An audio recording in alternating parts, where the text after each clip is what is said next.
because she was looking. She was just like, "Oh, someone's telling you to send nudes. I don't want to see that." I was like, "Fucking Manuel!" Oh my like, god, that's pretty funny, actually. Like right as like I gave her my phone to like I think it was like some photos of us like camping.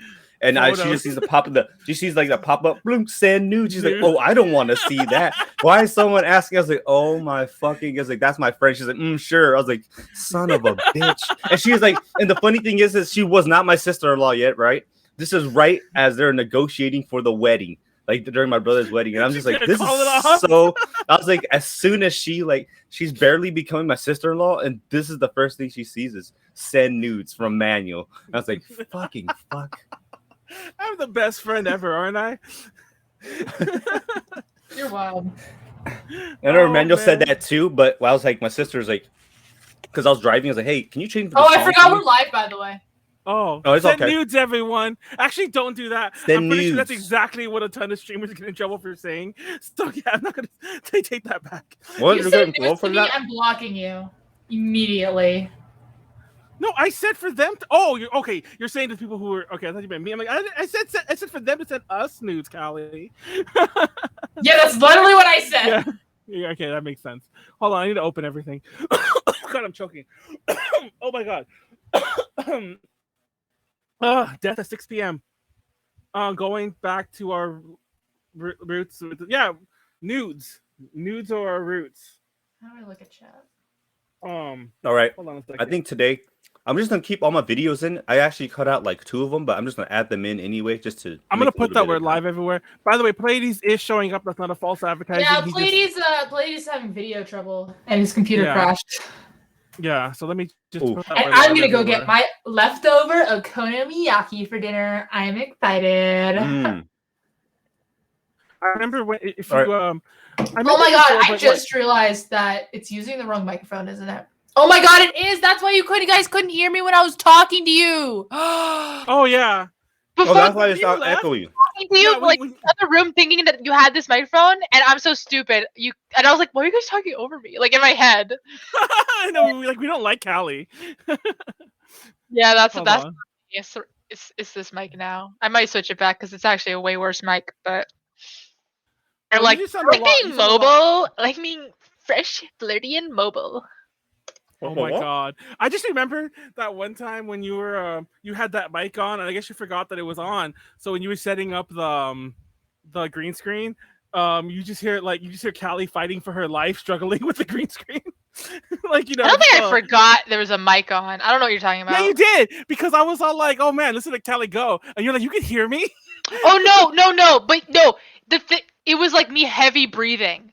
So I was like, "Oh, you could hear my heavy." I knew there was this mic. But, you just didn't know that it was picking up the breathing. Yeah, because this mic is actually not sensitive at all. And I know it's a worse mic, and I don't care.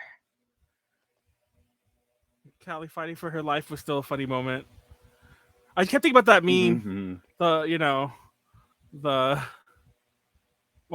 It's basically the fighting for your life meme, where you're just like, you're dying. Basically, the joke is you're dying to something like not that, crazy. Which is like me whenever I listen to this box, I'm dying. It's gonna die. I went mildly less hoarder this weekend, and I've been. That's a character improvement! Everyone clap for him! Oh my god! Because the you've admitted you're a hoarder. No, the worst part of the hoard is the fact that I mentioned this off thing and off stream a bunch of times, that I technically still have a bunch of stuff like with my mom's storage.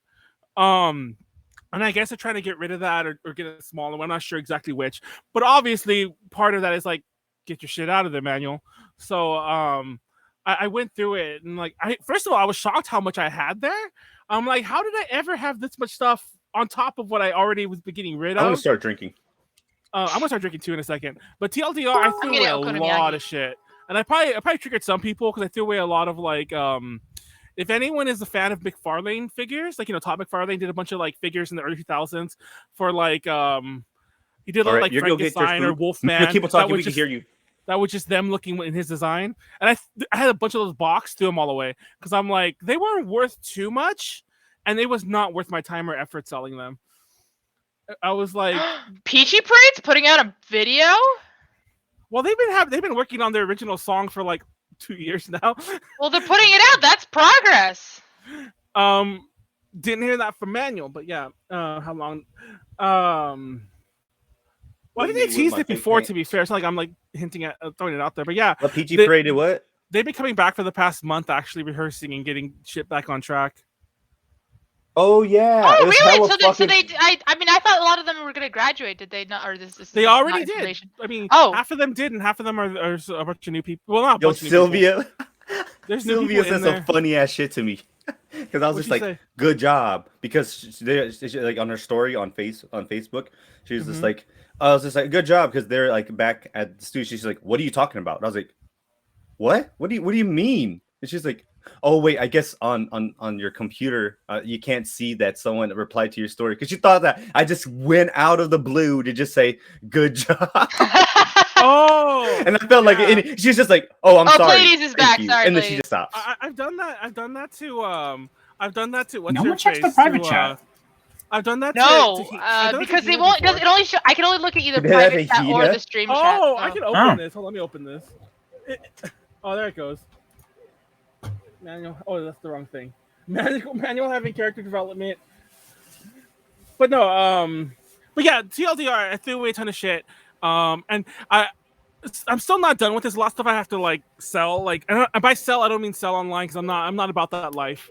But I mean, about like, what life? Sell, like, just pop it up on eBay. It's real fast. That's too much work. Too much work. I don't have that kind of time. It depends.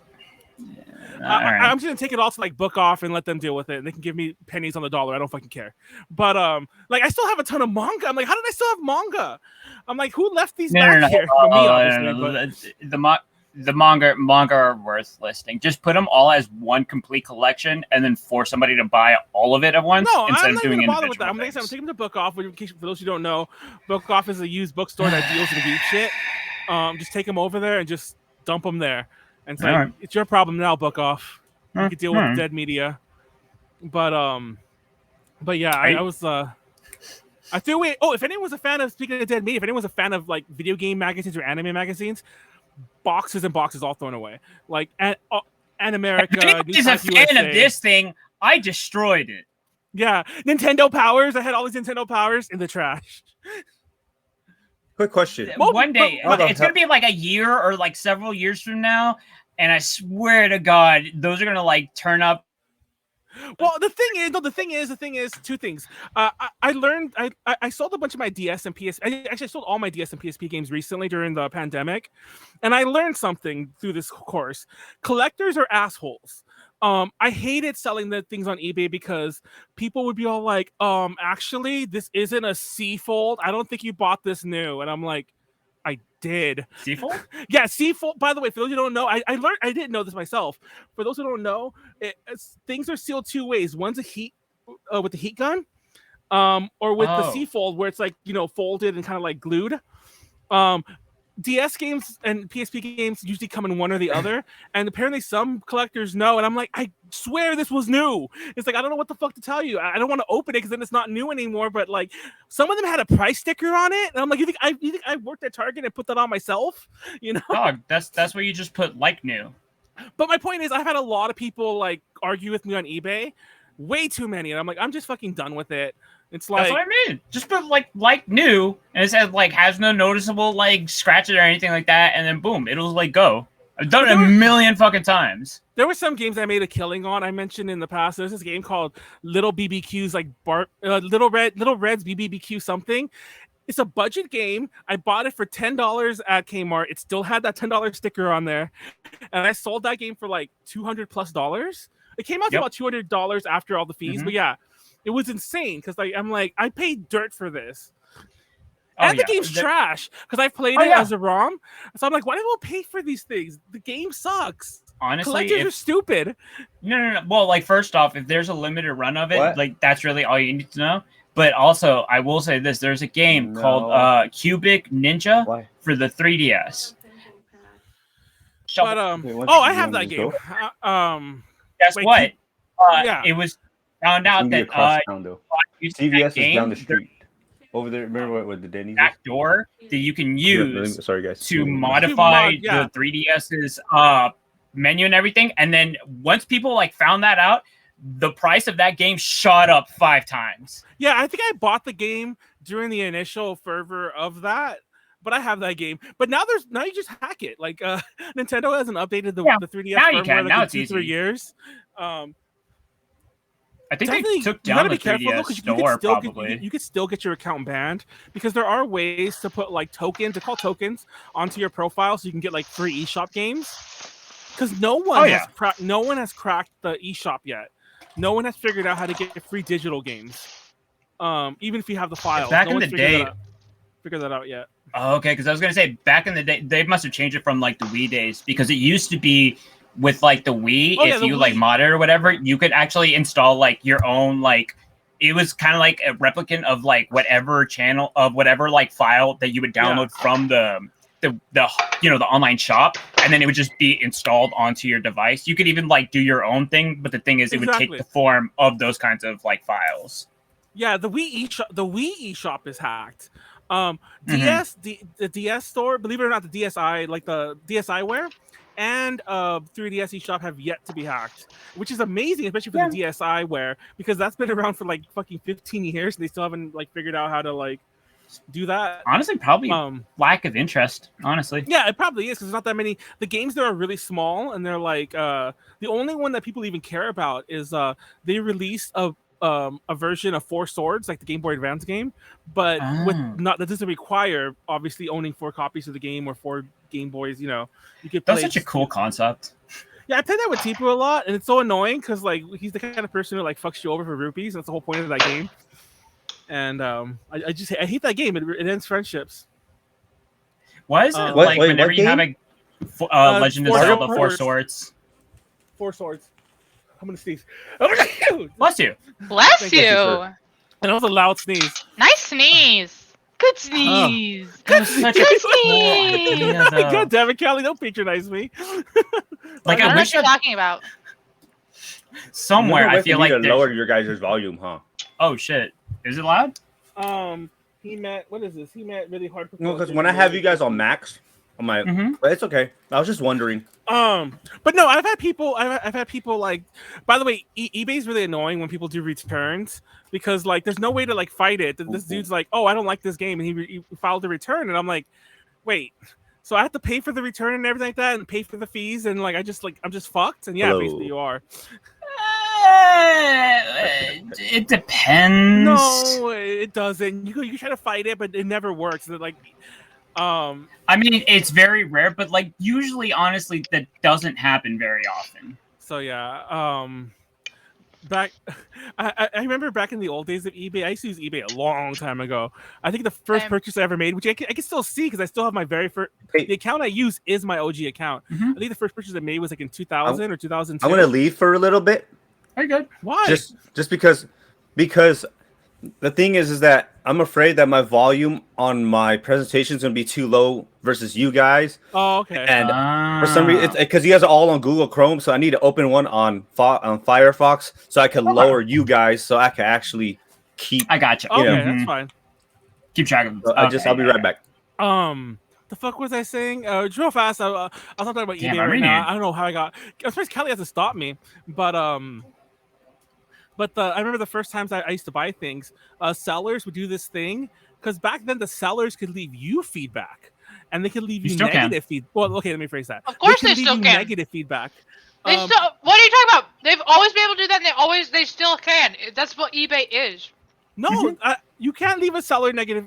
As a buyer, as a seller, you can't leave the buyer negative feedback. I mean, it's not going to be like a star rating, but like you can still leave a comment on it. So, yeah, the buyer can always leave whatever. But the trick was back in those days, shady sellers would be shady, and they'd be all like, "Hey, I'll leave you positive feedback after you leave me positive feedback." And guess what? Oh yeah, that bullshit. Yeah, and if you left them negative, they would leave you negative. But the problem was to them, that's one negative out of maybe thousands because they're a seller. But to you, you might only have 20 or 30 transactions, and you can get like banned for like getting a negative or 2.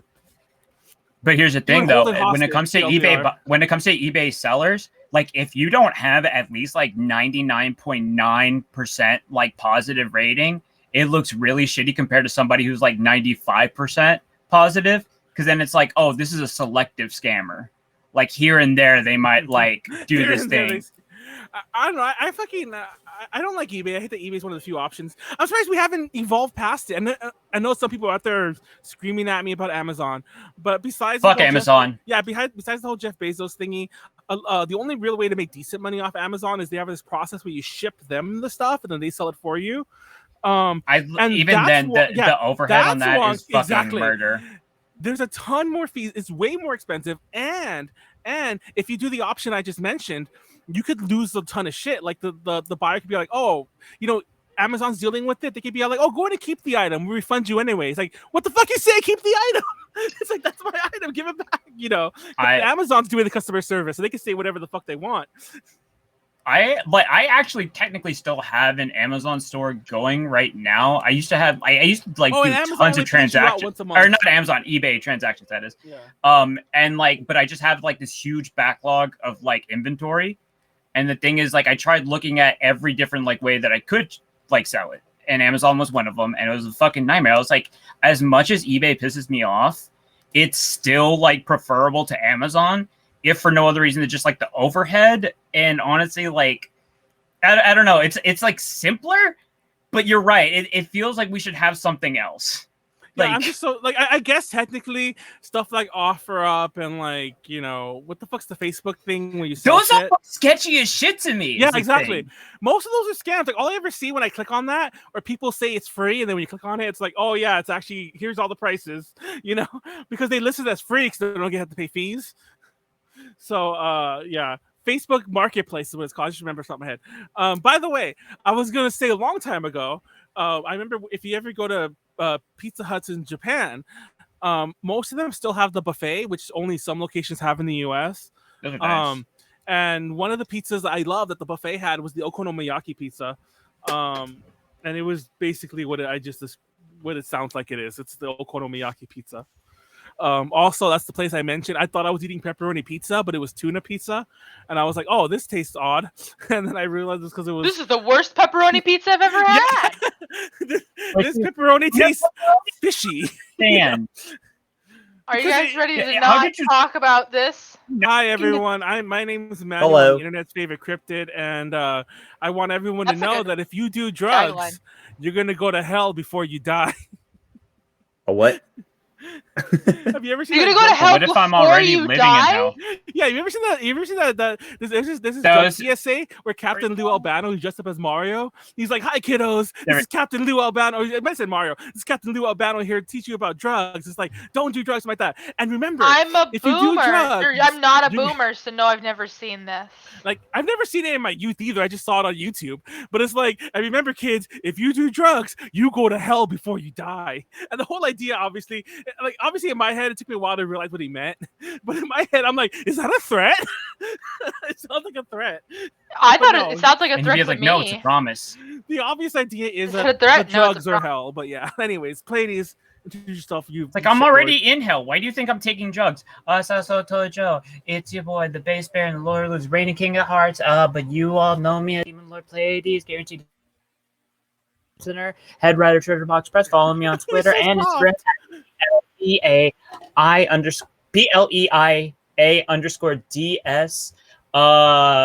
Yeah, there you go. Thank you. Callie. Wait, who's next? I'm Callie. Hi, Callie. Hi, Callie. I was a little toast today, and I took the train to get there. It's actually funny because is that poster name? I meant to mention it earlier. None of this is new. It's just it's a different camera angle than I normally have. Before Uber, and I've been timer shot for the last 2 weeks, so you weren't seeing it. I'm too lazy to fix it. Before Uber became a thing, I was really big in public transport, especially because I used to live downtown or whatever. So I used to. What do you mean big in public transport? Big as in you mean you took public transport? I took it a lot. I was saying, are you big? Is there a big public transport meta? You showed up and all the employees were like, oh, "It's Manuel! Oh my god, it's Manuel!" No, I was that guy. I was that guy from the video who was manspreading and no, I'm just kidding. But it's the same train I took. I didn't go to Tucson, but it's the same train I took for when I did the Animal Crossing video. Oh. But fuck, what was I saying? But real fast, when I used to work at Party City, there was another person who worked there who was so interested in how to take the train. My hiccups. To like how do you go to LA? Like how do you go to LA from they here? do. And I had to tell him how to take the train, and he was so excited by it.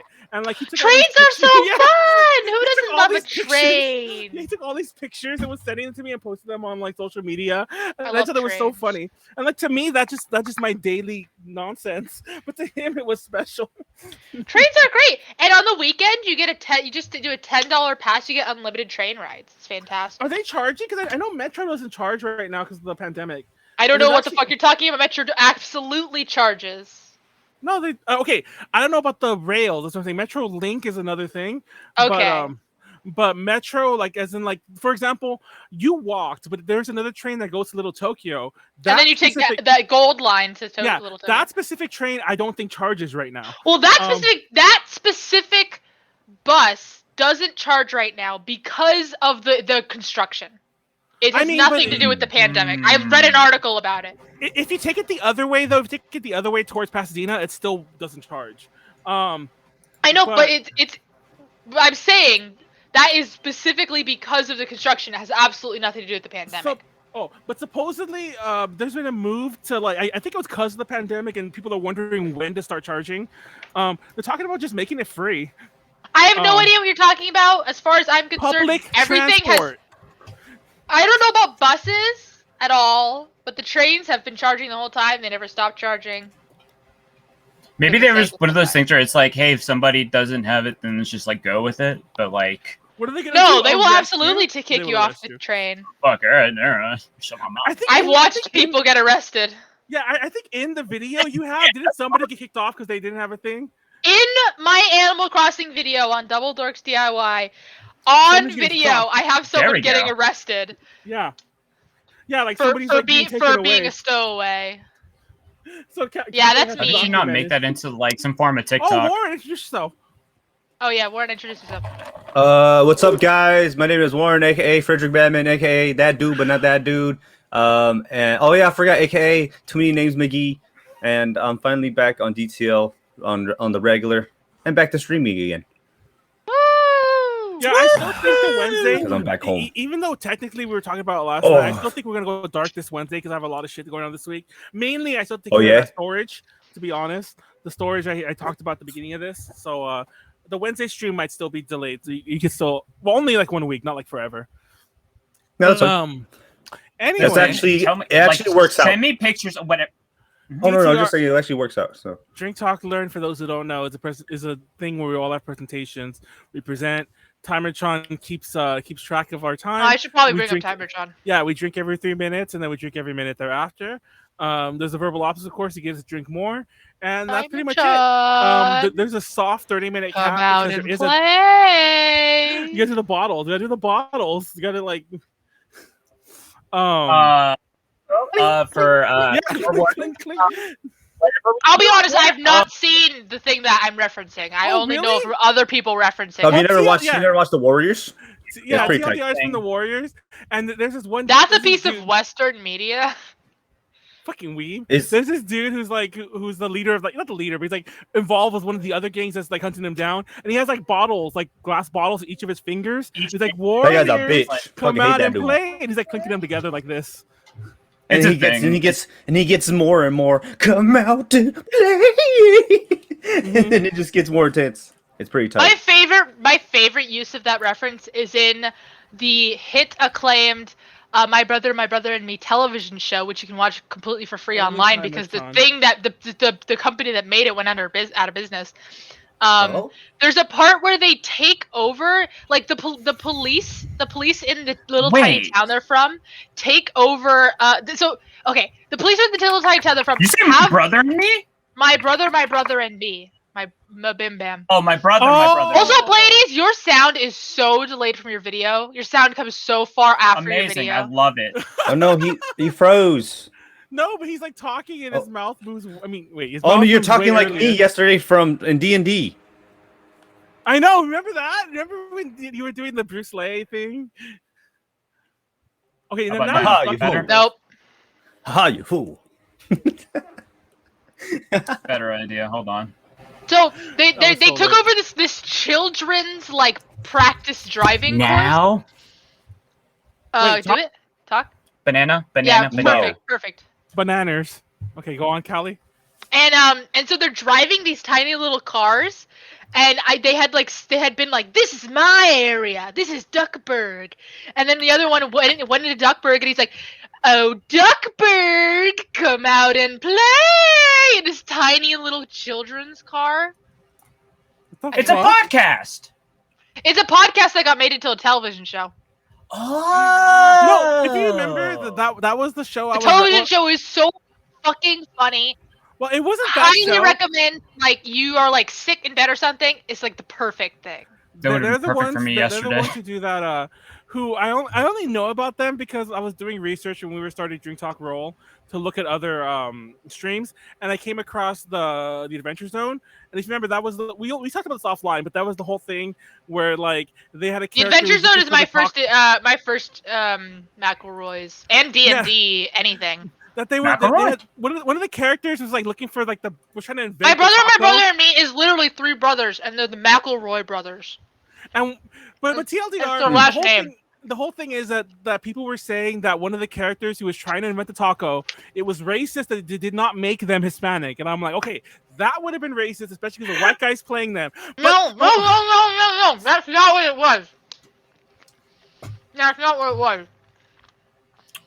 All right, let's get into That's the lore. not. Callie. Can I do it? This is my presentation, by the way. No, this is not your. You can do it later. But this is not your presentation, Callie. No. Put on Moyaki face. Come Okay, on. but okay. It's not that it was racist that they didn't make him Latino. What happened was his name was. They were coming up with the character. They decided his name is Taco. They decided that his ultimate quest is that he's going to invent the taco. Other people the people in the racists in the fan base headcanoned him as Latino. And that's what I was saying. Yeah. And then he but wasn't. the thing was the thing that got weird was at the end was Taco has a twin sister, and Taco's twin sister was going to be called Chalupa. Oh my god, I guessed that. I'm not gonna lie. But they were like, no, how is that racist? It's racist. It's in theme. No, it's just themed. It's not racist. I mentioned this before. I know people might call me out on this. If Warren did that, that's fine. If Pleiades did that, obviously that's fine. If Callie did that, I'd tell Callie that's racist. No, you know what the difference is. You know what the difference is. How is not racist. How is just naming a character Taco not racist, but naming a character Chalupa now makes it racist?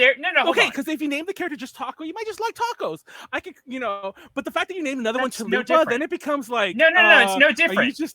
No, it's no different. But here's the real. Is there dog in taquito? It's like, what is this? No, hold on. Here's the real question: were any of them stereotypes? No, they There were. You go. It was just a thing. Taco was a flamboyant gay elf. Oh, so you know what this is? You know what this is? This is Akira Toriyama. Just named everybody after like fucking food. I mean, not everybody. It was just those 2 characters. The really funny part about all this that I came to my attention was because I watched the Sarah Z video because everything fucking leads to Sarah Z. Yes, I know you learned this from the Sarah Z video. I should really watch I'll be honest. I didn't know some of the new pandemic stuff that she said in that video because I do follow. I follow the McElroys really closely, but I don't follow any of them on Twitter.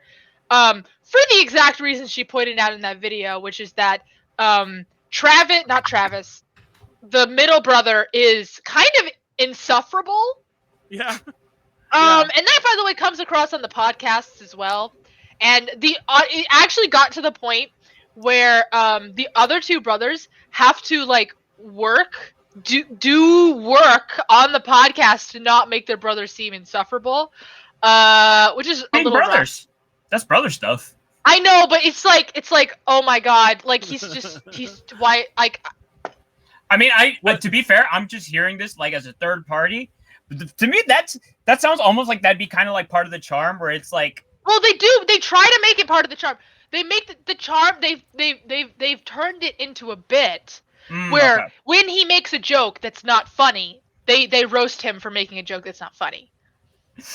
Because that's all they could do. Yeah, I mean, hey, yo, at least they play it off. But that's not why he's insufferable. He's insufferable because he's insufferable. I mean, Manuel watched it. Yeah. He's just.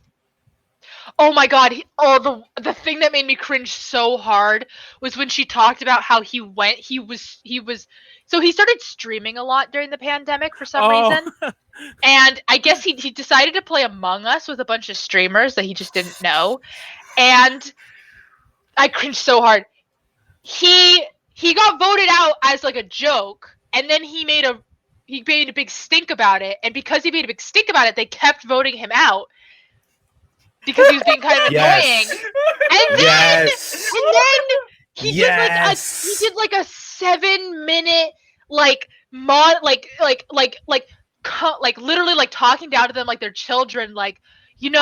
We just came out here to have a good time. I don't think you guys are making it a good time for everyone. And it's just really insensitive that you guys are just like, and I was like cringing the whole time I was watching. I was like, oh god. Is he like 40? Like no, he's like 32. No, he's about my age. That's the funny thing. Like, he actually seems pretty old. They were all pretty old.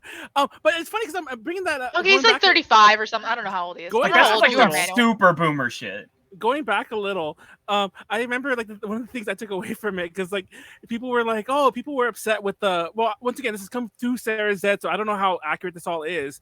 But she was saying that some of the fandom, and I, honestly, if they made that character Mexican in their head canon, I buy this part. That apparently they were expecting a lot more diversity with the characters that they were making for D&D, for the Adventure Zone, and they were upset that there wasn't any diversity, that everybody was like white, whatever. I'm like, here's what I need you to understand, man.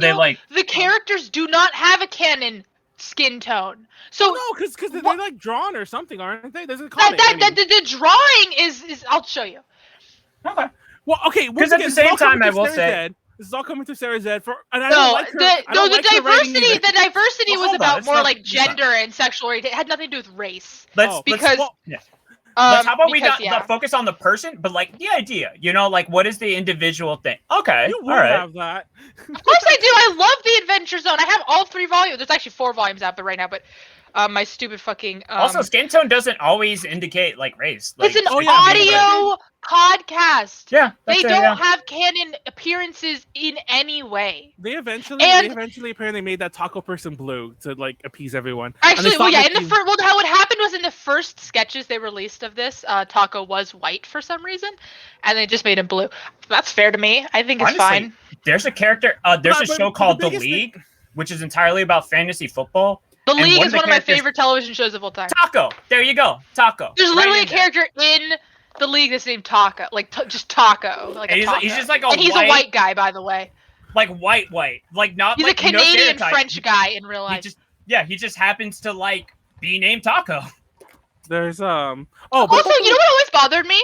What always bothered me was that what's his name in the show? The brother, the pocket dog. The responsible one, the one with the pretty penis.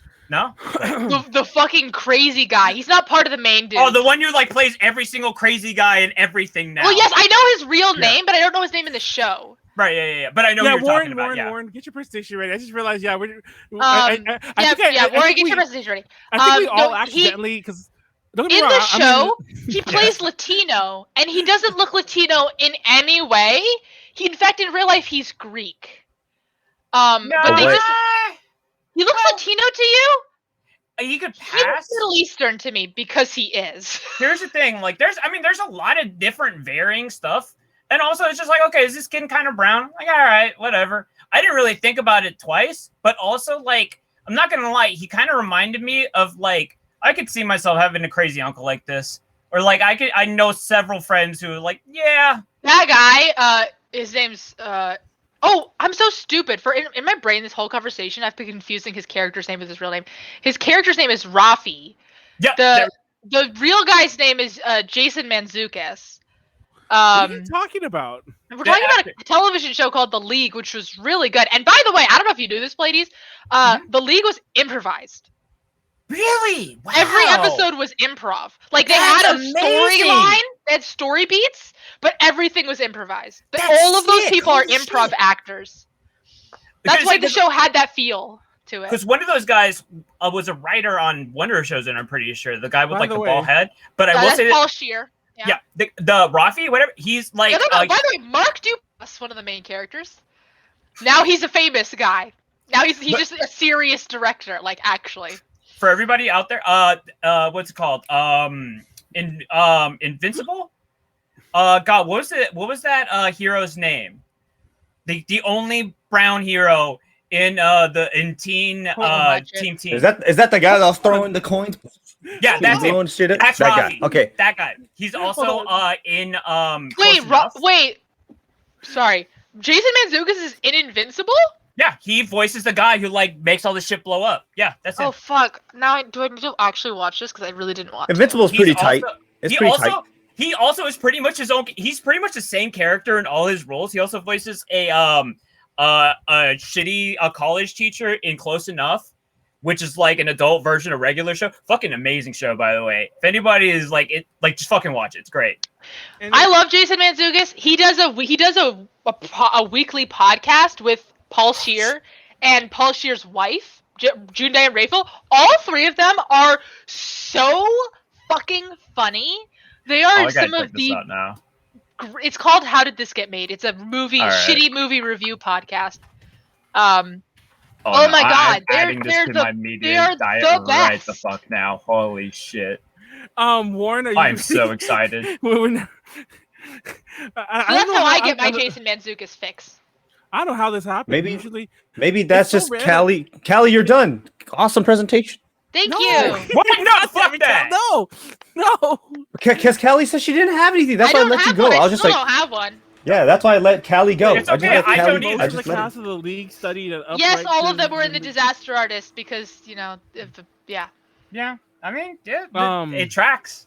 It was an icon next to Weston's name. Wait, hold on. No. The one thing I want to we're not role models. Do not replicate what you see here. If you are not of age, do not drink. If you are of age and you choose to drink, any stupid shit you have to do is not on us at all.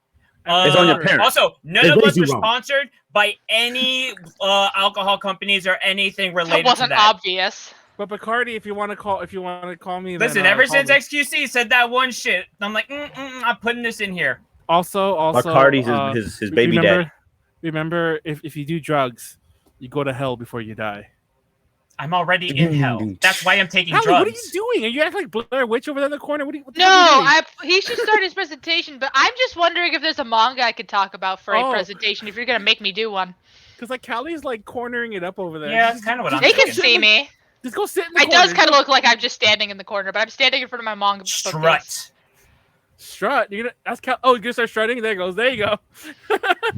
Like there's strike a pose. There's like 4 more steps to the computer, but okay. Oh shit! You bust out the blue magnum. The blue steel. Is it blue steel? But it's both. The blue magnum was the ultimate version of it. Oh, okay. I love that movie. If you didn't know, I fucking love that movie. It's one of my favorite movies of all time. It's just like every single time I just and the extremely problematic Tropic Thunder. My neck. Oh yeah. Weird. Listen, shit that can never exist like in the modern day. I mean, it's not problematic in that that's what they're talking about.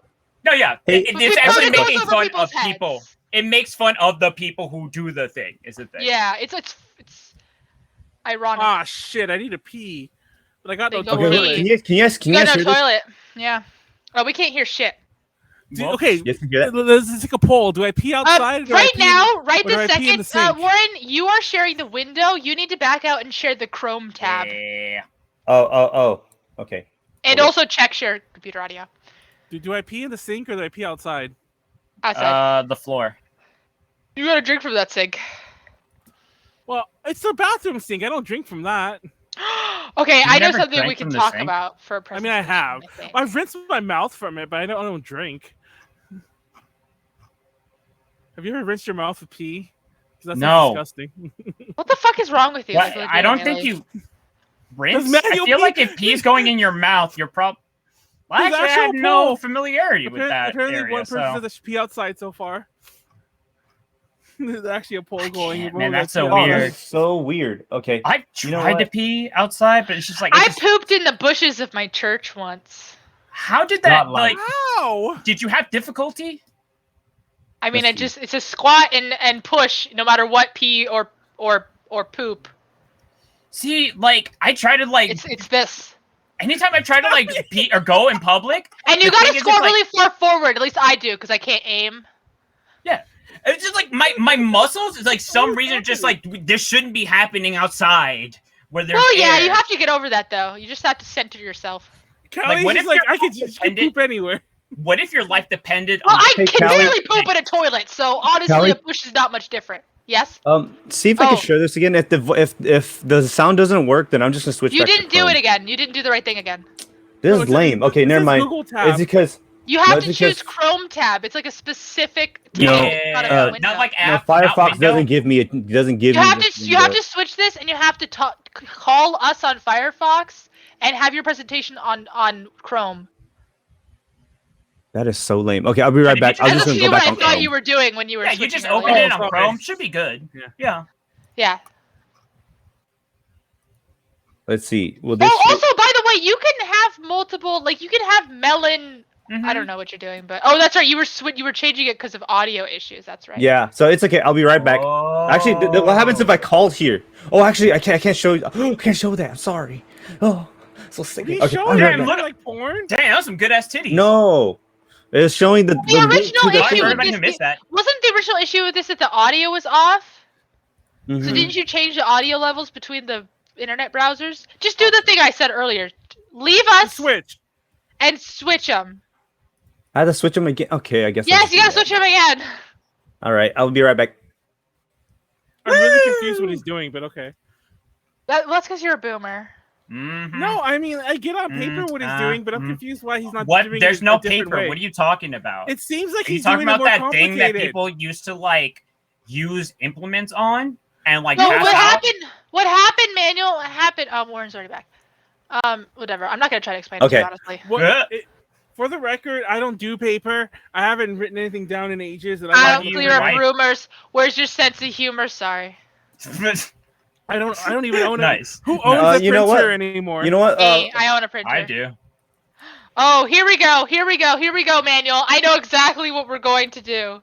Hentai. I'm gonna give a verbal review of hentai. Oh, hey, cool. Oh, Let's go. of the Tokyo Pop volume. Her Royal Highness seems to be angry, and I'm gonna read it right now. Does Callie seem to be angry? Usually no. Rumors. Tired maybe sometimes, but. Ooh, pretty color. It's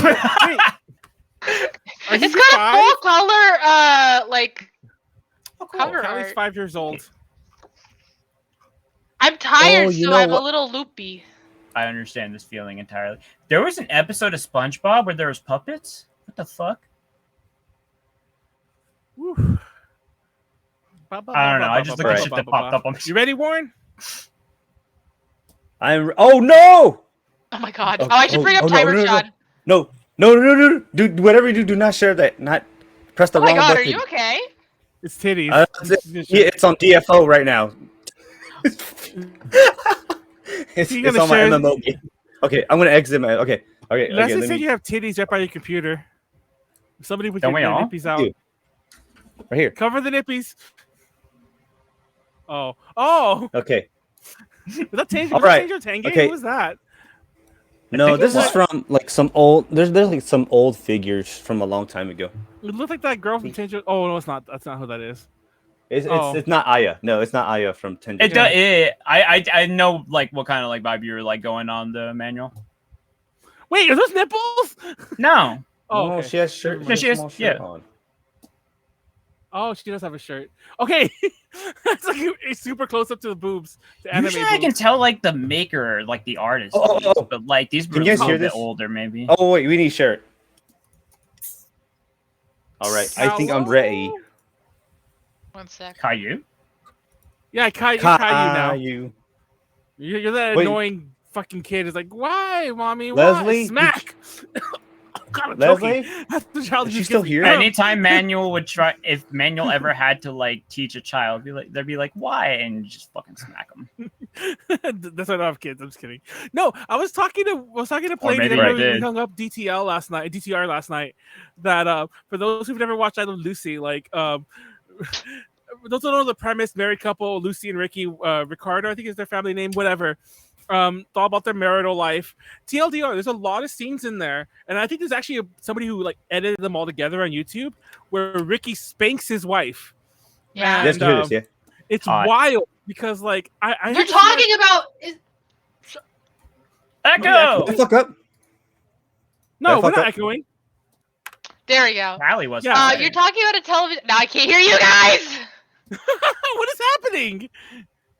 I can hear you. I don't know. I'm drinking now. Can you guys hear this? Wait, I can hear you, Callie. Wait, play it. No, was it? It's 1 second long.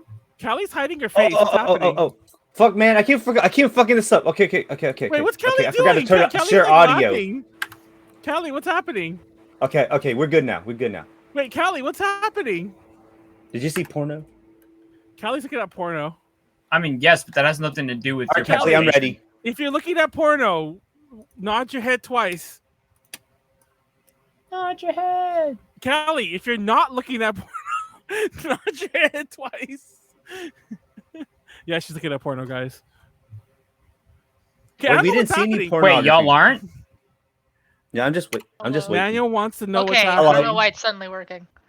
Oh, Okay, it works. by the way, Okay. we convinced everyone you're You watching have porn, to but they reshare probably the couldn't hear video. us. Okay, can you guys hear this? Flash! Yes. Flash! Oh, Flash? I thought that was someone I just- saying that. I thought that was Pleiades. No. No, I'm sorry. Thank you. I dead ass I just wanted to make It did kind of sound like me. my test audio. Okay, so I'm ready whenever you guys are. This week, Timer two, go. this week's presentation is going to be kind of a little different than usual. Interesting. All right, it's called the Lovable Blue Jay Munenori Kawasaki. Okay, Okay. so who's this man? Okay. All right. So he's a Japanese professional baseball shortstop and second base I know it's baseman, the currently angle, playing but for that the. baseball bat looks ridiculous. I It know does. it's the That shit angle. looks huge. I know. It's like bigger than him. He's Japanese too. Okay, that's his katana baseball racist. bat. No, you know Right? what it is? He's So- skinny. Like for a baseball, at least for like what we see with like the fucking roided ass allegedly baseball players in the United States. This dude's mad fucking lean. Yes, this dude is actually really lean.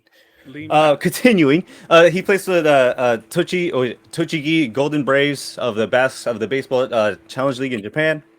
Whereas the previous teams he played with on the NPB was Fukuoka SoftBank Hawks. For his MLB career, he played for the Seattle SoftBank. Mariners, Toronto Blue Jays, and their minor league affiliate Buffalo Bisons, and the Chicago Cubs. He also played in the Japanese national team for the 2008 Beijing Olympics and 2006 and 2009 World Baseball Classics. And he is one of 3 Japanese players to win championships in the World Series, Japanese Series, and the World Baseball Classic. So pretty cool guy. Huh? Does anybody remember Molly's presentation where she either confirmed or debunked if buffaloes and bisons are related or completely different? Okay, I don't remember the outcome, but I do remember she talked about it. I know. Now I'm I do just like, remember, wait. I think they are. I'm gonna assume they All right. are because one of them's like So- almost extinct, and one of them you can just eat. It's the What do you buffalo mean? or it's bison. So from 2000 to 2011, so he basically started his career in, I think, 2002. So he played for this. This is what he played for the I can read SoftBank that. Hawks in Japan. That's okay. Oh, no, you can. All right. So he won the Best 9 awards twice, 2004, 2006, and the Golden Glove Award for the same years, 2004, 2006. And for the World Baseball Classics, he's a champion. He won 2 championships. His team won 2 championships. I am completely clueless in the realm of sports ball. Does It's best okay. 9 It's okay. mean 9 innings? No. Just does the years. So 2006 to 2009. 06, 09. No, but like the best 9 is like 9, like best 9 years that anybody ever had, or like. No, Best 9 is just that's the award. That's the award name. Okay, all right. Oh. It's okay. It's okay. There's a catch to this. Okay, I'm just doing this to give myself a little bit of time, so this isn't like less than 10 minutes. All right, good. All right. So in 2012, he started his MLB. He started his MLB career. Yeah, anyways, in the chat. And his American debut in the Seattle Mariners. He did. I already drink. And he was released the same year, sadly, from the Mariners. But this is the beginning of his occult following. A cult? Right. Or cult? Oh, sorry, my bad. I wrote this late last night. So. This is real fucking interesting. Like, all right, 2013 to 2000. I'm sorry, my bad, guys. I'm hella dumb. All right, so he played for the Toronto Blue Jays and the Buffalo Bisons from 2013 to 2015. He's the first Japanese-born player on the Blue Jays, and he actually hit his first MLB home run in this when he was in the Blue Jays. And his short stint in the Blue Jays, this is where he became a true fan favorite. Drink. Which we'll be getting to that in a little bit. 2016, he signed with the Chicago Cubs. He won a World Series with them. 2017, he was released from the Cubs and went back to Japan to go play with the SoftBank Hawks again for a second stint. And this is where he won his third Japanese Series championship. I'm just going to do this really quick. 2018, 2019, he was released from the SoftBanks in 2018. Sad, feels bad. He actually spoke about retiring because he had a whole bunch of injuries throughout the many years of playing, and he actually kind of lost his love for the game. And he actually went to go coach on this Chinese team, which is how do you say that, Manuel? Wei Chun Dragons. It doesn't matter. It's all right. Which one? But yeah, close enough. Which right. one? From 2020 to the present day. All right. So he signed with the Golden Braves of the Baseball Challenge League. And he hit on his debut, he actually hit a home run. Man's doing okay. But his stats, okay? His stats are, to be honest, they're average at best. All right. As you can see, it's a lot of below average, and average stuff. He's not, but, although he wasn't a talented player, right? Being a fan favorite is deeper than your abilities and your stats. So what made him a fan favorite? His deep passion for the game, his extreme enthusiasm, increased morale, increased team morale for every team that he was in. His plus 10 charisma on and off the field, and the most memorable interviews in baseball. And here we go. The reason why this presentation happened isn't because I wanted to talk about this guy as a baseball player. It's only because I wanted to figure out more. But I was on Reddit, and I remember all the things that I saved. Sorry. Monkeys never cramp. All the posts that I saved, and I was scrolling down for the past year, and I was like, monkeys never cramp. I was like, well, I saved this? Like, why the fuck did I save this? So I watched it, and I was like, this shit is fucking golden. All right, so monkeys never cramp, okay? How does your leg feel today? Oh, feeling good. Can you guys hear that? Yeah. Okay. So what happened to you? What happened? Just crap. Just a cramp? Yeah, just crap. So you told me what can you eat to help you make you feel better? Bananas. Yeah. Why bananas? Monkeys never craps. Monkey never crap. Because a monkey every day bananas. 2. So how many did you have today? 3. Power 3. Oh yeah. So you no more cramp for you. I need 3 banana because monkey never craps. Perfect. Thank you. Thank you very much. Drink. What the fuck? That wake, I loved it. Also, monkeys never cramp. Okay. I mean, I was like, man, this shit is off. Like, not the live ones. But so I was like, okay. I was like, who is this guy? And so TLDR, I don't fucking watch baseball. I don't give a fuck about baseball. But watching this guy's interview, I was just like, this is so interesting. And then I realized I went on YouTube and there's more of this. Okay. At first I thought it was just one stint, but there's actually more of these interviews like this. How does your leg feel today? Oh. And so remember I told you how he was like, okay, he loves to dance. Like this guy has charisma plus 10. Okay, so let me play this. What and are this these is moves that big? Okay, watch this. Here. I'm fantastic every day. Is this like a fan cam we're watching right now? No, this is my actual God. real cams. Oh my god. Drake. Oh my This god. that we- Oh my god! Oh, look, okay. So his shirt just had a bad fit before. I know Yeah. that. Baseball players in general are pretty fucking skinny, so. I don't know. So Except as you for can being tell- caked up. They're like- always caked up. I don't know why. I think it's the pants. They are. You definitely got to Alright, do let a me- lot of squats, but I think the pants have a big part. I think the Alright. pants have a big thing to do with it. I don't know why though. They just seem like regular pants. Nah, it's almost like writing crops or whatever the fuck they call it. The Oh, fucking right. The top seems- or if like you compare it to like better yet, let's compare it to the leg wear of soccer players and basketball players. This shit's more loose and fitting. It's Well, like yeah, less- they wear shorts. Callie, shut up. It's gonna seem like more out there. But if they all wore like tight fitting, probably be cake everywhere. Oh, Honestly, drink. We probably missed like I think I was Okay, enamored no, of the I drink. thing. Yeah. be doing like working out constantly and not have developed glutes. Like it's just a natural thing. Noodle Alright, yo. power. So this is Japanese noodle power. Okay. Oh my god. What kind of baseball training do you do? Do you work on the muscles here? Yeah, muscle. Let me see. Let me see what you got. Japanese muscle. Watch out. Ooh. This is the noodle. Noodle power. It's the noodle power. Japanese Oh my noodle god, he's power. so cute. man. Wait, Watch Warren, out. show off your noodle Be power. careful. The Mong noodle power. I have no noodle power. Watch out. Show- So he show says off- No. Japanese noodle. Nothing that he can show on stream. power. I was about to say like you can show off your other noodle, Warren. What Okay, kind of weird. baseball? Oh, wow. All right. So he asked. Got that he asked these jumbo guys. penne. Drink.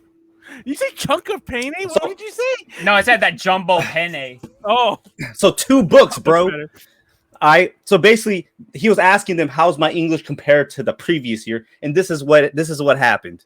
Congratulations. How's the 2015 How English? How? Very good. better than last year. Much better than 2014. Yeah, I have 2 books, bro. Okay.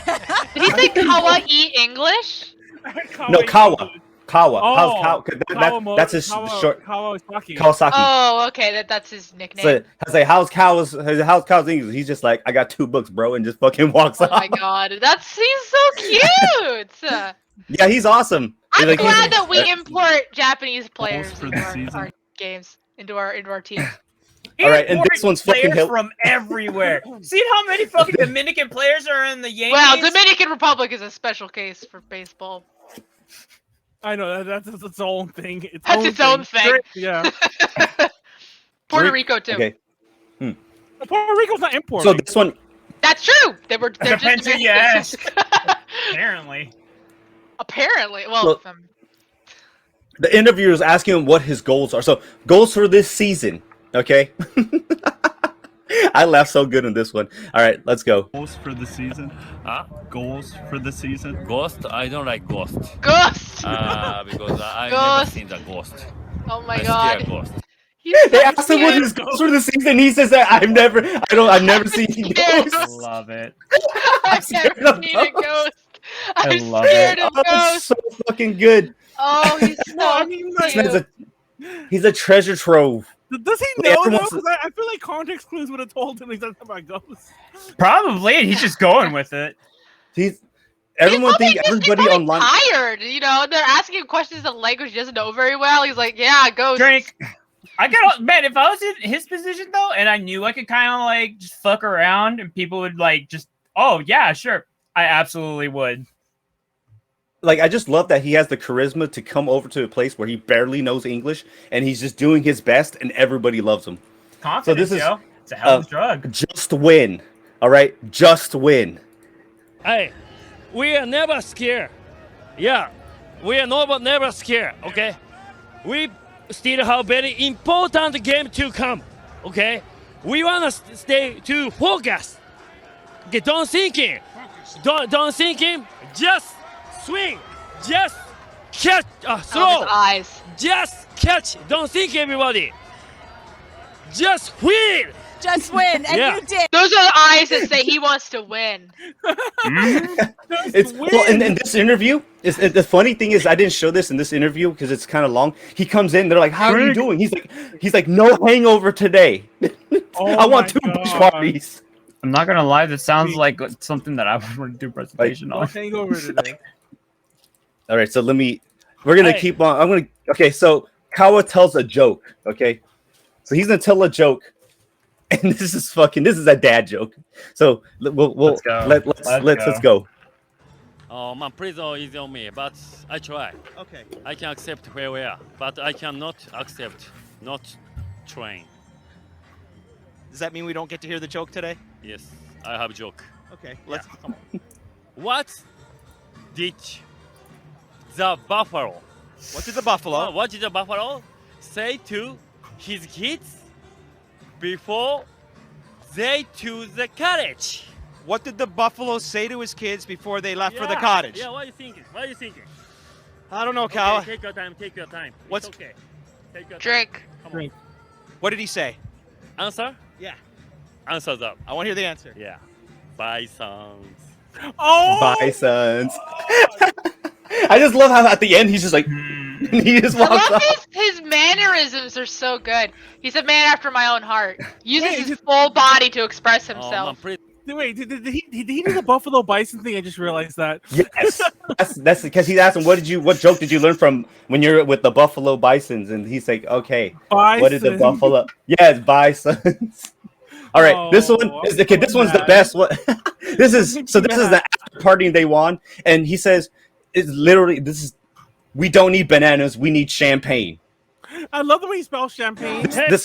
I don't really know how to spell champagne myself. All I know is that there's an E in there because I always say champagne. Oh, so, champagne. Listen, the perfect way. If you've ever watched Futurama, there's one specific scene where Zap Brannigan's like talking to Leela. He's like, "Hey, you want the rest of this champagne?" And she's like, "It's pronounced champagne." It's like, "Oh God!" And he just starts crying. I'm not gonna lie. Oh yeah, there you go. It's like the way they spell it there. Just Pagna. So this is the DTL special right here. Okay, champagne. Listen to his. All right. Hey, I'm drunk. Yeah. You hear that? Hey, I'm drunk. Yeah. You're what? You're not allowed to say that. Yeah, I'm drunk, man. Yeah. Oh my God. Watch this. People, what you say? Did you eat your bananas today? Yeah. Well, we don't need a banana. No. We need a champagne.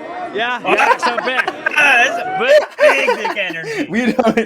We don't need bananas. Look at the guys like you're not allowed to say that as if they're not at a Budweiser after party. As if they're not all holding fucking buds in their hands. I mean, they're sponsored by Budweiser. It's a Budweiser after party.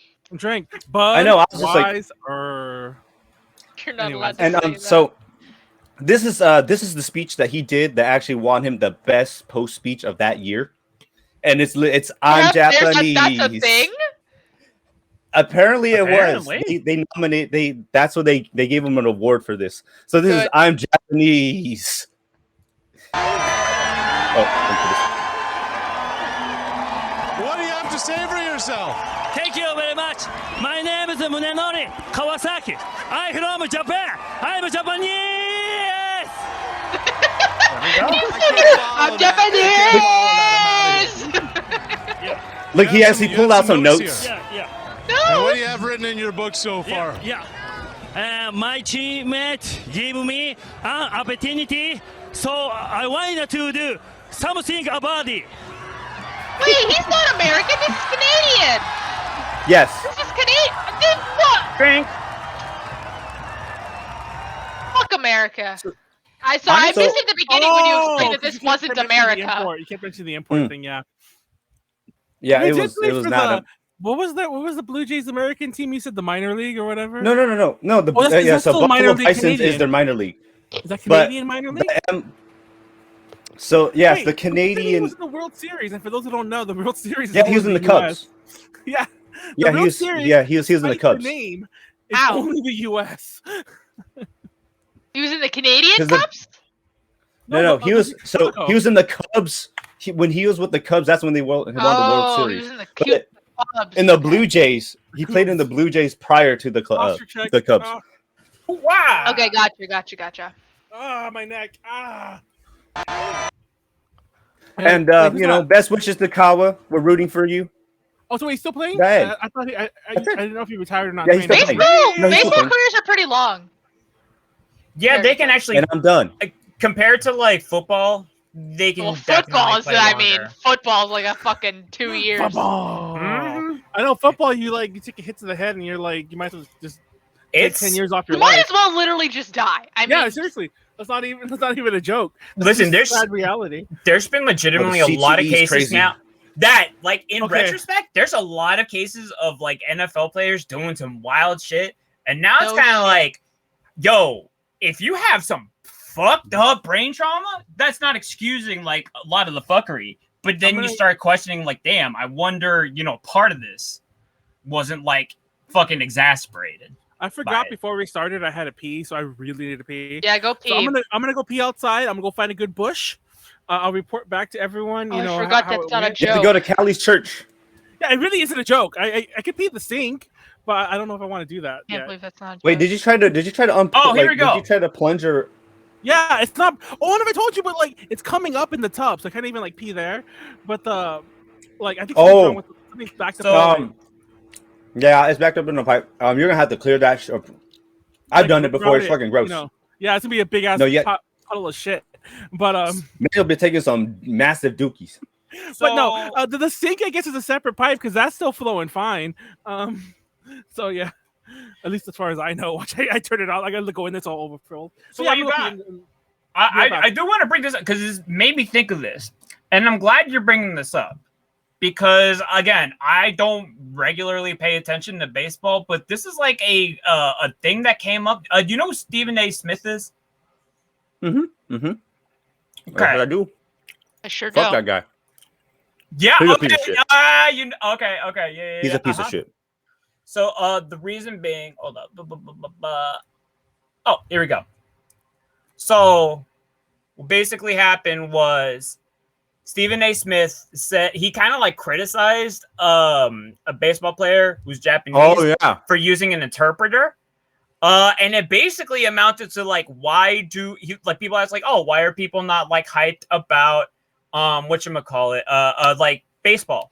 And Stephen A. Smith, in not so many words, was pretty much like, well, because like this baseball player, despite the fact that he's amazing and everything, doesn't look like the crowd, I guess. Not that that's not something like we've been knowing is a recurring thing, where it's like, the crowd who watches, like sometimes, like it's like if the players don't look like them, then, like they just go off, which is like really fucked. It's really fucky, but like the fact that like, oh, major players should have to like speak English fluently and this and that. It's just like, I thought this is like, you would think this is the one venue where Americans your ability don't even need to is speak better. English fluently. This is also true. This is very true. America does not have an official language as much as some people would like to. I mean, we have like a common language. We have a common language, but we do not have an official language. I don't know. I actually don't really know of any other countries that this is the case. But we literally don't have an official language. That's why when you go to the DMV and stuff, they have the pamphlets in so many different languages. Because in other places, when there's an official language, they only have shit in that language. I wonder.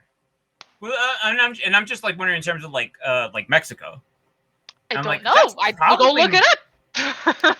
I would assume it's Spanish. But here's the thing: whether it is or not, there's countries. Actually, interesting fun fact. For instance, Belize, the common language is Spanish. The official language is English. Wait, what? There's a country named Belize. Their official language is English, but everyone speaks Spanish. It's a Spanish-speaking country. That sounds like we are really trying to get like some good ass like tariff rates and shit like that. Or something Belize? To that extent? It didn't have to do with us. It had to do with England, I think.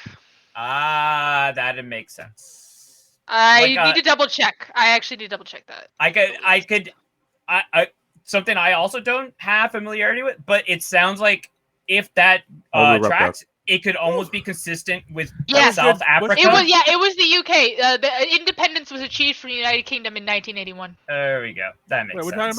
We're talking about how Belize is a Spanish-speaking country, but their official language is English, and America doesn't have an official language. Even if we here's the thing. Regardless of all that, Belizean friend, his name was Sherlock. He was cool. His name is Sherlock. How could he not be cool? I'll never forget this.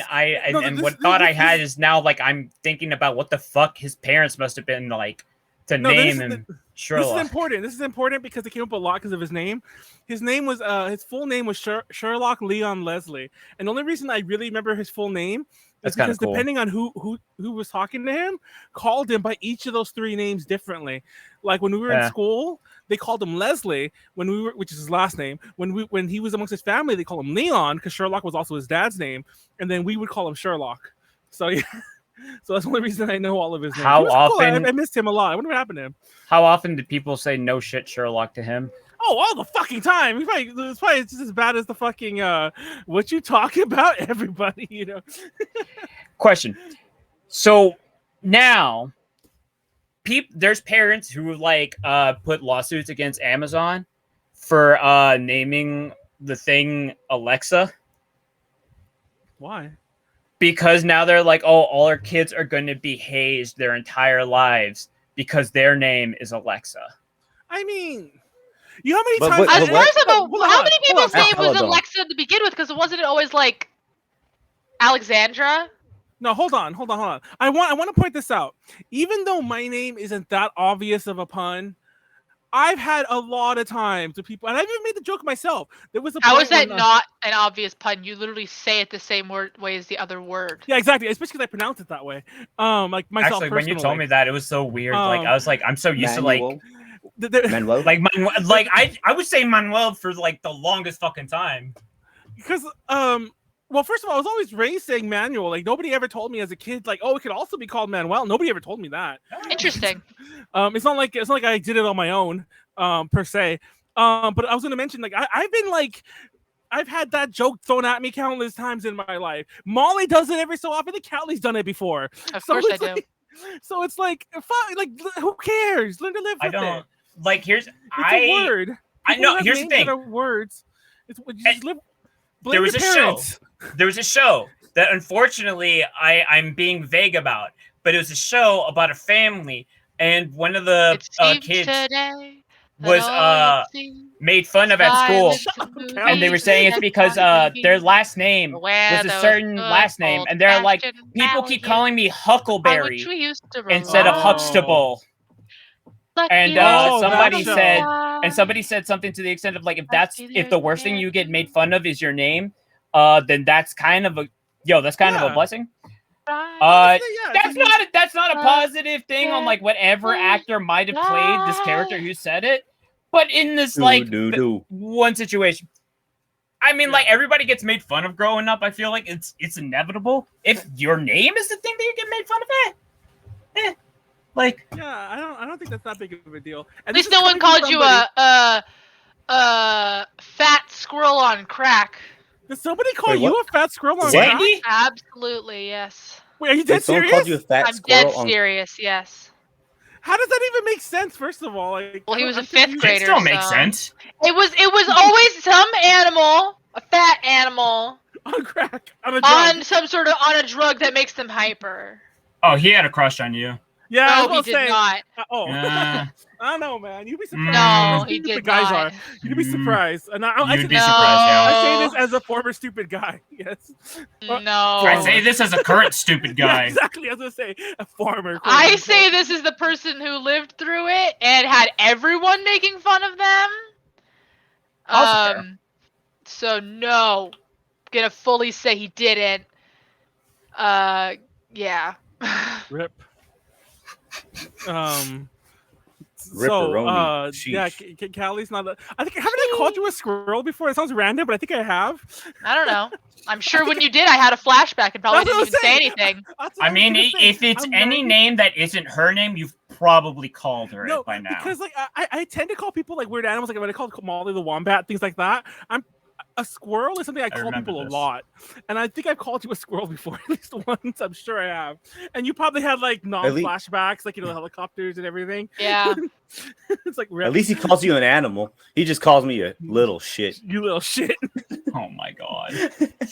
Oh man, I said that to you just so a humble many poop. times.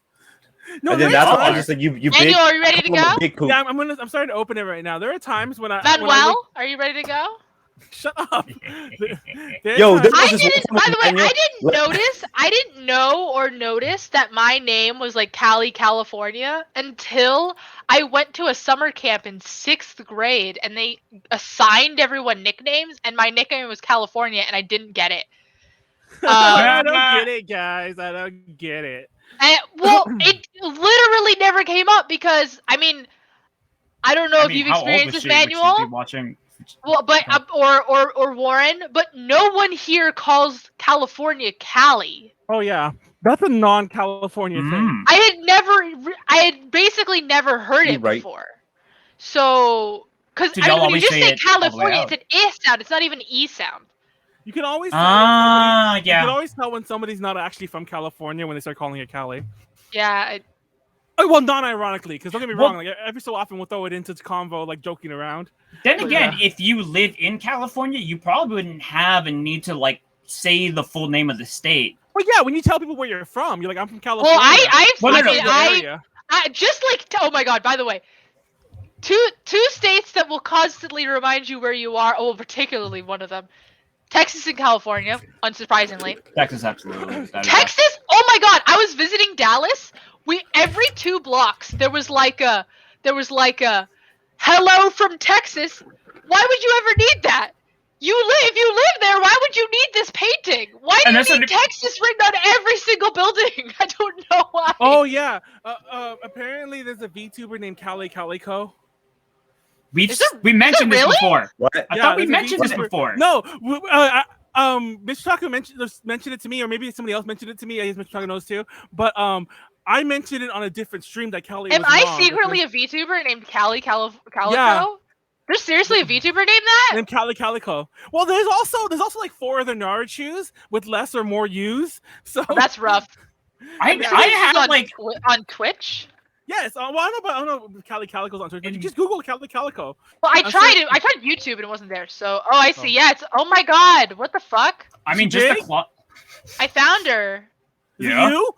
Is it you? No, I mean, that would be weird if I just found out I have a Twitch channel with 600 followers and I. This is a Tyler Durden situation. Yeah, when you go to sleep, it becomes you. What were you doing 2 days ago, Callie? Or is it that Callie Calico this is goes weird. to sleep I don't and like then she this. becomes Callie, which is the Is real this your one. presentation? Are you gonna come out? You're gonna be like reveal time. I'm Callie Calico, the infamous sweet and spicy Maho shoujo that is currently under magical house arrest, streaming while I'm waiting to hear back about my parole and magic gear. I'm a Maho shoujo currently under magical house arrest. This sounds like something you would actually write to do. The last part does sound like something I would write. But while I figure out how to get off probation and get my gear back, I'll be streaming here to pass the time. Keep an eye on Twitter to see how these updates are going. I like weeb stuff. This is solid. Oh, they misspelled whatever they're trying to say. I think they're trying to say horror/weird games, cooking, spicy food, sweet drinks, and cats. I really like cats, but despite my name, I'm not a cat. Just a magical girl who's a cat enthusiast. Yeah, okay, what's your Twitter? This is you, isn't it? That's tragic. This is secretly you, Callie. Just admit it. This is the longest long con here it ever. is, Twitter. How many followers do you have there? 300 followers. Oh, I have almost that much. Not that many. I have more than that. I was about to say, I barely use Twitter, and I have almost that many. I changed my Twitter icon to Jodor, which was drawn by Hal, by the way, in case anyone wants to go like my new profile picture on Twitter. Not like reference him. Like, no, if you want to like me, this thing that somebody else made. If you want to go like my thing. Why does she have a not safe for work tag? I don't like social this. media presence. He has a Twitter. Oh no, he has a Twitter. For work. Hold up, I want to see. You told me he did it. He told She's us he did it. OnlyFans. Or maybe he doesn't. 1% of OnlyFans. I don't know. He might have no, wait. I think he actually closed it now that I'm thinking about it. I was about to say because he used to, and I like. Shit. because I think because I had a message and I was trying to message him and it wasn't on there, and I was like, "Did this motherfucker block me? I'm gonna walk down the street and yell at his ass." Well, I remember. You just killed his Twitter. Yeah, I've had times where friends have deactivated like their Facebook or Twitter, and I've been like, "Hey, can you go check if they're there or they blocked me?" Because I can't tell sometimes. Or not. Also, I've mentioned this before. There are times I do it more on Facebook because you can't really do it on Twitter. There are times on Facebook you could like mute someone for like a day, or like it's not mute because mute's different. You could send them to another place for a day where you can't even see them. You have to like go to this other window to bring them back. And but sometimes I misclick and I put like until I bring them back or whatever. And there are times when I send them there and I'm like, oh shit, I can't. Like it's a soft block basically. It's not a real block. Like you don't unfriend them or anything like that. It's like unfollowing somebody. Yeah. So, but like getting shadow banned, kind of. Yeah, there are times when I do that. And I'm like, oh shit, I have that. No wonder they haven't talked to me in like 4 months. And it's me. I know I'm blocked by at least one person on Twitter. Well, I'm blocked by a lot of people, but let's not get into that. Yo, have you ever actually checked like the site where it's like it actually tells you how many people who have blocked you? Well, on Twitter, when we used to fight with the alt idol people, like we as in me and Yara, when we used to have like we used to talk only idols on UPZ, a lot of them blocked me. Blocked us, I should say, to be totally fair. They blocked both of us and A to J. And it was so funny. I was trolling them back. I'm like, ha, they blocked me on A to J, but they didn't block me. And then they blocked me. So, yeah. It's like, not anyways, yet. I'm going to start participation. Let me get Key term that was missing from there was yet. This Callie Calico, I'm impressed by her because she only started in April. Oh, so she's new and she has that many followers. Well, she also might have had like something else like. She also was she's 1% of OnlyFans. She was on A to J. Yeah, I was going to say she's also you, but yeah, so there you go. Hold on, let me how do I do this again? It's been too long. Hold on. I'm impressed with people who can stream daily. I don't have the fucking time. Hold on, I full screen this first. I tried. It's such a wild concept. Real fast, how do you full screen on Google? You press the button that's like in the middle where there's like the thin bar and the X. I got it. You click the block that's in between the line and the X. Yeah, I got it. This almost turned into D&D from yesterday. Manuel over here can't find shit. Oh, the pittance, the pittance, the pittance. The fucking. Oh, that shit was so good last night. I was getting so mad. Hold on, real fast. Man, where you find?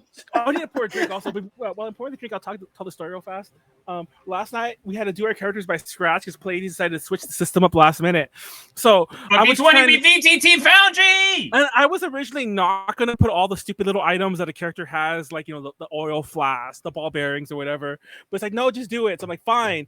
And one of the items a rogue has are called pittons, and if you don't know what they are, those things you put into like a wall when you're climbing. When you're cold. Yeah, and yes, those. But I had 10 of them for your penis. And yes. Oh what? Oh, you started timer. Oh what? It was so hard to. I believe those are called sheets. But it was so hard to move them all. I had to do them all by hand. To keep your penis warm. It took like 5 minutes. Callie, what is wrong with you? Also, to be fair, it would also ensure that it doesn't stick to your leg. It has a lot of uses. The pitten is the next big thing. Callie, stop talking about pittons. You're the one who started this. Listen, you could put like a little face on it and be like a little like finger puppet. Okay. It should have cat ears. There you go. All right, cat ears. Let's do it. Manuel, put cat ears on your pittons. Here we go. I need to put this down. I need to put this up a little. How do you consistently have one frame every 5 seconds, no matter how you're presenting? It's his computer. Okay. Okay. Well, I hear it. From the brand new masterpiece. Okay, well, I'm gonna play the song as the intro. Like I finish my drink. Turn it down. Oh, turn it down? Yeah, like a little bit, like maybe like 50%. Half. Oh, you're right. It is kind of loud. Sorry. Perfect. There you go. Okay. So, Tommy's anyone know what this song's about? What the fuck is this? It's Japanese shit. Wait for it. Wait for it. This is one of those racist Japanese things. This sounds like it could almost be Jack Black. Does anyone know what this song's gonna be about? And it's got the racist. It's got the Japanese Nazi flag in the background. Oh yeah, I apologize. We have to talk. It has to be used for history reasons.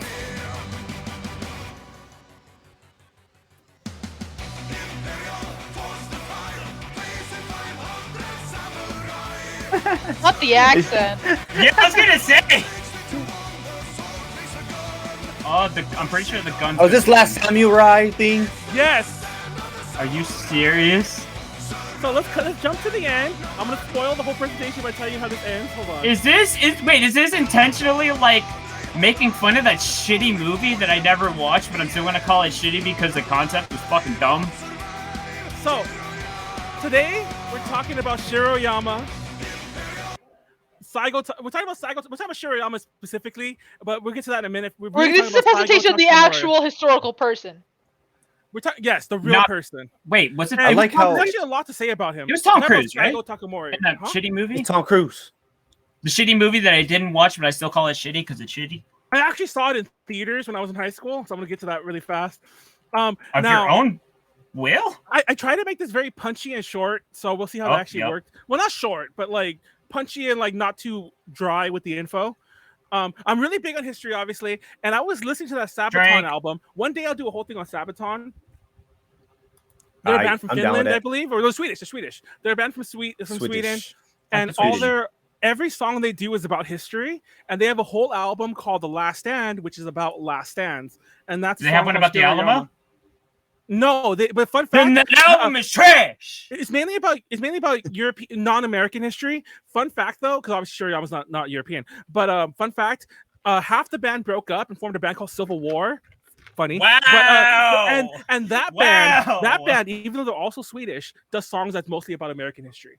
But anyways, I was originally gonna do a presentation on a specific battle from the Crusades, and I'm like, no, that's a little too dry. I know that a bit too much. I'm just talk too much. But this is funny. So I saw the movie Last Samurai when I was young, and I liked it. I was a budding weeb of like 15, 14, whatever old I was, whatever year this was, 2002, I think. Anyways. So you were not 14 in 2002. I was 16. But anyways, close enough. He's close enough. No fucking way. No, I was 16. But I really was 16. I'm aging myself perfectly right there, so don't do the math. All right, sure. But anyway, sure you were. Mm-hmm. We're the same age, aren't we? I'm not barely older than you. No, we are not. We are not. Anyways, ladies. And I was actually when I finally found this movie. It doesn't say based on a true story anywhere. I will give it that, but it's really presented as if it's history. And I've heard, I've never had a class that did it. I think because I was out of high school already. But I've heard stories. You can see it if you go to YouTube and you look at the trailer or whatever the fuck. People have been, will be, and always will be shown this in school as if it's history. And are you serious? Yes, because none of it's true. None of it's true. So real fast. The movie's about a guy named Moritsugu Katsumoto. Obviously, that's not Saigo Takamori. We're going to talk a bit more about it. This slide originally came at the end, but I wanted to bring it up first. So, in the movie, Katsumoto is a former daimyo. In case you don't know what daimyo is, that's like the lord of the feudal lord of a certain region. The whole point of the actual Meiji Restoration is that it wasn't the lords who did it. It was like samurai. Wait, what the fuck is the Meiji Restoration? I'm gonna come to that. Don't worry. Also, I do actually personally have a question. Is what's the difference between a daimyo and a shogun? Because I'm more familiar with the concept of a shogun. The shogun is the military leader of Japan. There's individual regions, right? No, the shogun rules all the separate daimyo. Oh, I thought there were separate shogun. Oh, okay. Technically, the shogun is like the emperor's military leader. It's like his grand admiral or whatever. So there's one shogun. There's not like multiple shogun. I mean, they're having multiple shoguns in history, but it's only supposed to be one. Okay. So and then they fight amongst each other. Who's the true one? And then hence you get the fucking warring states there or whatever it's called. Now obviously there was no white savior Tom Cruise. Also speaking of the white savior thing in the movie, this is me nitpicking, I will admit, but it's still really annoying they did this. They made it seem as if America was like really the one westernizing the Japan, but actually it was the second imperial French people of Napoleon III. They were the ones who were really like modernizing Japan. That's why all their uniforms look very much like French military uniforms at the time. Like still do. That's why boys' uniforms look a certain way. Yo, is that how they started the whole Japanese French bakery thing? Yes.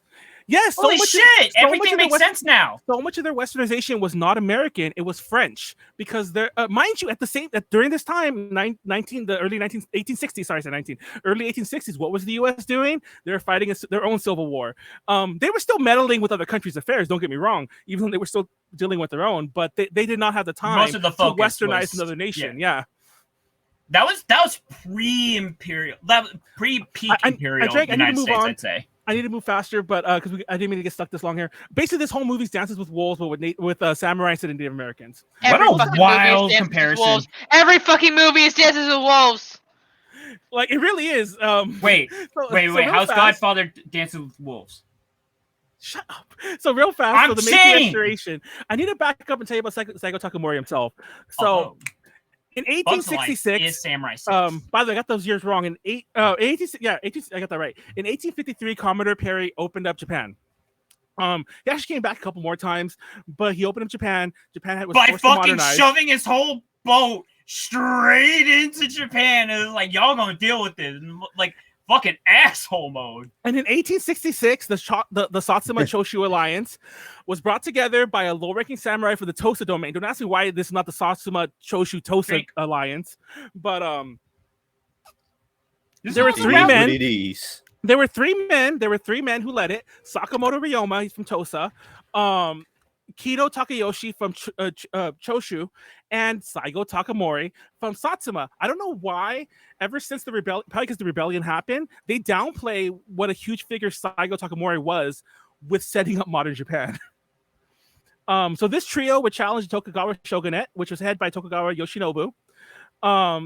They decided, hey, we're gonna support the emperor, who at the time was Komei. He was later replaced by his son named Meiji.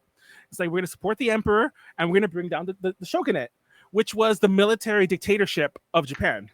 If anybody wants something like weeby to latch onto, part of the inspiration for the events in Samurai Champloo had to do with a similar time trend. Obviously, like everything in Samurai Champloo is like this mix of like 200 years, but a lot of this is like in here. Like some of it's in here. That is. Drink.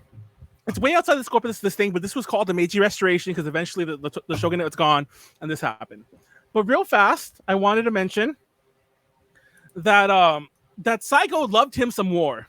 This is the last samurai, the real last samurai, by the way. He didn't want to negotiate peace with the Tokugawa. He wanted to fight. And basically, it was because of him that we got what's called the Boshin War, which is the actual civil war. Because the shogunate really had no power. They were able to be like, okay, fine. We'll let you have it, but let us live. Let us keep our power. Let us keep, like, you know, not power, but let us keep our, like, estate and so on. We don't give a fuck what you do so long as we're comfortable. He's like, no, we're going to fight. And by the way, I think that's a picture of, like, you know, from the Boshin War. And I think that's supposed to be Saigo's one of those people. No, it's not the real. There will be real pictures later. But anyways. And also, Saigo Takamori was a hero in the Battle of Toba Fushimi, which was the last battle of the war. And he was the one, Saigo Takamori was the one who got the formal forms of surrender from the shogunate. Once again, I don't know why Japanese history downplays how big of a figure he was. So was this war enough for him? Well, it turned out, by the way, that's a painting of him. I love it because his head looks tiny. Yeah, look at those shoulders. For those who don't know what a hawk is, a hawk, like there's hawks and doves, like in politics. A hawk is someone who always wants war. He always wanted war. It was his idea that they should go to war with Korea. Yeah. He wanted to invade Korea because they wouldn't acknowledge the new Meiji emperor. And there was this whole thing. Sounds like Japan around that time. But mind you, Japan and Korea has always had. He wanted to stop K-pop. Okay, he he woke up. He's just like, "This is one thing called K-pop's gonna rule the world." God, Japan and Korea have always fucking hated each other. Yeah, he always Japan and Korea, China and Japan, China, Korea. This thing. He had this thing where he was gonna go to Korea and like offend everyone so much because he's like a big person in the government. He's gonna offend everyone else there, get himself killed, so they have a reason to go to war. What a fucking weirdo! Mind you, he tried to be a martyr all the time. That's so weird. All the time. Trying to be Franz Ferdinand. But anyways, fun fact: this is what Japan later did to justify the invading China. But anyways, that's so weird. What the fuck? Basically, though, it didn't work. He didn't have many people who backed him up in this, so he left the government. I mean, by the way, there are Global Saigo politics. Legos, and I found I put these here because one of them is based Why on does that he have painting. the Manic Pixie Girl? Oh, never mind. That's a band. But yeah, I thought he had like red stripes, like Shadow the Hedgehog. But yeah, there's Saigo Takamori Legos you can get apparently. But anyways, so let's Yo, look at the he Satsuma looked Rebellion kind itself. of like Joey Diaz. Anyways, so Saigo, right? That one portrait picture looks dead ass like Joey Diaz. So Saigo actually formed a military academy with a bunch of former samurais. He formed a bunch of them. Basically, he went back home to his Kumamoto and the Satsuma province. He went back home and he's all like, okay, I'm gonna go basically do my own shit over there. And he trained people basically to follow his ideals and he put them in places in government. He's basically starting a little mini rebellion there. And but the Meiji government was like, what the fuck is he doing? He's like starting a little thing down there. And mind you, I didn't write this here, but at the time there were actually a lot of little samurai uprisings going on.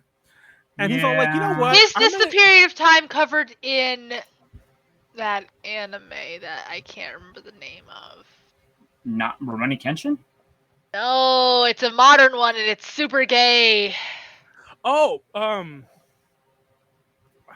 Drink. Remember the name? Hold on. I was gonna say, Token Rambo? It's not Gintama?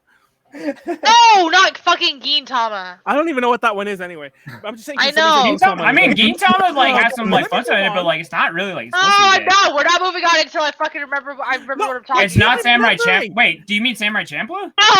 No. Okay, I was gonna say. So the Meiji government sent a police force to just investigate, but some of his friends, like Saigo's friends, kidnapped the leader of the police force, tortured him, and he said that they were sent there to assassinate Saigo. He later took this back because obviously he was being tortured. We don't know, but that's what happened. So the story goes. Golden Kamui. Golden Kamui. Okay, yes. Yeah, I believe it is. It is the same period of time as Golden Kamui? I believe so, because I only know that one from like a preview I saw of it. I think that because they were giving us things for it. Let me look this up real fast. Hold on. There is a very specific year in which Golden Kamui takes place, and I didn't pay attention to what that is nor where. Yeah, it takes place after that. I was right. Okay, because the whole point of Golden Kamui is that it's like after a big internal war. That exactly. It takes place after this, but I think just after this. I took a drink already. So because I think there's a character in Golden Kamui who's based on this guy, basically. So it's important to note that it was a samurai and not Saigo himself who were kind of starting this little rumblings of rebellion, but they went ahead and they started like raiding like ammo places and like artillery places to get a bunch of ammunition and guns. And yes, even though everyone likes to glorify this as like the gun versus the sword, they had guns. They had guns. You cannot have guns. If you want to win, you got a fucking gun. Because they straight up was just like, yo, this thing could kill people too. Let's go. We don't have. So anyway, so Saigo came out of retirement and led them. So now it's February 1877. Flash forward a little, it's been a few months, and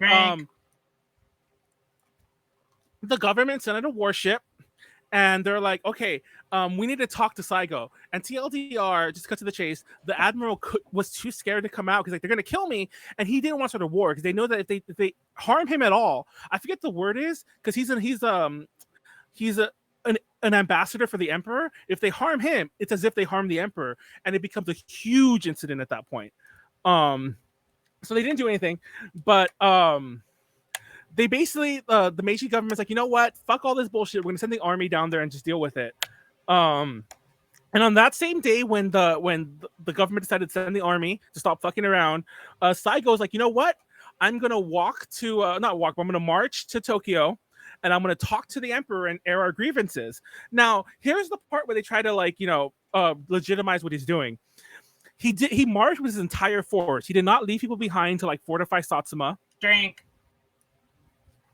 And he did it his home province. Okay. He's not the governor of it, but he technically almost runs it.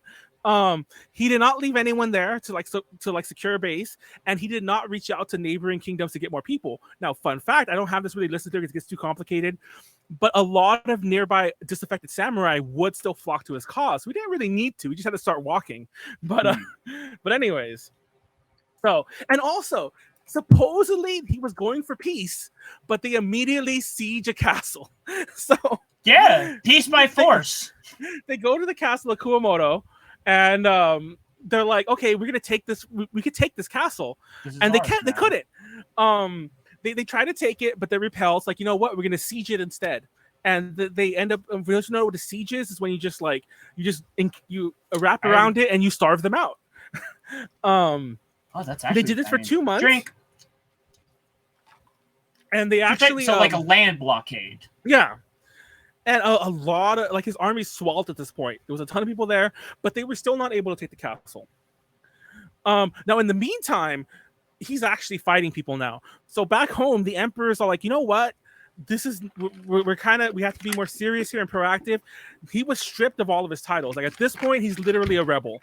He's no longer a samurai, just like doing his own thing. He's like, this is open rebellion.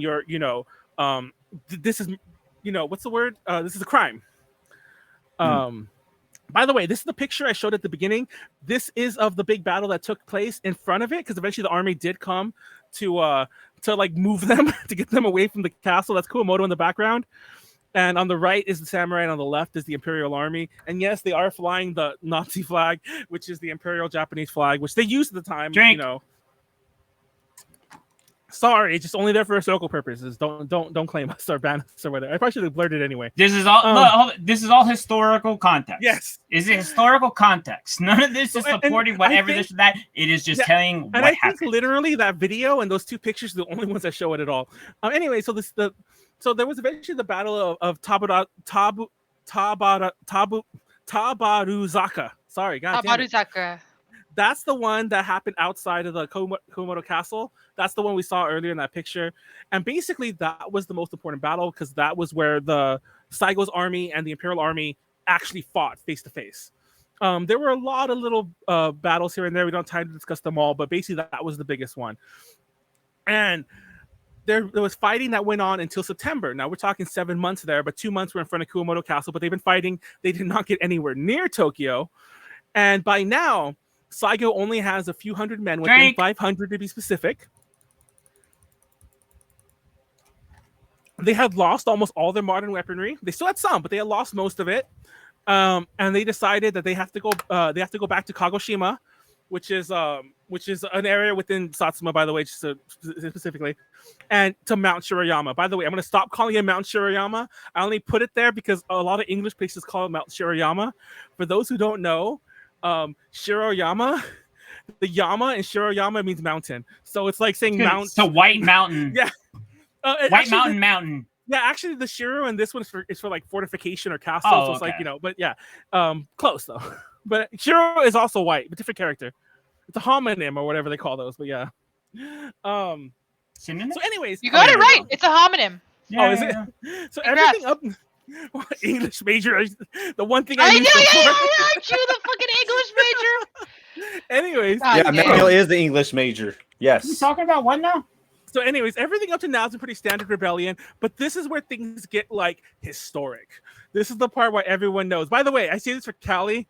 I wanted to end every little section with the meme. Oh my god! Like, I can already see it slowly loading in. Yeah, God. Follow live fans. Japan. Can we keep having Takamori in Japan? And I can't remember her name, but I assume it's Taki. The other one's Mori, Taka something, and the other one's Mori Calliope, obviously. Takanashi Kiara. Yeah, and it's like we already have Takamori in Japan, and Takamori is Saigo. But yeah. So anyways, keep that on. Keep that. We have Takamori at home. Keep that right there. I know. Keep that right there. Don't move it. Oh, don't move the fucking. Damn it! Don't move. God damn it! A screenshot. What were you trying to do? Whatever. Anyways, I moved on. So anyways, real fast. So 500 rebels left of Shirayama. We're not almost done. So I want to speed it up. On September 1st, the Imperial Army spent like weeks. The Imperial Army spent weeks fortifying the region. That's a real picture of the fortifications they did. Like basically the part I didn't mention is that a lot of those battles they were fighting for the past 7 months, they would fight, Saigo would lose, he lost every battle. He would lose, and somehow he would still escape. So at this point, they were like, before we even fight, we're making sure this fucker is not leaving. Like, we're capturing him or he's dying. Like, this is it. And things were a little different this time. Now they had warships, and they were going to fire on them from the ocean, from the water, whatever. And anyways, on September 23rd, the admiral of the fleet told the samurai who were like sent a messenger, like, hey, give us Saigo, you'll all live. For now, probably because it'll probably be executed later. You all live. That's the play. And I don't know. Fuck it. I drank anyway. And otherwise, you're going to be bombarded with the artillery at 5 p.m. They ignored it. By the way, these are the actual Imperial forces who assaulted Suriyama. So the Satsuma forces were like ripped to shreds by the artillery. Apparently, they had some of their own guns, but they didn't have many. They had some of their own cannons, I should say. They didn't have much ammunition for them. It's said that Saigo melted down statues for bullets, and he even like tended some of the injuries with a carpenter saw. The last story might be true, but I don't think he had time to melt down the statues for bullets. But it would take a long fucking time. For that. Exactly. Also, in the molds and shit like that. Yeah, that feels like too much of a legend. But anyways. Doesn't matter. Either way, the barrage will last to 4 a.m. till dawn, at which point the Imperial Army charged. By the way, a lot of people like to almost pretend that the samurai charged. No, the Imperial Army charged. They were defending. Now there was hell to pay. There was the famous bonsai charge, which by the way was not from the samurai. So this is probably the only part of the story that takes a bit of a that's a bit romanticized. So the Imperial Army, and Saigo's army met face to face. Now, the other battles, they had guns, but this time there were no guns. So the samurai drew their swords. This actually worked for a second. They didn't do much damage. By the way, only about 30 Imperial troops died at this battle compared to the 500. They were all massacred, just cut to the chase of the samurai. So they didn't do much damage. But when they drew the swords, most of these people are conscripts. They didn't really know. They're like farmers. They didn't know how to fight against a sword. So a lot of them just kind of broke. They just kind of like, what the fuck? We're just scatter. And they probably would have managed to break through. But there were like 60-1. They were outnumbered insane. So it was just by sheer numbers, the lines held. And this is what they show, like when they're just charging as bullets. This is like from is Callie just T-posing right now? She is. She's in the corner. Is she like full black? Now by the way, oh shit, drink. Project also drink. So anyways, at some point during the skirmish, Callie, Saigo became mortally wounded. And there was another samurai named Beppu Shinsuke. He would carry him. Sick goatee. Yeah, this is an actual picture of Beppu Shinsuke. It's got like the full fucking devil goatee. He carried him to a place where he commits seppuku, and he acted as a second and cut off his head. Now, oh yeah. Following Saigo's death, Beppu and the few remaining samurai, they had their last charge. Literally, they were all shot before they got anywhere near them, and that was it.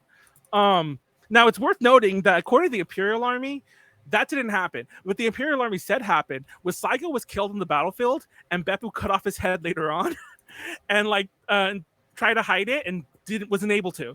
Either way, whatever story you believe is true or not, the Imperial Army did find his body and his head. So I honestly think it was the latter. I think the whole Beppu thing was just kind of like added later. Fun fact: if you've been paying attention, technically this means Beppu is the last samurai, not Saigo. Why does nobody ever? Beppu is a great name. Yeah, it sounds like something I would name my dog. Well, that definitely sounds like a pet name for some anime character. Absolutely. But anyway, so quick, I don't know why this is all one thing. I feel like one of the background characters in the Tournament of Power defeated what used to be an elite force. Also, a lot of people like to point out that was like a nice noble charge of old virtue or whatever. Bushido. It did nothing. Like the whole bonsai charge was worthless. Like they basically drew their swords, scattered a few scared farmers, and then they got shot. I mean, you could say that about any effort. Oh, well, I'm gonna cut to this in a second. Don't worry. And by the way, I have another meme. There's apparently a lot of Saigo memes, but yeah, you can't lose every battle and still be considered a national hero. That's where you're wrong, kiddo. Drink. I'm gonna dismantle this a bit because I don't think he's a hero, and I'm gonna tell you why in a minute. So this is the aftermath. Just real fast. To be fair, you really couldn't make that call because you were not raised in Japan. You have no fucking clue how they consider him. Also true. No. Yeah, Manuel. I'm talking about from a purely moral standpoint. I'm going to come to that in a second. It has wasn't the point of the meme that he wasn't a hero, though? Like, I just shared the meme. It's like a folklore like kind of hero type of thing. But anyways, there were conspiracies saying he fled Russia. You know, all the normal bullshit. Obviously he really died. They found his head. He's dead. So also, though, there was some discontent about him. Some say he's still out there. So basically, the Meiji government did pardon him. They did pardon him in 1889. I wouldn't say pardon Beppu though, but they're like fuck Beppu. I know. Beppu? Beppu Shinsuke. You're telling me a poo bepped this? Exactly. No, Mr. Taku's already cut to the chase. He was trying to uphold a feudal system that benefited a few people based entirely on birth. But we're gonna get back to that. So a statue of Saigo with his doggo was unveiled in Ueno Park in 1898, which is probably how most people know him. It's in it's in Metro Tokyo. This isn't in Leave Tokyo. It's kind of far away from like Akihabara, but this is like in for those who don't know, Tokyo is that actually isn't that in fucking The World Ends With You? Yes, but for those who don't know, Tokyo is both a city and a state, technically. So, like Los Angeles. This isn't. No, not Wait, really. what? No, it's a county and a city. But I thought you meant state. I was like, wait a second.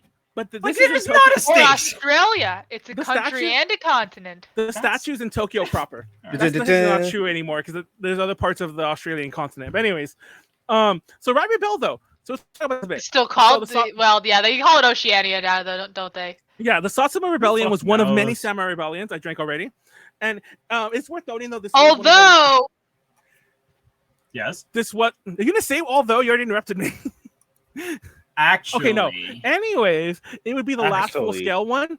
Now, I want to point out that there were some of the stated reasons were political corruption. There's always political corruption, but honestly, the biggest reason anywhere there's power structures, the biggest thing Saigo and his people were against was government spending that was not on the military. Wow. Like one of the sounds big like things a modern day political party. Yes, that's just conservative. That's just every conservative party fucking ever. One of the big things he was against was that they were gonna build like a rail system, and he wanted it to be spent on war. He wanted more warships, like no infrastructure. Well, guess what? You can use that rail system to travel weapons. Exactly. Like, see, whoever was writing these just wasn't good at selling it. Drink. Okay, hold on. So we need more bullets. It's like, okay, how do we get those bullets from point A to point B? This is the biggest one. Do you want to know what really started the Satsuma Rebellion? You want to know what happened in January? Because it happened in February. You want to know what happened in January? Somebody went broke. The government stopped the rice stipends. If you don't know what those were the payments they would give to samurai for just being samurai. So basically, the government's all like, no fair. Yeah, basically, the government was like, okay, guys, you guys gotta get a real job now, and that's why they rebelled. That's true. Yo, that's the honest truth. They were getting their. If they mess with someone's bag, they're gonna get pissed. So I just find samurai neat bucks. This was not Bushido. This was that they didn't want to become farmers. They thought they were above that. They didn't want to get a job. Their job was sitting there with their swords and praying every day, or whatever the fuck samurai do when they're not fighting.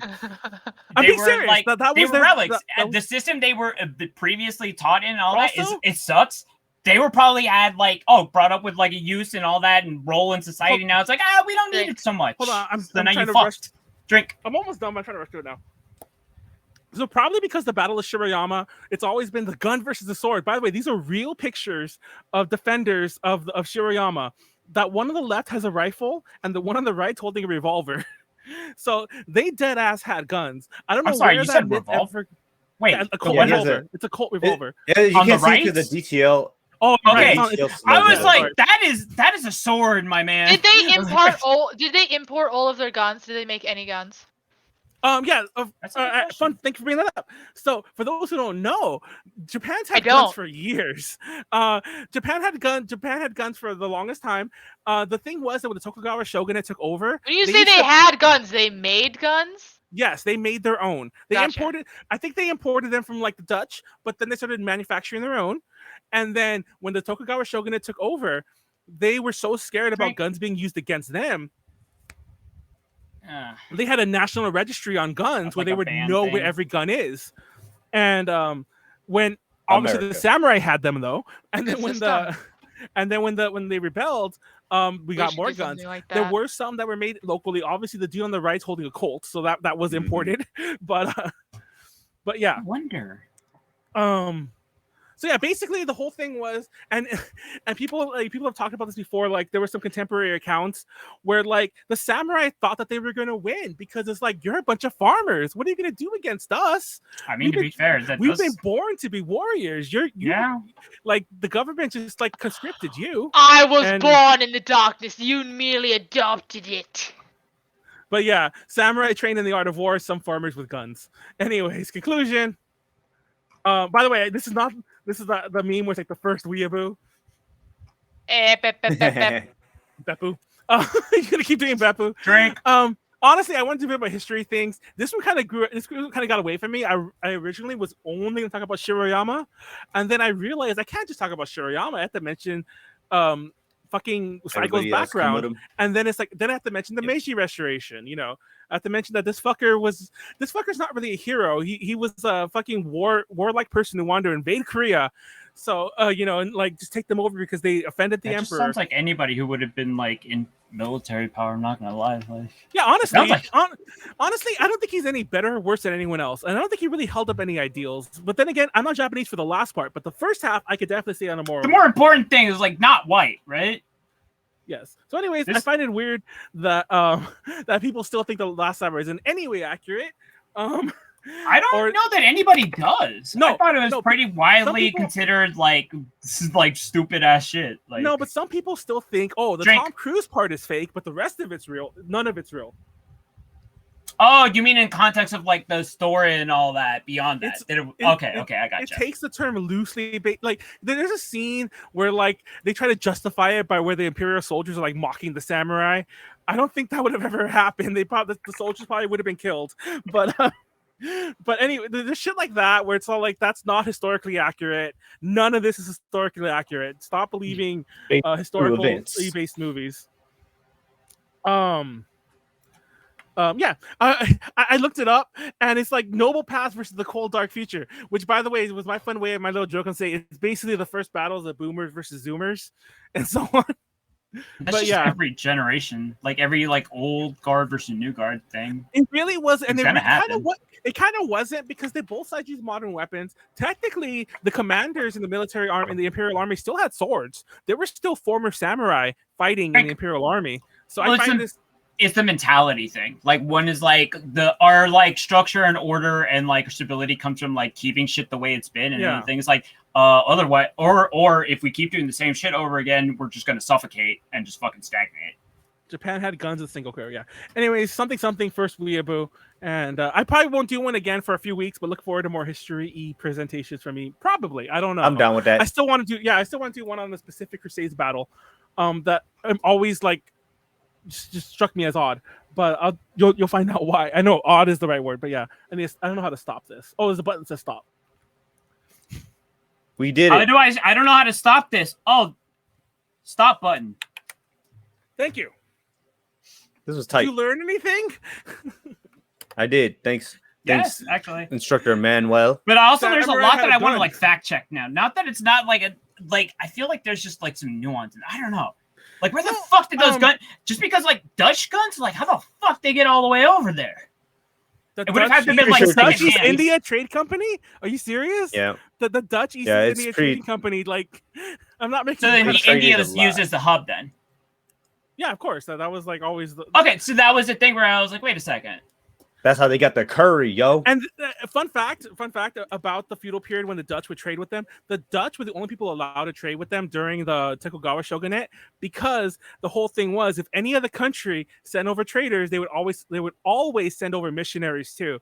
But the Dutch were always like, no, we'll just send over goods. We don't have to send over a priest also. But if you send over someone from the U.S., someone from like Great Britain, they always like, oh, this priest has to go convert you from like heathenism too, It's like, can't we just get the guns without the church shit? Like, apparently not. Every country has to send their like priests also. It's like every crate of guns comes with a Bible in it, like a fucking hotel. Yeah, but the Dutch were willing to show up without it. Drink. Oh, God damn it. Callie won't stop timer, John. They're like, we just here for business. That's it. But I mean, that's a lot less to deal with.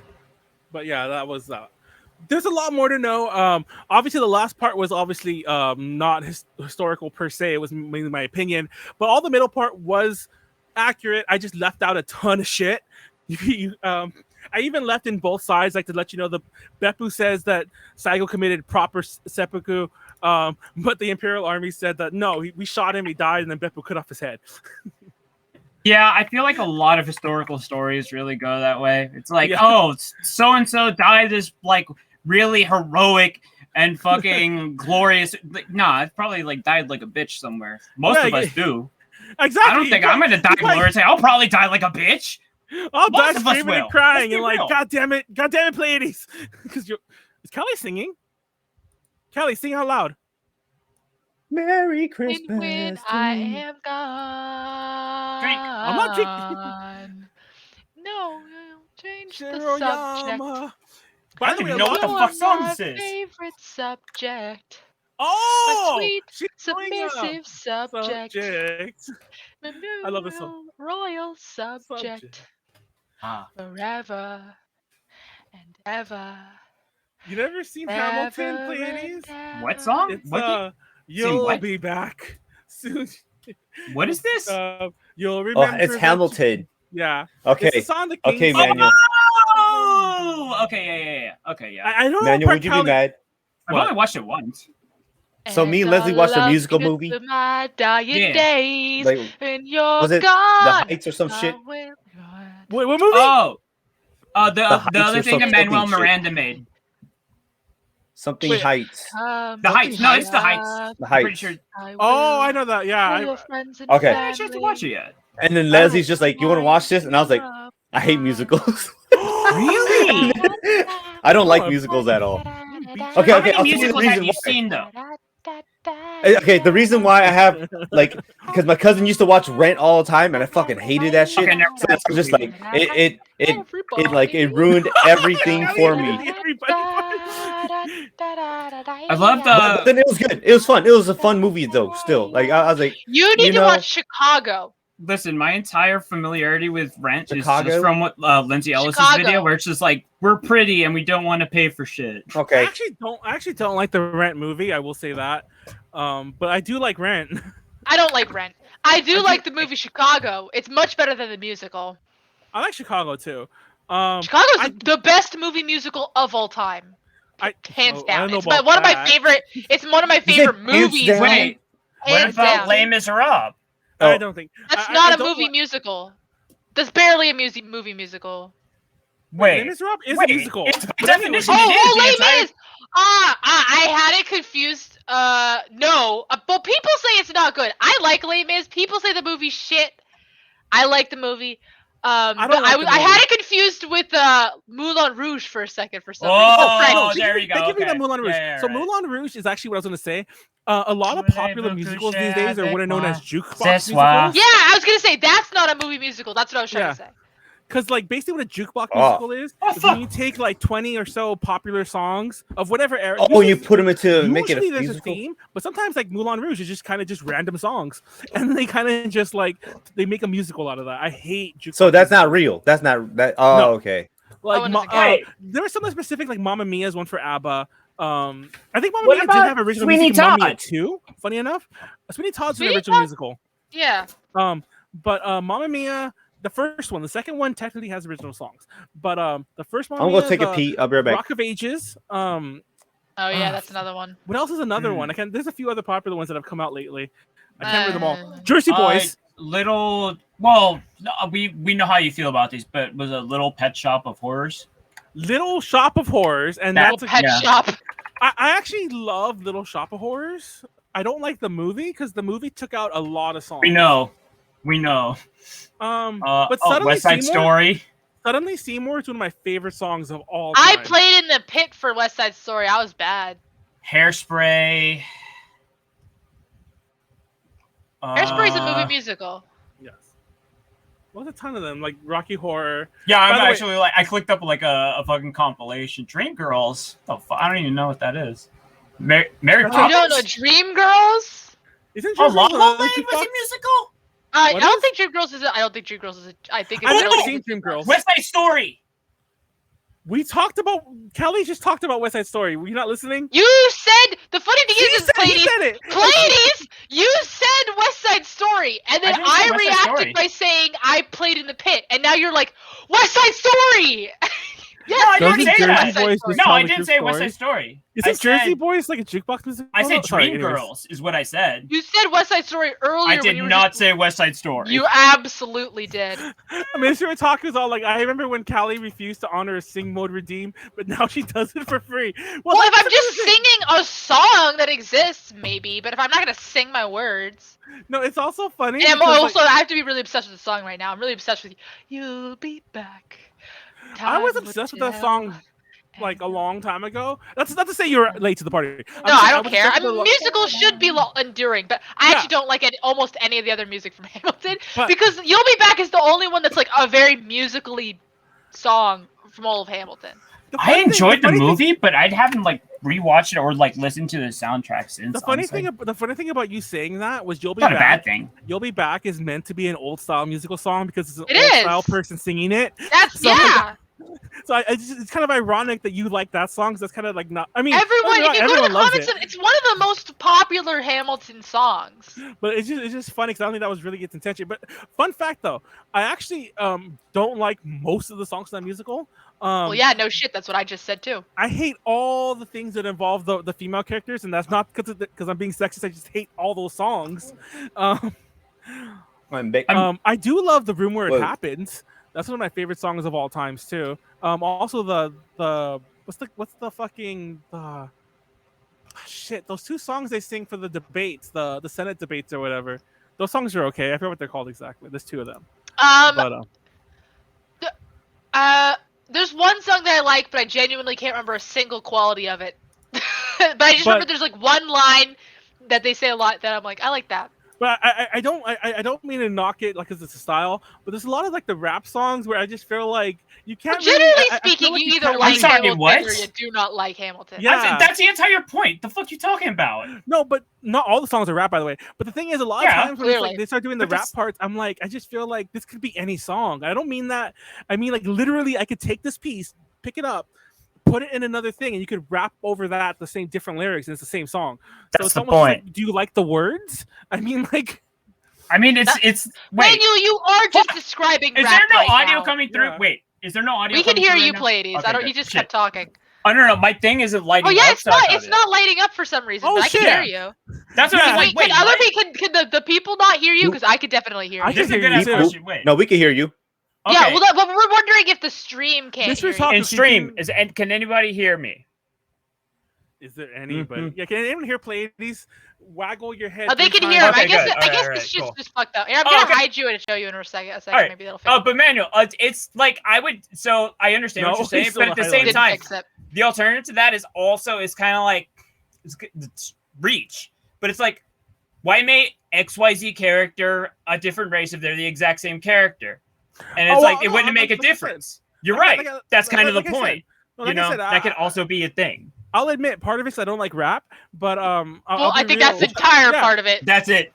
Because otherwise it wouldn't matter if they interchanged it. The flaw you just described is literally just what rap is. A rap is a bass track, and then you put words on top of it. There could be any formation of words. Rap is just poetry. Real fast, though, I will say this though. One thing that does bother me about the angle of the musical is they keep like, especially the first act, they keep liking to point out like, oh, we're all immigrants. We founded the country, and then like two of the immigrants they mentioned, Lafayette and Hamilton himself, they're not immigrants.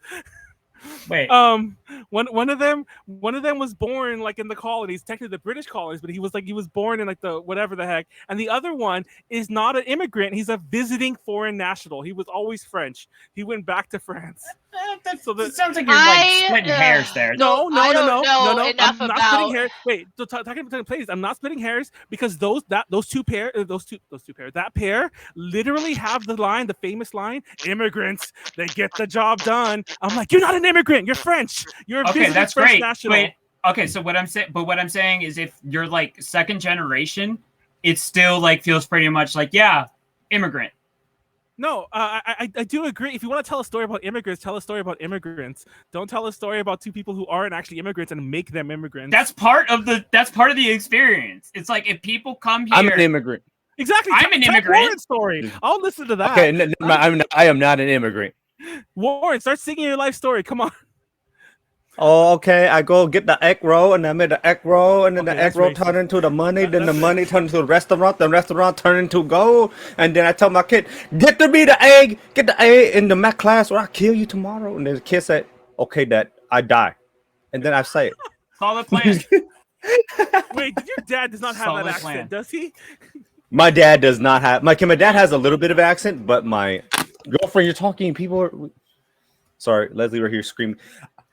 But no, my dad does not. My mom doesn't have an accent at all. My dad a little bit, but hardly. You could hardly tell. Oh, my parents got like heavy fucking accents. My mom worse than my dad, but it's like you know, y'all done well. You got your citizenship and all that. Yeah, who fucking cares? But like my parents, to be honest, like my dad was he got here when he was like five or six. So it don't. My mom was here when she was 3. So it kind of. Yeah, I only ever have to know Warren's last name whenever I fill out a thing for like a con, and every time I have to know. LA, let's do it. Wait, are we doing ALA? I forget about it. Yeah, we're doing ALA, but nothing's open yet.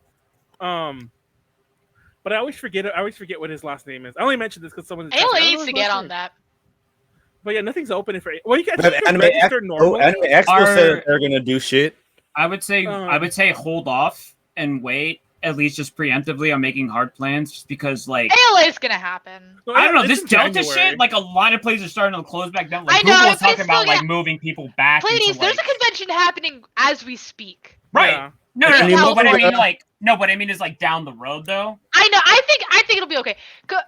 People just need to realize they just need to fucking wear. They just need to wear masks. That's literally the old. You just gotta fucking wear a mask, dumbass. To be fair, they were saying like for a while, I was like, oh, you vaxxed? Okay, cool. No mask. You cool. You're good. And then that was never true. People who believe back. that were stupid. I never believed that shit. Well, they're the same people telling you to take a vaccine. So it's like mixed messages. It's not mixed. I'm cautious. I'm a cautious person. I never took off my mask. The problem with people saying forced myself to take mine off to get more comfortable with it. Like, oh, okay, we're back to normal. Fuck it. I could have kept my mask on. The thing is that the Delta variant happened because vaccines didn't happen fast enough. And also the problem with talking about like mixed messages, it's not so much mixed messages, it's like an evolving message. And I always feel like that's an odd thing. It's like, yeah, things change. Like it was also, do you remember when this all first started and people were wearing masks and the CDC was all like, oh, masks don't actually do anything, you don't have to wear them. That's it. And that's what I mean. This is a real thing, by the way. You can Google it. It's like very early on. No, this is proven. Yeah. This is Trump era CDC. That's why. Yeah. No. But it was still fucking Fauci and everybody. Well, Fauci specifically said don't mask, and then later on it was like so that we said it so that people wouldn't go out and get shit tons of masks and the health professionals wouldn't be able to get them. And then from there it has this thing. So now it's like this. It's a thing that everybody can point to anytime the CDC says anything at all. And it's like, well, they said this one thing this one time, so now everything is in question. People are stupid. I really don't like it. It should have been always masked, and then we wouldn't have this thing to point to. Exactly. Lady said it in a different way. I would have, but yeah, basically that's what happened, and that's and long and short. We actually had a big ass shipment of masks coming from overseas, and then like halfway through, this shit got recalled, and it was just like, no, those masks are ours now. It's just like I bought a shit funny story. I bought a shit ton of masks and Purell in January of 2020 because I got sick. Like I got sick and I was like, oh, I was it COVID? I don't know, maybe. I feel like I probably got it at some point, but like I didn't No, but anyways, I happened to really like stock up right before it happened. Although I remember at the time that I kind of knew that this might happen. I kind of knew that there might be a pandemic because I'm just an extremely paranoid person. I remember stocking up food. Of course I did. Well, I started stocking up food the day we were sent home from work, so I was pretty late on that front. Oh god. You started stocking up like masks and shit like that too, or was that? Well, I had masks regardless. Like that was independent of the pandemic. Oh, okay. Still have those masks, by the way. Of course. I'm a very paranoid person. I'm prepared for most situations. In fact, until recently, I've had my Go kit, my emergency bail backpack. Your bug out box, your bug out bag. On a hook next to my front door. And the only reason it's not there anymore is because the hook kept falling off the door because the backpack. Oh, I don't think you ever told me what fell. Is that one of the hooks you told me about? I can't remember what this conversation was. You told me the command hooks kept falling, and you're like... Oh, that was a different situation. Oh, okay. Yeah. That was weird, too. What the fuck was I looking up? Somebody said something, and I went to look something up. I have my... Oh, never mind. It has to do with you guys. Sorry. Okay. But I will say that... It was my toilet. Sorry, it's about my toilet. I didn't Oh, shit. I was following a channel. Okay. I was following a channel at the time that was talking about about the virus and shit like that, and I was like, oh fuck, this seems like a bit. So I started stocking up on canned foods and shit like that, which I never fucking ate at any point. Oh my god! But it was just I actually did eat quite a bit of my stocked up food because even before the pandemic, I was a grocery delivered person, and there was quite a few months that everyone started getting in on that, and it was almost impossible to get a slot for time for your food to be delivered. So I actually couldn't get any groceries for a couple months. Hold on, I just realized what Mishako said. I thought he was telling you to start your presentation, but he meant that you started your presentation because you hit the timer. I'm like, wait. Hell yeah! All right. I was actually gonna ignore it. I'm like, oh, he's just telling us to go, and I'm like, wait, no, he's saying that you went. Callie, stop. Yeah, I don't have anything to present on. What do you guys want to know? Can you make a booty? Can you make the booty jiggle for Timer John? I thought you meant you. It's the same thing as the boobs, though. It is not. But it's not. But it's okay. But it's different. You get to see different stuff. Boob physics is the same as butt physics. The only difference is that instead of having them rotate in reverse, they always go the same way. That's the only difference. It's like two check marks. No, I've seen a lot of butts move. Not I want to see. No, I want to see this. Two things. One, about what you said about the butts moving. Even though I was making fun of the DOA physics before about when one boob moves this way, one boob moves this way, I've seen butt cheeks do that, but I've never really seen boobs do that. Well, Second of all, Warren you haven't looked at enough boobs. Warren was scaring me for a minute when he was talking about. I see more than my share of boobs, but Warren was scaring me. I know. Well, I have them, and I've seen them do it. Warren was scaring me when he was all like, "I want to see the booty shake," and I'm like, "Whoa, Warren! Leslie is in the room somewhere." No, what's Leslie saying? He literally started because he said Leslie's not saying anything. She's right here. I was like, what if Leslie started it and then Warren's just parroting it back? I know. Yeah, Leslie over here. I'm just. Asking. He wants I have PTSD now. He wants us to start twerking. He wants to see which one of us has the best twerk. Look at that foot. Hey, literally, Leslie. The only thing Leslie says is she wakes up in the morning. Leslie put her foot in. There it is. Oh, free only. Giving away the goods for free. No, there's a sock on there. Oh, was there really? There's a sock. Yeah, there's a sock. Oh, that's no fun. But that's the point. You don't get that shit away for free. Foot. I like how Yuji hasn't said nothing in the chat at all, but she came in to say foot. I'm joking. Yeah. On what, huh? A tentacle? Gotta pay to remove the sock. Yeah. Like, exactly. 500 bits, get the sock taken off. That's how that works. 500 bits for the socks for Leslie. Take off her socks so you can see her monkey feet. Okay, not her monkey. Oh, I dead ass. Oh my god, that's so rude. What the fuck is wrong with you? A friend of mine. It's okay. My face looks like a meat. Like looks like ground beef. So. Well, a friend. We in the same. By the way, I like how I called her a friend of mine. I had this ex-girlfriend, and she had this best friend of hers in Florida. Well, she was from Florida, so we went to go visit her family in Florida. We ended up spending most of the time with the best friend. And I just remember one of her outstanding characteristics that she would always talk about, and she also showed off a lot, was that she even said, I have monkey feet, and she would use her feet to do things. First of all, hell yeah. Oh, really? Oh, did she now? She did have kind of weird toes where her big toe was almost a thumb because I can't do it. And it was separated, and it was not it was like a thumb because it wasn't big. Was it long? It was Yeah, it was long and thinner. It was like a toe. All of her toes were long, but I have long toes as well. I probably could do this. Yeah, Also, but she had a space there's a thing between her with, big toe. Well, everyone does, but like a bigger space, and she could like grab things like she was a monkey. I mean, there's a thing also like with like the way like your toes are. It could be like this one's the longest one, and then these kind of like go down, or if it's like I don't think like I could. this, I don't think I could bring it to my mouth, but I could definitely pick it up. Hold on. Oh shit! She gonna break some shit. I'm actually straining a lot of muscles right now, but I think they're fine now. I was like, Callie's gonna crash into the monitors and be shattered. I was gonna laugh in a second. It's like, Callie, you broke a foot once already. My feet are more coordinated than my hands, as far as I'm concerned. I like how everyone's talking about, like, I think everyone's trying to pull the bits to get what's her face the sticker stock off. All right, Leslie, if they get a 500 bits, I know, we're gonna. what's her face? I was gonna say, Leslie, you gotta. Why am I saying drink? As if it's not me. I know, drink. You going drink? No, it's actually funny because you mentioned the whole can thingy, the canned food thingy. I remember when this all started.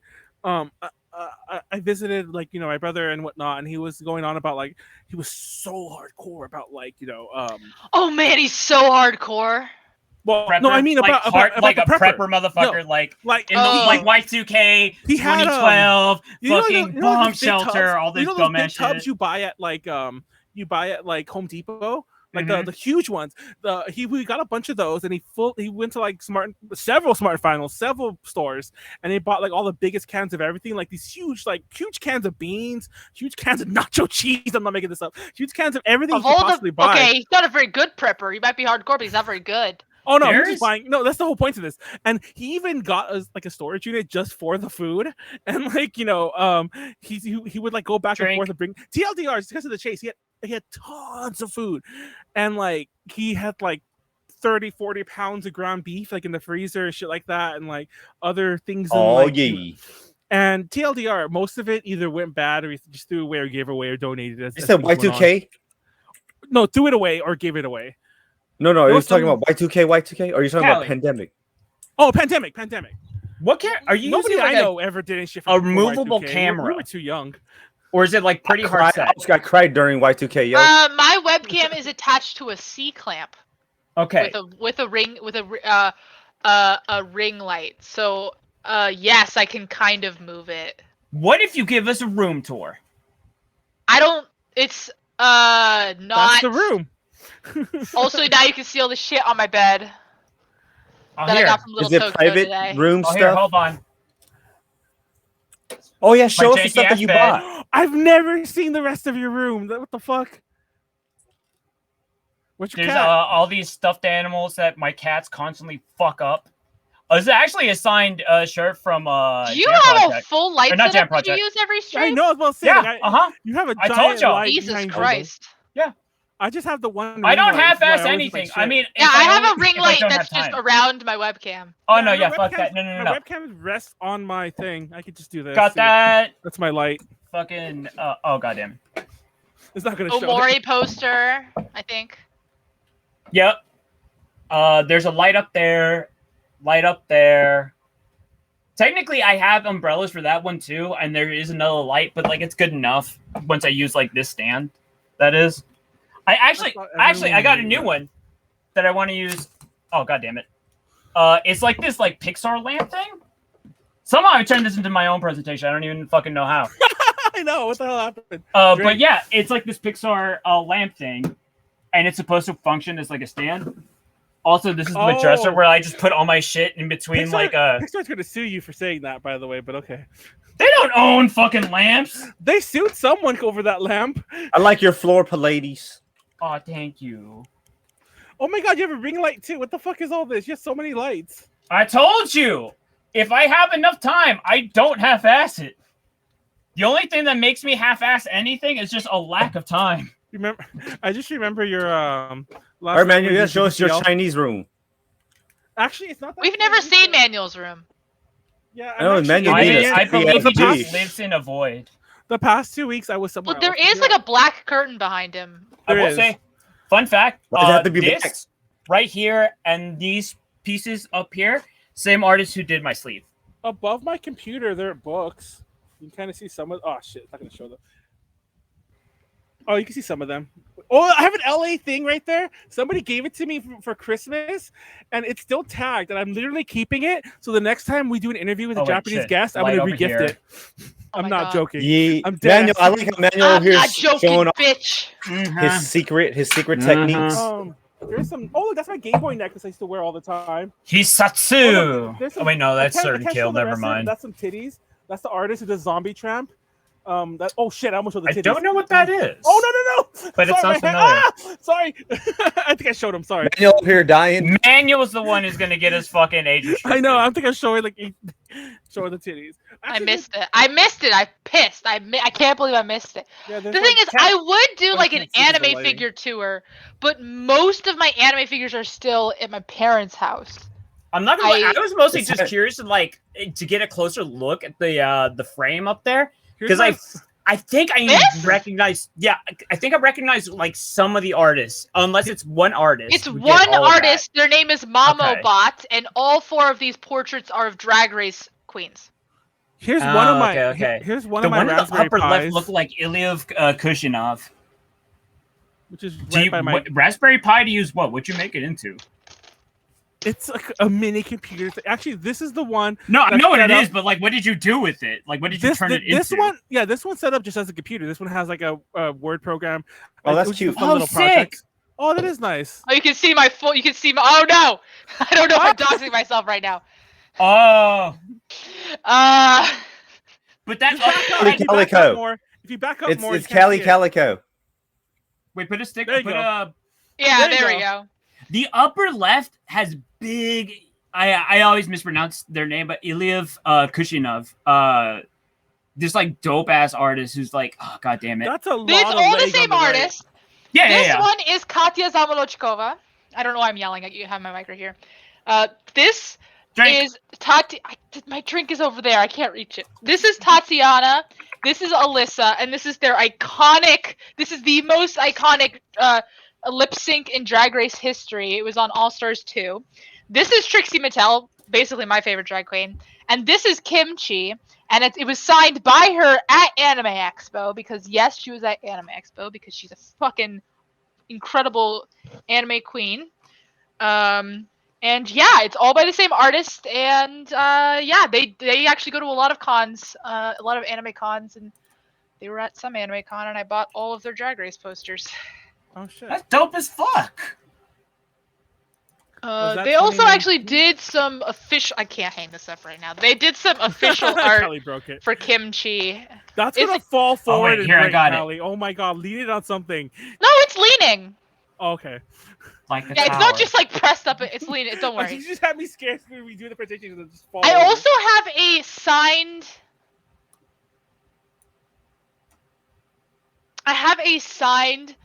Haruhi Suzumiya poster with the main English voice actors. And I have a signed Ruby poster in the other room of most of the team. Did you get it like did you just go up to their cubes and shit like that? Something like that. Oh look, you can kind of see the background of my plays. I don't know why it's tripping out. You can see it. That's my window. Oh shit! Stop! Incidentally, Callie, this is the artist. Really oh yeah, I know that artist. Yeah, I know that artist. It's not them. You can look up Mamobot. I saw it from like the background. I was like, yo, that look profile. I don't know. I think it was just like the color like scheme or something like that. Actually, here, I'll give it to her. This is giving my new This is my presentation, and I accidentally just took the webcam out of the thing. Socket? And I don't. Yeah, I don't. It's a little. It's a little wobbly. It's your badge. It's not wobbly. It's not being held up by anything. Nice. Oh, I somehow wedged it in between my two. This is my. We did it. That's the only unesthetic. Is that a tambourine? No, this is a ring fit. Oh yeah, ring. I saw mine sealed in the fucking box. I was gonna use it at the beginning of the pandemic. Never fucking happened. I wish there was a way to show you this better. Maybe. I'll join this on my phone. This will be way easier. Ooh. Goodbye, Callie. Yo, look at all those crowd sticks. What the fuck they're called? Crowd sticks. Crowd stick. That's a funny. I've never heard that term used for them. Yeah, lights. I think it's just light stick. It's Callie. Let me join on my phone. You look really white. Oh, there it goes. Like you were so white. You're just like white blob. Yeah, my camera, the exposure's fucky. Drink. Redo of a redo. Also, why I didn't get a VR headset with my birthday. Oh, because there's a new VR headset coming out. I don't think is there. There apparently was. I saw Pleiades. I saw Mr. Chocolate talk about it in a thing somewhere. Oh, he didn't have enough space in his room to use the Ring-Con, which is why he didn't also get a VR headset. I'm not gonna lie, friend Tipu, he doesn't have a huge place, but he had a very empty room, and I still almost broke his wall. So that sounds about right. I almost punched my cousin's wall doing VR shit. He was just like, watch out, no. And I took it off. I was like, oh shit, I'm hella close. I wish somebody had been filming me because he was watching me. He was watching me to make sure I didn't do that. And somehow I still like got too close to it and like punched the wall. Hey, as long as you didn't jump into a TV. Okay? I know, like I feel like oh no. Okay. Oh, I can still hear myself. All right, let's see. What do you got in your room? I can't turn my phone volume down all the way for some reason that I really don't understand. Well, so that's gonna be slightly weird for me. Your your mic, because it has a little white part, it looks like you're talking while you're smoking a cigarette. Okay. All right. Smoke weed. What happened? Every day. You sound pretty much. You sound a little clearer. Okay. It was because it was coming from my phone mic. I mean, I can switch to my phone mic. No, that's not. It's okay. Shit. You're good. You're good as is. Okay, we're gonna do a tour of. I can also hear myself out of my phone. It's really weird. Cool. We're gonna do a tour of all of my fucking posters on this wall. I have like an insane amount. Oh, okay. Hello. Hi, Callie's room. Woo! I know that image. What is that from? Vegeta. Well, I'm okay. So that's Vegeta, obviously. Is it Majin Vegeta or Vegeta? That's regular. Vegeta. This is a huge Steins Gate wall scroll that I have. Up here I have a very cool. This is actually sold in 3 parts, and I got all 3 parts. Hey, Gurren Lagann, let's fucking go! Oh. Yeah. These are some My Hero Academia posters that I got before the anime was even announced, because I'm a fucking hipster. Oh my god, you're one of those. I mean, that just means that you have like an early eye for like good I shit. know, I do, but I could legitimately do an entire presentation on every manga I've loved and then got an anime or predicted it would get an anime. The fact that there's a really good manga called My Dress Up Darling. I have the manga here.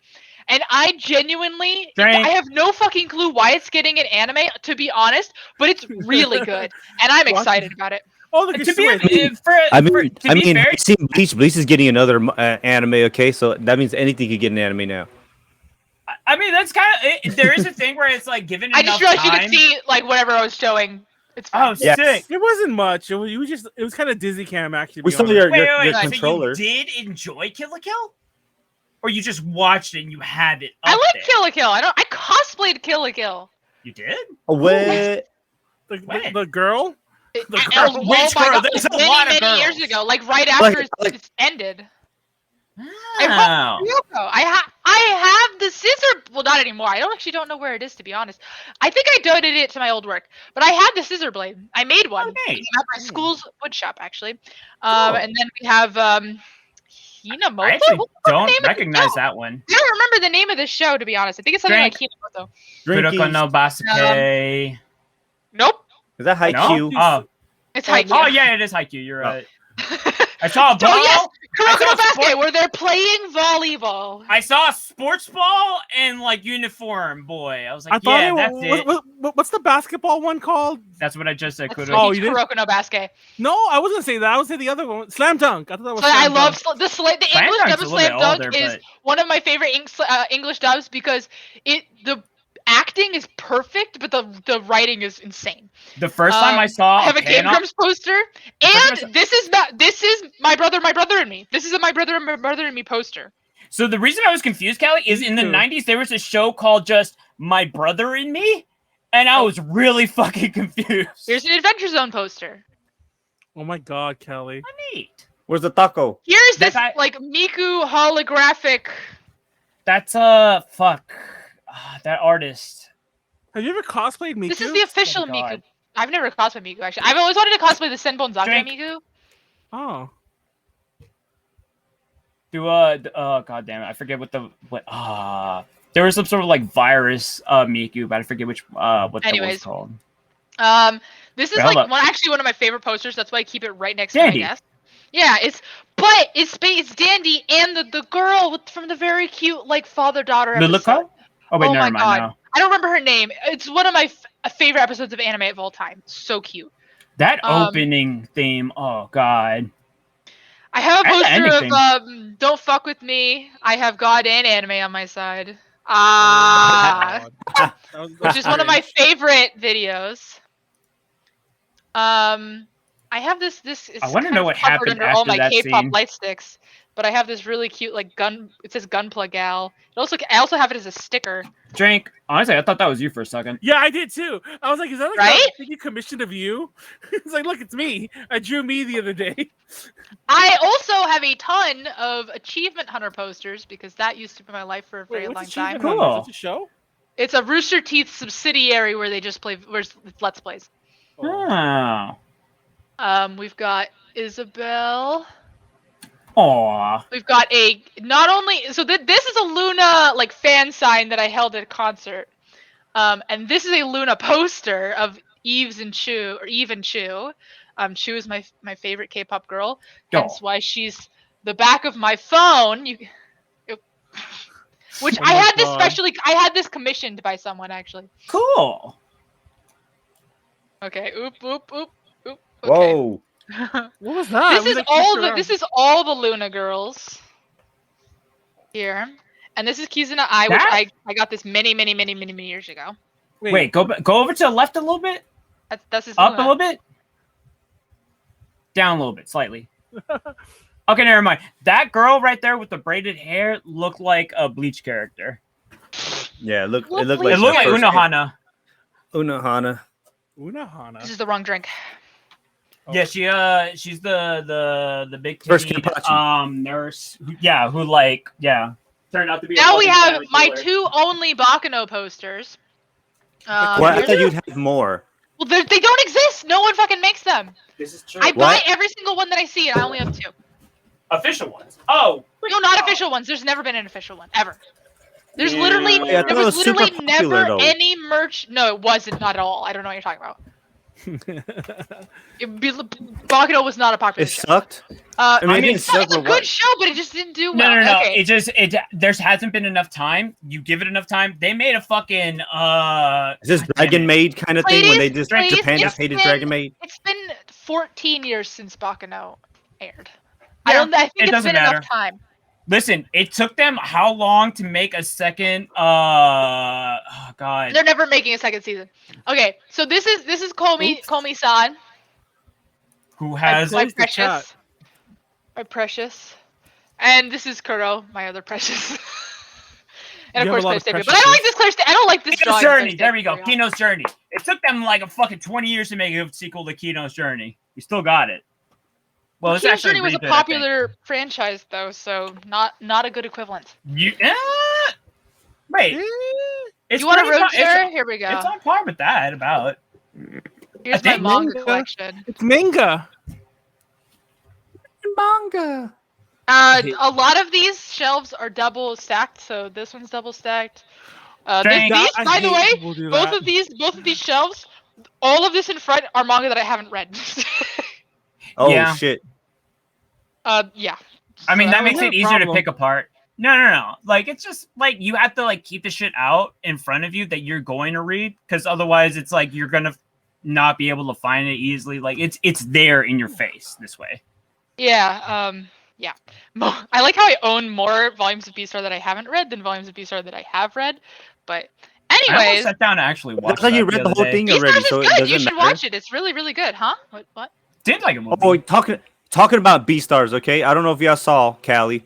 So this is one day I had my cousins over because some of my cousins from Georgia came over, and they're like, one of the cousins, she's like, oh yeah, Beastars is awesome, and everybody's like, oh that furry anime, and they Beastars watched is one genuinely episode. good.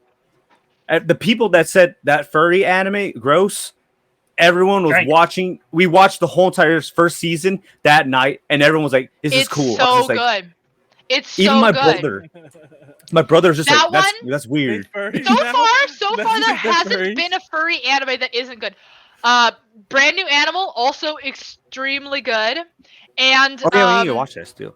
it's it's so good. Again, I didn't like the ending that much, but it's still really good. And then, by the way, this is all just socks and stuff that I bought at Little Tokyo today. I don't know. I felt like they need to clarify for some reason. And then also Odd Taxi, which is another furry anime that's like having like that season. I heard was really good. I haven't watched it yet, but everyone keeps recommending it to me. It's time. I might watch it with my coworkers, so I'm kind of reticent to start it now. Where the Playboy collection at? Lol, JK. None. I didn't show you guys my Bakuno shrine, nor my. Speaking of small, I want to see the Bakuno shrine. I want to see the Bakuno there's shrine. not much to it. Although I do have a Bakuno poster, right here in my hallway, because there's a wall here, so I put a Bakuno. Oh, I can just take it off. It was just hanging up. Ooh, sick! I bought this on Redbubble. Whoa, nice. But Did like it I come said, like there's- pre-framed, or did you get it? No, I framed? had to frame it. Okay. I have a Madoka poster like that. Framing was fucking expensive. God. Frame is expensive. Yeah. I mean, it was worth it because it was my trophy, but still. There we go. I used to have that when I lived in where I went to college. I had all my Bakuno volumes here, and then I had the Bakuno poster here, so it was like truly like a Bakuno shrine. The only other piece of Bakuno something that exists that I don't own was there was a garage kit of Isaac and Miria like soon after Bakuno came out that I obviously don't own because I don't fucking live in Japan. And I don't go to Wonder Festival. Why not? Just go. Why not? Why not? Pass. I was supposed to go this year. I was supposed to go to Wonderfest this year. Actually, random question: who all here has their passport? I have my passport. I went to Australia when I was 5. You don't think I have a passport? I don't know. You went to Australia when you were 5. I'm so privileged. I got stuck in Peru last I know. year. Callie's like born rich over here. Remember, we're gonna eat her when it comes time to eat the rich. It's not like you have any choice in how your like circumstances are when you're born. Also, it's not even like saying that's a bad thing. I did re-up. Eat chocolate first. Interesting. I re-upped my passport in college for some reason. I think. I actually went to visit my friend in Hong Kong. Because she was doing a study abroad. And the passport office was literally across the street from where I lived. Like literally, I walked across the street. That was convenient. I remember. I had to get a new one when I went to. It's funny because I don't have mine right now. I lost it. But the one I had is in China. It's fake. Well, I needed to get a new one anyway. He lost his PRC passport. Yeah, I need to get a new one anyway because you call me. His social capital, his social credit is too low. Yeah, his social credit was too low. They give you the option when you get a passport to get like I forget how many 16 or 32 pages, and and it used to be back in the day. I don't know if you guys ever knew this. If you guys even this old. Callie might even know this because she's probably. Well, then again, you were a kid when that happened. But it used to be back in the day when your passport ran out of pages, like you traveled that many times. And by the way, sometimes some people are stupid when you go to customs. They'll like just use a new page if they don't need to. You're supposed to. Yeah, I've heard of that. So it's not just because you travel a lot. It's also because sometimes people are just stupid at customs. I wonder if I can look at my passport right now without doxing myself. But basically Basically, what happened was these people. I chose 16 pages for some stupid reason because back in the day, you used to be able to add more pages, and I just chose 16. I'm like, I don't need 32 in 10 years. I'll just use 16, and then I'll add more pages. But I guess they stopped letting you add pages like in 2000 and something.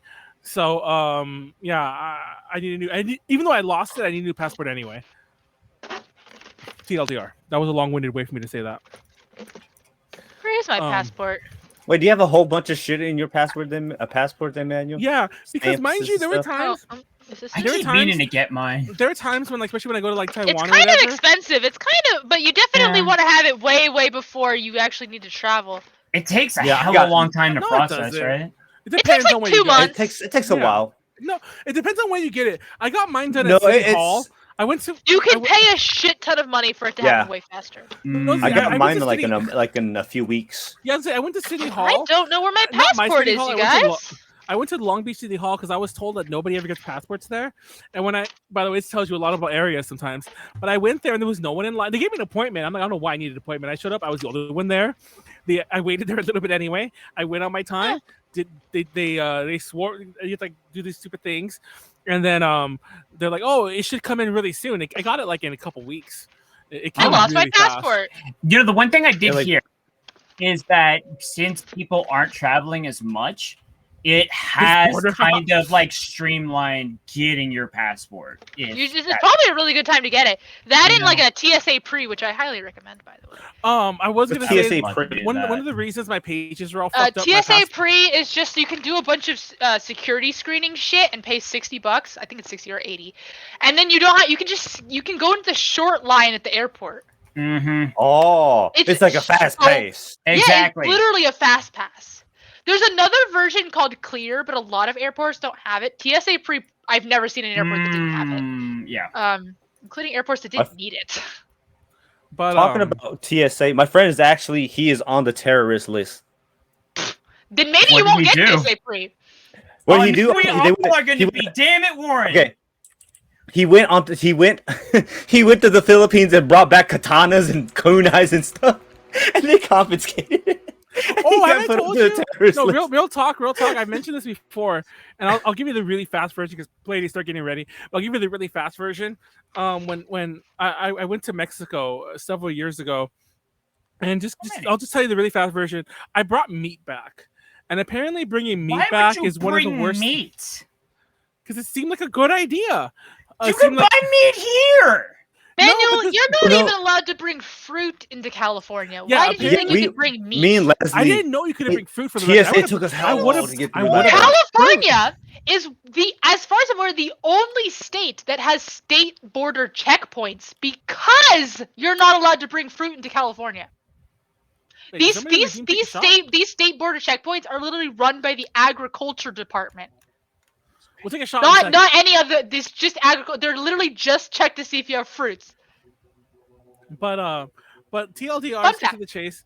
I think I got put on a list. You might see it if you drive into California. I think I got put on a list because I pointed this out to people. Whenever we go places, I'll always be separated to get my shit checked, and like people have noticed it. I'm like, watch. And sure enough, we go, and they'll call me aside. Even in Japan, the guy did not like the first time I went to Japan with a friend of mine. The guy even seemed like he didn't want to do it. Like he's like, oh, I don't know why, but he just went through all my shit and made a big mess. But probably are on a list, yeah. But there was one. Yeah, my buddy hated. That's what happens to him now too. Whenever he flies. He's not a that's not a terrorist. That's just like a check. He's not on a no-fly list. I think I was coming. I think it was just like a flag. I think I was coming into Taiwan. Yeah, he has flag. It's fucking hilarious though. For katanas. For being a weeb. You hit this button that shows you what line you go to, and you also get this in Mexico City, where you hit this button to show what line you go to. And when it got to me, it takes your picture too. When it got to me, a big X appeared over my face that no one else I saw had. Wow. So I'm like, it was the first time I'd ever seen it, and I was like, wait. And I didn't want to ask them because I didn't want to be like it was already kind of uncomfortable. I had to go to the separate line, but I'm like, is there a reason there's an X on my face? Like it showed up like already with an X on it. Dog, so did they tell you? No, well they kind of I didn't ask, but they did kind of. Oh, I thought you were asking them. When you know what I should have done my impromptu presentation on? Ecchi manga that are still good. That's what I should have done my presentation. No, I understand. Hey, someone else we gave a shot to a certain extent. No, so I want to take a shot. There's this. First of all, an ecchi manga has to have an attractive male main character for it to be good. That's like barrier to entry number one. Yeah, that's true. And then any series, ecchi series with like of this. Yeah, is so cute. I love him. He's so adorable. And then also the ecchi has to like serve like a romantic purpose. Like Like it's like when an ecchi manga is like written by a woman. It's like, to me, Awesome. miles better. I don't think this is written by a woman, but I actually don't believe this manga is not written by a woman. Let's just say it like that. I think it's a male's name, but I don't believe that. So it's an ecchi manga. The ecchi Wait, manga. I can see a shot. There's a different kind of feel to it. You could. Oh, there's absolutely, like I was talking about, like the Funiniku or whatever, the Oji-san to Fuji-san, whatever. That my favorite manga right now, same shit. It's written by a woman, but it's like ecchi, but like it's good. Issue number 1, the male character is attractive, and then it's good. Like it all serves a purpose. I mean, the fact that the main character, if they're male, like they're not just generic ass fucking MC. You can have a generic male character who's still attractive. You can. It can happen. Yeah. But it doesn't happen that often. Yeah. There's another manga. It's not ecchi though, but it's the same vibe. The manga that I've mentioned before, I mentioned it in my gender bender presentation, How to Make a Girl, something like that. How to Make a Girl Fall in Love, something like that. The main character of that, I mean, everything about that manga is fucking great, even though it's technically the title of what? The title of the Fuji-san to, I can never remember the title of it. Yeah. Ji-san to Old man something. Yeah, the problem is the title doesn't make any sense in English, so no one translates it. Or like not translated like. Fantasy Bishoujo Juniku Oji-san to. That's the translated title. Fantasy Bishoujo Juniku Oji-san to. I don't know why that's the translated title, but it's really good. It's my favorite manga, and it's getting an anime, and I'm fucking hyped. I can't believe it's getting an anime. I can't. Listen, Dodo Head Dodo got an anime.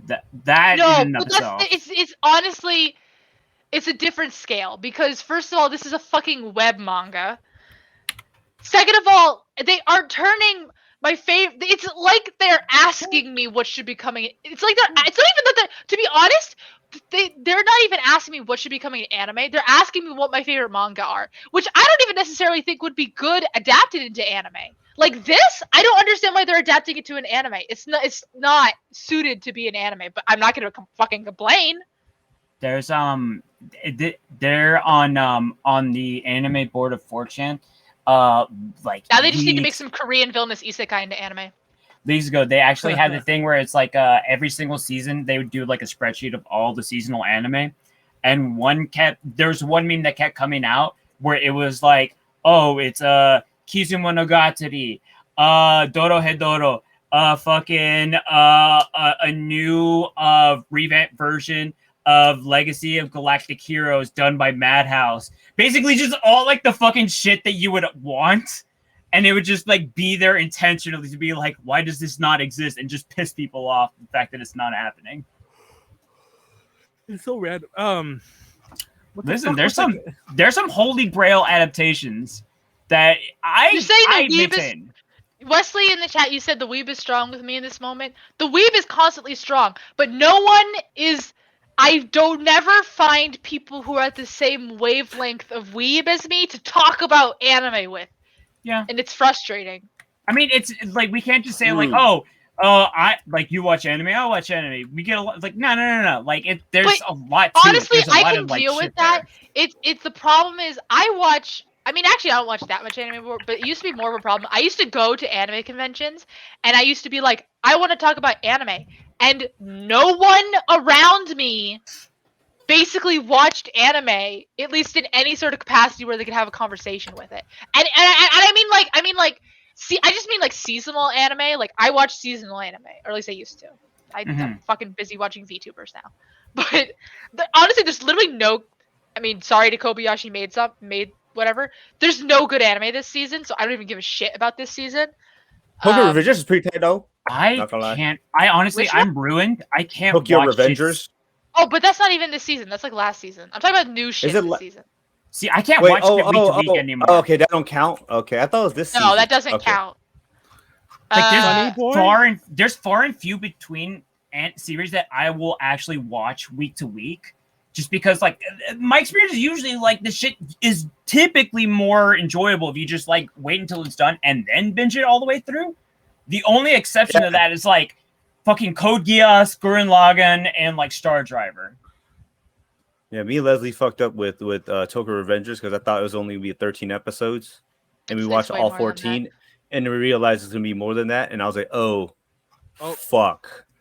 I turned it into one of these. I thought it was done, so I was like, yay! Whoops! Nah, you gotta watch week to week like us fucking plebs. Oh god. It's funny, I mentioned this before, but when I started going to anime conventions more regularly, which is about the time I stopped really liking most current anime, I still have my favorites and shit like that, but yeah. Daniel's favorite anime is Bible Black. I mean, it's up there.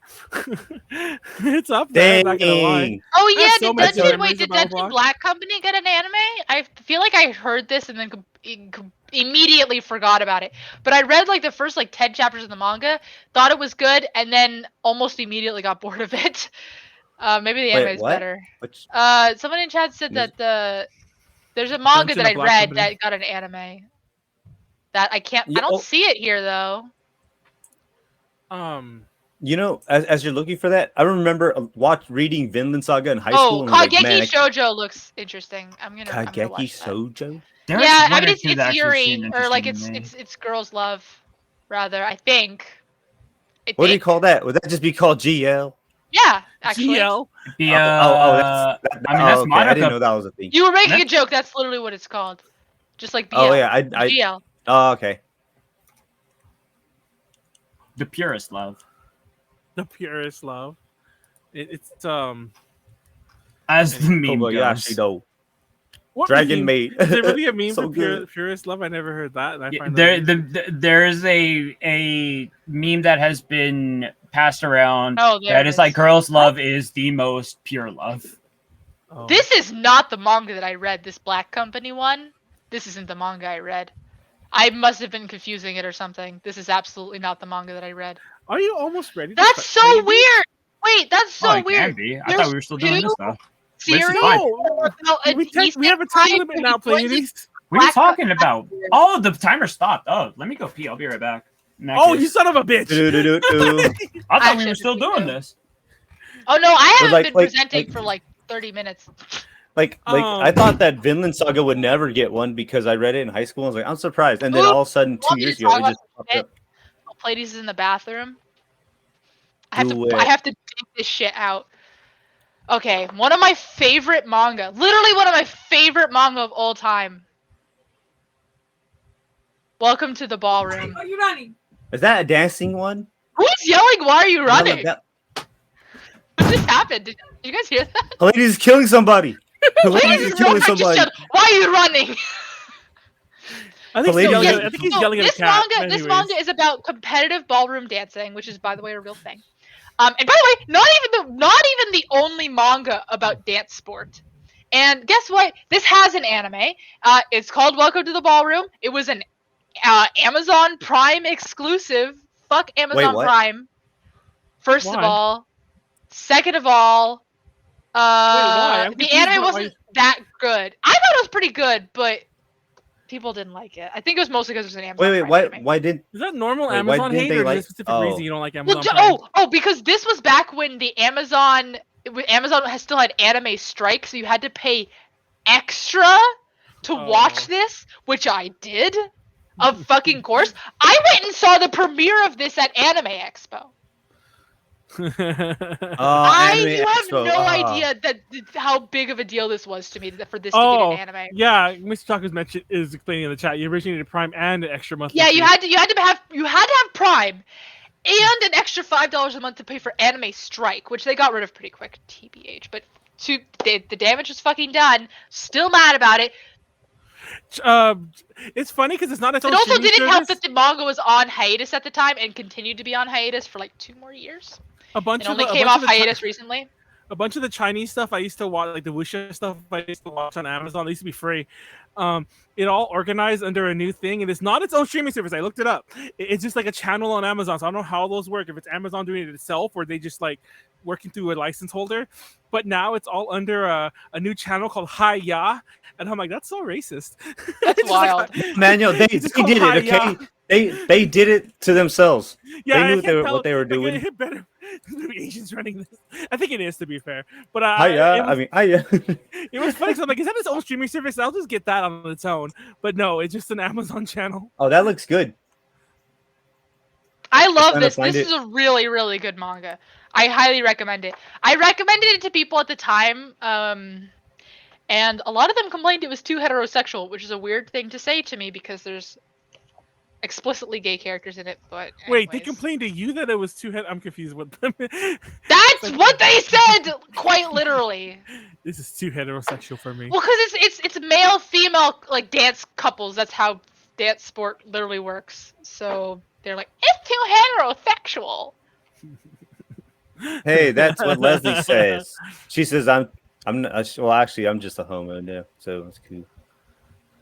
Hey, Warren, don't worry. I'll pee in your butt. We'll bring you around. We'll bring you around. I say it like I'm not like actually straight, but yeah. Are you going around like a wheel, Manuel?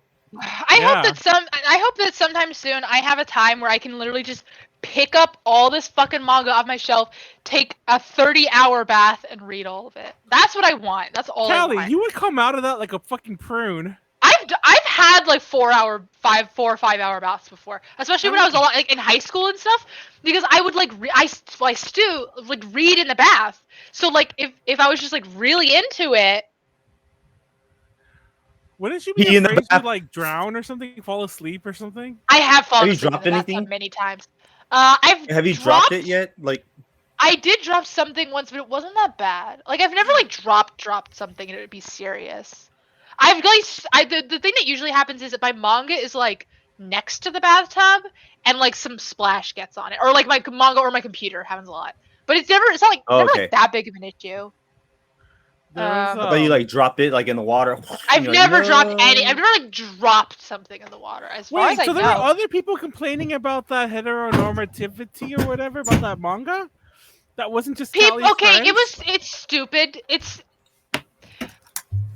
I mean, the problem is that first of all, that's just how the fucking sport works, like in real life. Sorry, but it really doesn't do those things, because I'm a person who like is also sensitive to these things, but like, and it was a little bit annoying at the beginning. But the thing is that the girl who ends up being his dance partner is like not like that whatsoever, because she actually up until they become dance partners, she was always the lead. She was the lead dancer, like the male role. And so actually the whole it's really good. It's a really good manga. This manga got me obsessed with dance sport, only in a hypothetical sense. I'm never gonna fucking do dance sport because I hate touching other people. But I was touching other people. Absolutely the real reason. Although actually my college, in my college, ballroom dance was really, really, really popular. And I knew a lot of people who were like a part of the ballroom dance scene at my school. Ballroom Blitz. Did you wait? Oh, never mind. You mean they were? Like, wait, you took? They were. I never went. I know that they like. I actually, funny story. I even like happened to run into someone as they were going on their way to ballroom dance, and I happened to have the first volume of Welcome to Ballroom on me, and I was like, "Do you want to borrow this?" I handed it to him for him to read it. And he read it. Did he read it? Yeah, he read it. Aww. I think he liked it. I can't really remember. It's good. It's really good manga. It sounds like it was really good. It sounds like it was very, very good. The thing is with Welcome to the Ballroom, it's a sports manga. Like it is absolutely first and foremost a sports manga. Like, do they talk about the minutia of like recovery training and then like techniques when you do sports and shit like that? Well, yeah. To be honest, yes. And also they talk about what was I gonna say? It's whatever. It's a sports manga. It's really good. I love sports manga that do not revolve around a traditional sport. Oh, you should watch Akagi? Skate. I watched Skate. I hated it. You hated it. It's initial D with skateboards. I hated Skate because the main villain. That's the problem. Is the main villain is so predatory. It freaks me out. Oh yeah, that main bad guy was kind of like, ooh, he's gross. What about a cop? I'll agree with you. Gay is gay. All I see is gay. It is gay. I liked the villain. I liked how flamboyant he was. I did not like Adam. But he was predatory as fuck. I did not like that he was doing these weird things with these 15-year-old boys. Yes. That was my main problem. He was clearly like 40 and they were 15. And that was literally my one issue, but it kept coming up, so I had to stop watching it. Also, anyways. I'm not saying this to like. Anyways, it's okay. It's okay. I understand. I'm not saying this to be all like. Look, man, you don't exist. That. But isn't that like all anime? Like this one dude with the 15. To be fair, yeah. I mean, I'm okay. They don't literally like grab onto them and Yes. I mean, to be fair, I haven't watched it, so I couldn't say it. I'm not gonna lie. Some of it. I mean, it was very Hisoka level kind of shit. Yes, Hisoka's kind of gross too. Hisoka's so bad. He's so gross. Wait, Hisoka from what? Hisoka's fun as fuck. But then it's. I would never want to like know anybody like him IRL. Hisoka from Hunter x Hunter, Manuel. Sir. Yeah, he's the clown guy from Hunter x Hunter. Okay, remember I put him in my Joker presentation. Yeah, I was gonna say. I have a friend. Oh yeah. The girl who I do. Sarah, my friend who I do double dorks with, I was at Little Tokyo with her today, and I didn't because she's obsessed with she keeps bringing up Hisoka, and I was like, why do you keep bringing up Hisoka and his pedophilia? And I didn't realize it until I saw that she has Hisoka on her favorite characters list, and I'm like, oh, you keep bringing up Hisoka's pedophilia because he's one of your favorite characters, but you hate that about him, which is very funny. Yeah, it's. My cousin, he actually asked me that. He's just like, why is everyone obsessed with this guy? I was like, I don't know. I genuinely don't know either. Manuel, it's the Joker thing, dog. Bring up Pleiades' presentation. I have to go to the bathroom if he finally brings it up. Oh yeah, I'm ready. This is the presentation. I just didn't want to derail this conversation. No, we're not derailing it, Pleiades. We're gonna be all. I'm gonna derail you, Manuel. I'll rail you. For your toilet. Derail? No, okay. I won't derail. I will rail you, Warren. Oh dang! I'm gonna be ravaged. You see, goatsy. I'm gonna be more than goatsy. I'm gonna be goats. I'm two goatsies. You're gonna be goat Z because I'm like goat. Damn. Goat damn. No, Leslie, you can now sit into my anal cavity, like a megazord. Yo, no, like it's like a tauntaun. It's like a tauntaun. She's gonna go inside there when it's cold. Oh no, that's fucking gross. It's getting kind of chilly out here. Gotta crawl in Warren's butthole. What are we saying? We're wilding again, Manuel. Remember? I thought you always tell Leslie to come over here and collect me, but you're over here wilding out too. My pee was radioactive yellow. That's good. No, was it glowy? Sure it is. Why not? It was like almost green. No, there was one time. That means you're having electrolytes. There was one time I peed recently. It was one time I peed recently. I would hope so, but I peed recently and I was. Hey, that's Corey Gaming's video. Wait, what?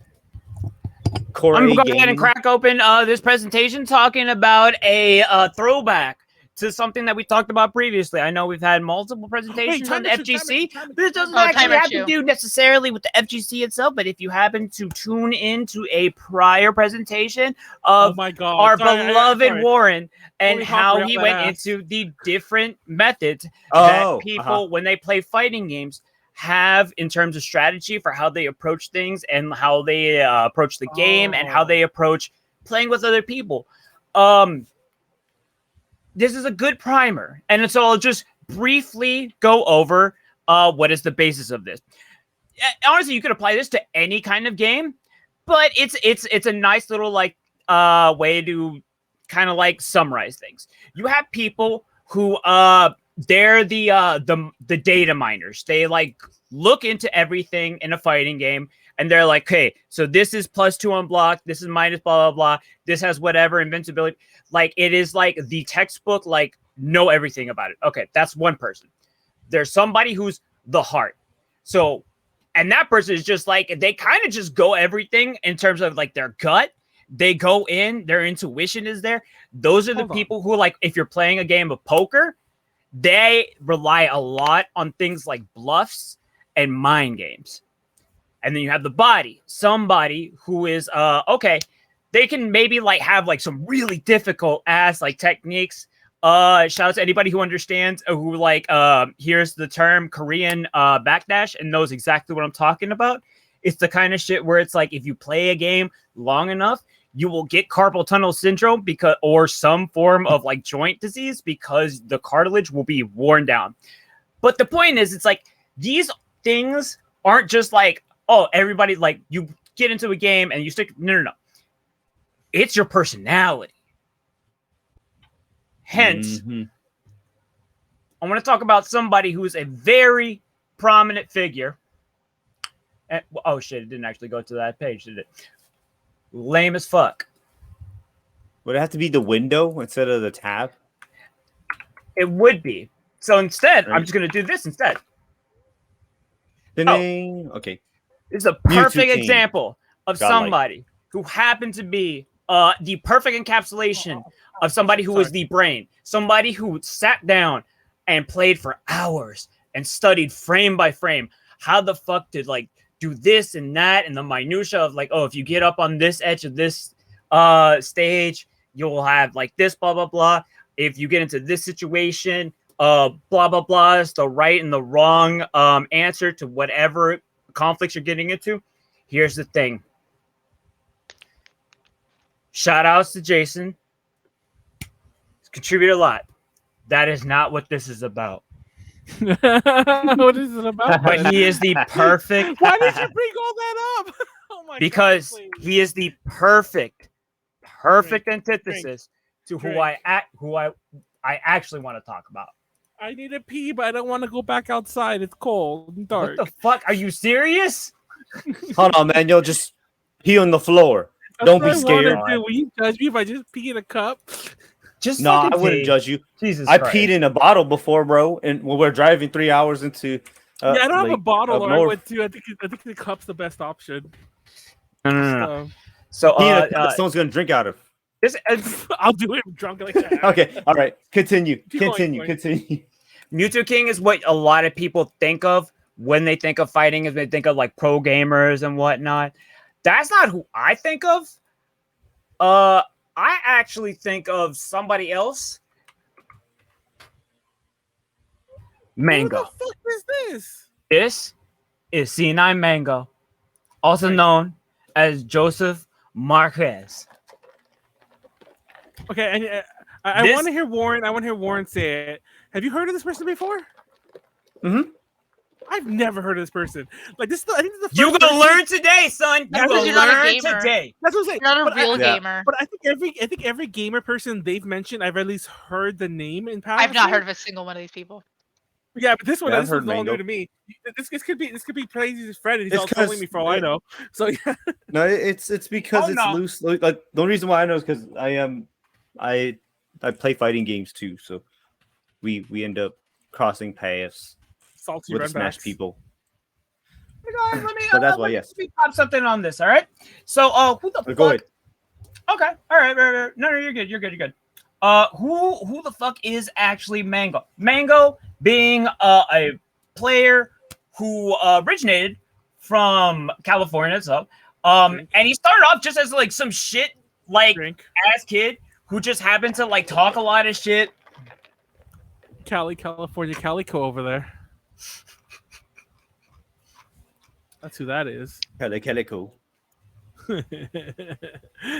Jesus Christ. And he started. Keep going. Sorry, I'm just keep laughing. No, you're good. Oh shit! I broke the fucking clip. Oh my god. What clip did you break? The clip that holds this to my desk, to my iPad, my Kindle. I broke the clip. Fuck. You have a Kindle still? What are you? 2005? This is the Kindle 10. What a fucking nerd. Amazon owns my don't life. read. Haven't I told you this? Jeff Bezos is All like right, wired wow, up my house. fuck advertisements. I hate Jeff this Bezos shit. is gonna siphon your blood to power his rocket ship. I know. That little bitch. Yeah, fuck it. Oh, you have an Yeah, you ad? Liberty Mutual. You have an ad blocker? I actually don't, honestly. Who doesn't But I have an can't ad mute blocker in this. 2021? Well, the thing is, I put it in an incognito window. Skip the ad. Skip the ad. By the way, I assume. Oh, there we go. What does Perfect. that accomplish? So They're here's still the whole fucking thing. pick mining you. All right. But there's no audio. Well, hold on. That's because I pressed pause. So what the thing is about Mango is he perfectly encapsulates somebody who actually, I won't say didn't try, but he didn't like approach the game like a surgeon. Everything came straight from his gut. One thing that everything he read into is just like, I'm just going to go with it and improvise, and I'm going to learn something while I'm at it. Wait, can't hear it. Put it up. I can't tell if it's not up or if you. We can't. Yeah, there's no audio. Oh, you There's know no what? audio. I think it might be the audio. Audio the component? audio feed. Did you not click share audio? There's a clicky thing too. You know, I forgot that was actually an option on one of these Yeah. things. When you click the window, make sure to click the clicky thingy too. That would explain Like that. a surgeon cutting. Like a surgeon. Cut for the very first time. Like That a has to be surgeon. Christ. Oh my god, what are we talking about? I used to know that whole song. Like a sturgeon. My favorite Weird Al song, like a sturgeon. My favorite Weird Al song is actually Amish Paradise. I love that. Of course song. it is. That's everyone's favorite Weird Al song. But I love that one way more. Window. I love like That was the first YouTube video I ever saw, by the way. Amish Paradise. Yes. There's that Probably. line about like the kid who kicks them and it's been a while since I sung it, but the kid who kicks them and it's like it doesn't matter because they'll be burning in hell. Like that. Window. What's that line? Trapped in the drive-through.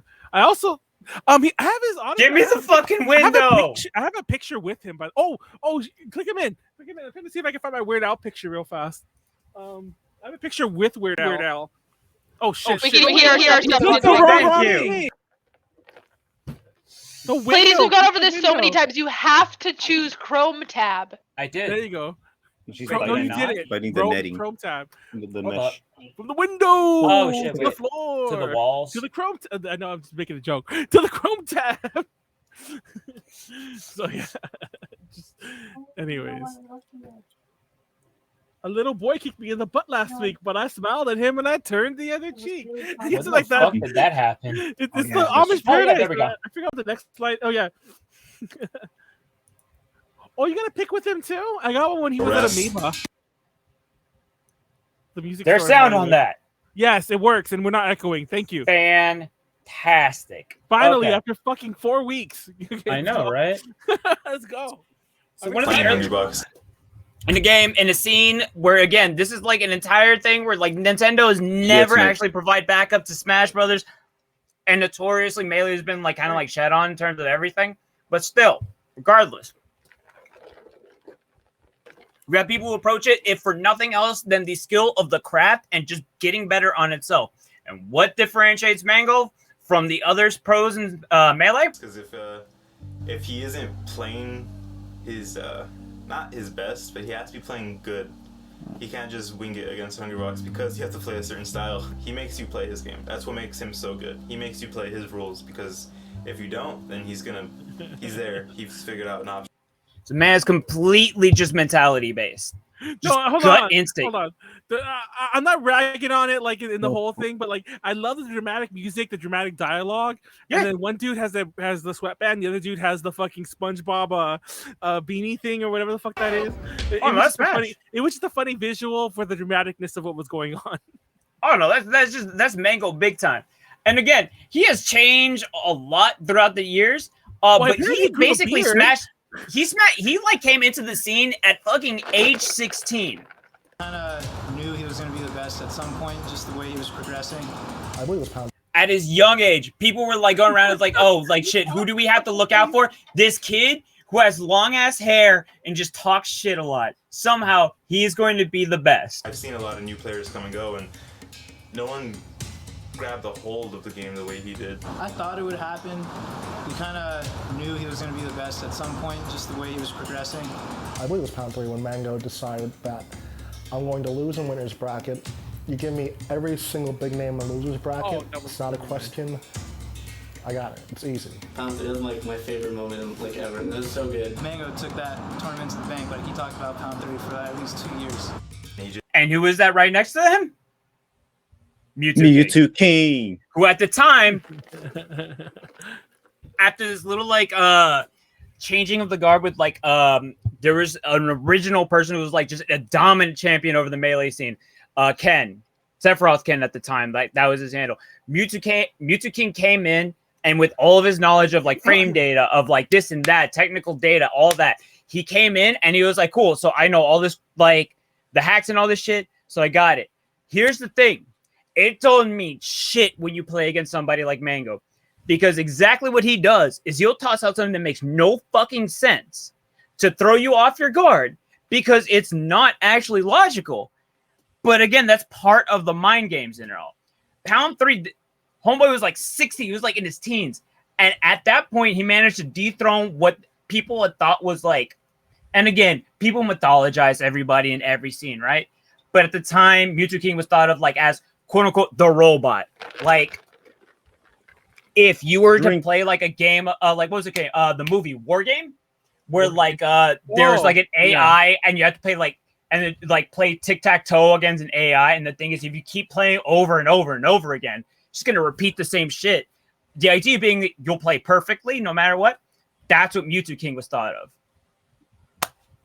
You're playing against somebody who doesn't like have logical answers a lot of the time. Or even if it does, if you throw out something even like small that like you don't even know how to expect to, dude comes in and just busts your legs off. It's amazing. But at the same time, it's not to say that this has worked for him all throughout his career. Homeboy's also one of his own worst enemies. If we want to go into what his actual life is like, I mean, like, dude is like the intent again. If we gotta compare him to Mewtwo King, drink, yeah, regimented, by the books, like studious, all this shit. What do you have with Mango when if he's off the tournament or if he's just off being like whatever? How would you describe Mango as a person?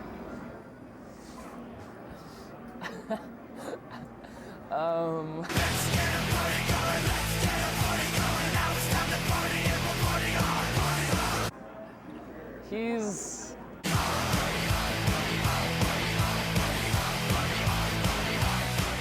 When we go to Vegas, he goes there ready to die. You have to be like, that's just the kind of, it's just like almost just, we gotta go. Like, we got things to do, we gotta move forward, and if we do it, we're gonna do it right, and we're gonna do it hard. And I respect his mentality. And again, not like it's always worked in the conventional sense. There's been a rotating series of pros in the melee scene who have like at one point or another been like prominent like figures and everything. Here's the thing. Despite all that, Mango's actually managed to stay and be consistent the longest out of any of them. There was at one point an original tier of like pros in the scene called the 5 Gods. And here's the thing. We want to go into this and just look at it. They're called the 5 Gods. What is this? The 5 Gods, because here's the thing. They didn't get their names like this for no reason. It was just like, it was 5 players who had a certain range of like years and everything. These were the only people who were topping and winning all the time. It was Armada, Hungrybox, Mango, Mewtwo King, and PPMD. Yes, his name was PPMD. His name actually used to be Dr. PP, because he just had a joke tag. And unfortunately, it just carried with it like throughout his career. So now he's known as PPMD. Dr. PP. Dr. PP. That's what I call Warren. I think he actually has his doctor. I'm not sure, but I believe. On what? On PPs? He's smart. Psychology, I think. Oh. Listen, here's the thing. The only 2 players right now who are still active are Hungrybox and Mango. Or any of the Mango. other ones gone because of controversy? Because all I know about Smash is that there's a lot of That's Smash. That's Brawl and Smash 4. No, hold on. Here's the thing. Here's the funny thing. It's not Melee. Don't talk about Melee. No, it's the funny thing. I think it's like an age thing. Melee did not have nearly as much of the fuckery around as like the other games. Right about that. You are right about that. There definitely is an age gap there. Because all I know about Smash is like Smash is like the FGC version of Minecraft players, where like just wait long enough and it'll turn out that one of them, I won't Like, say what, but yeah, that's definitely Minecraft. Yeah. There you go.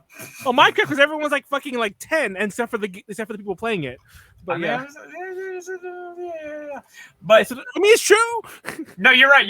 No, it's statistically speaking. Here's the thing: everybody else in the scene, because it's a game and like pro gaming and all that, there's a lot of debate over like what age do you give it up?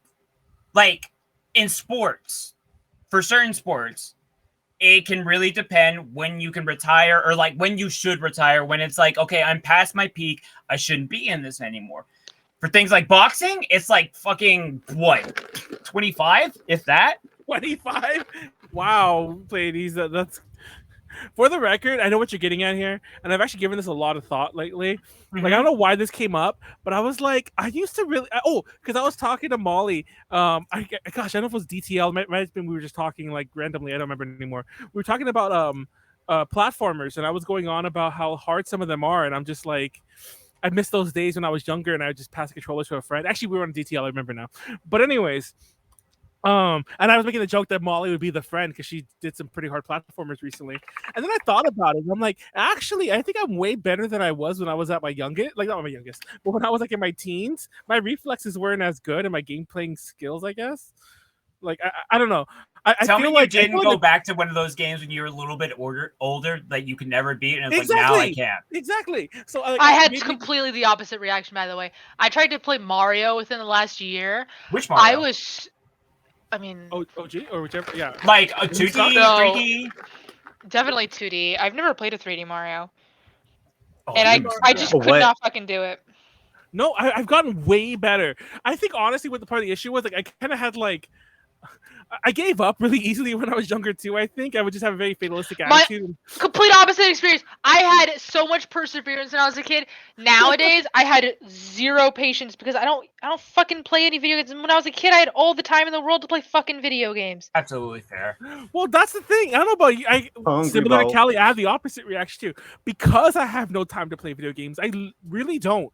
I make the time somehow, even though I really shouldn't. Listen, I've actually had to like think about like, I should probably like schedule in time and block it off in my day to play Guilty Gear, because otherwise it just doesn't fucking happen. I've been playing real fast. This is not really fighting game related, but sort of. I've been playing a lot of the Muso games lately. The Warriors games. Yeah.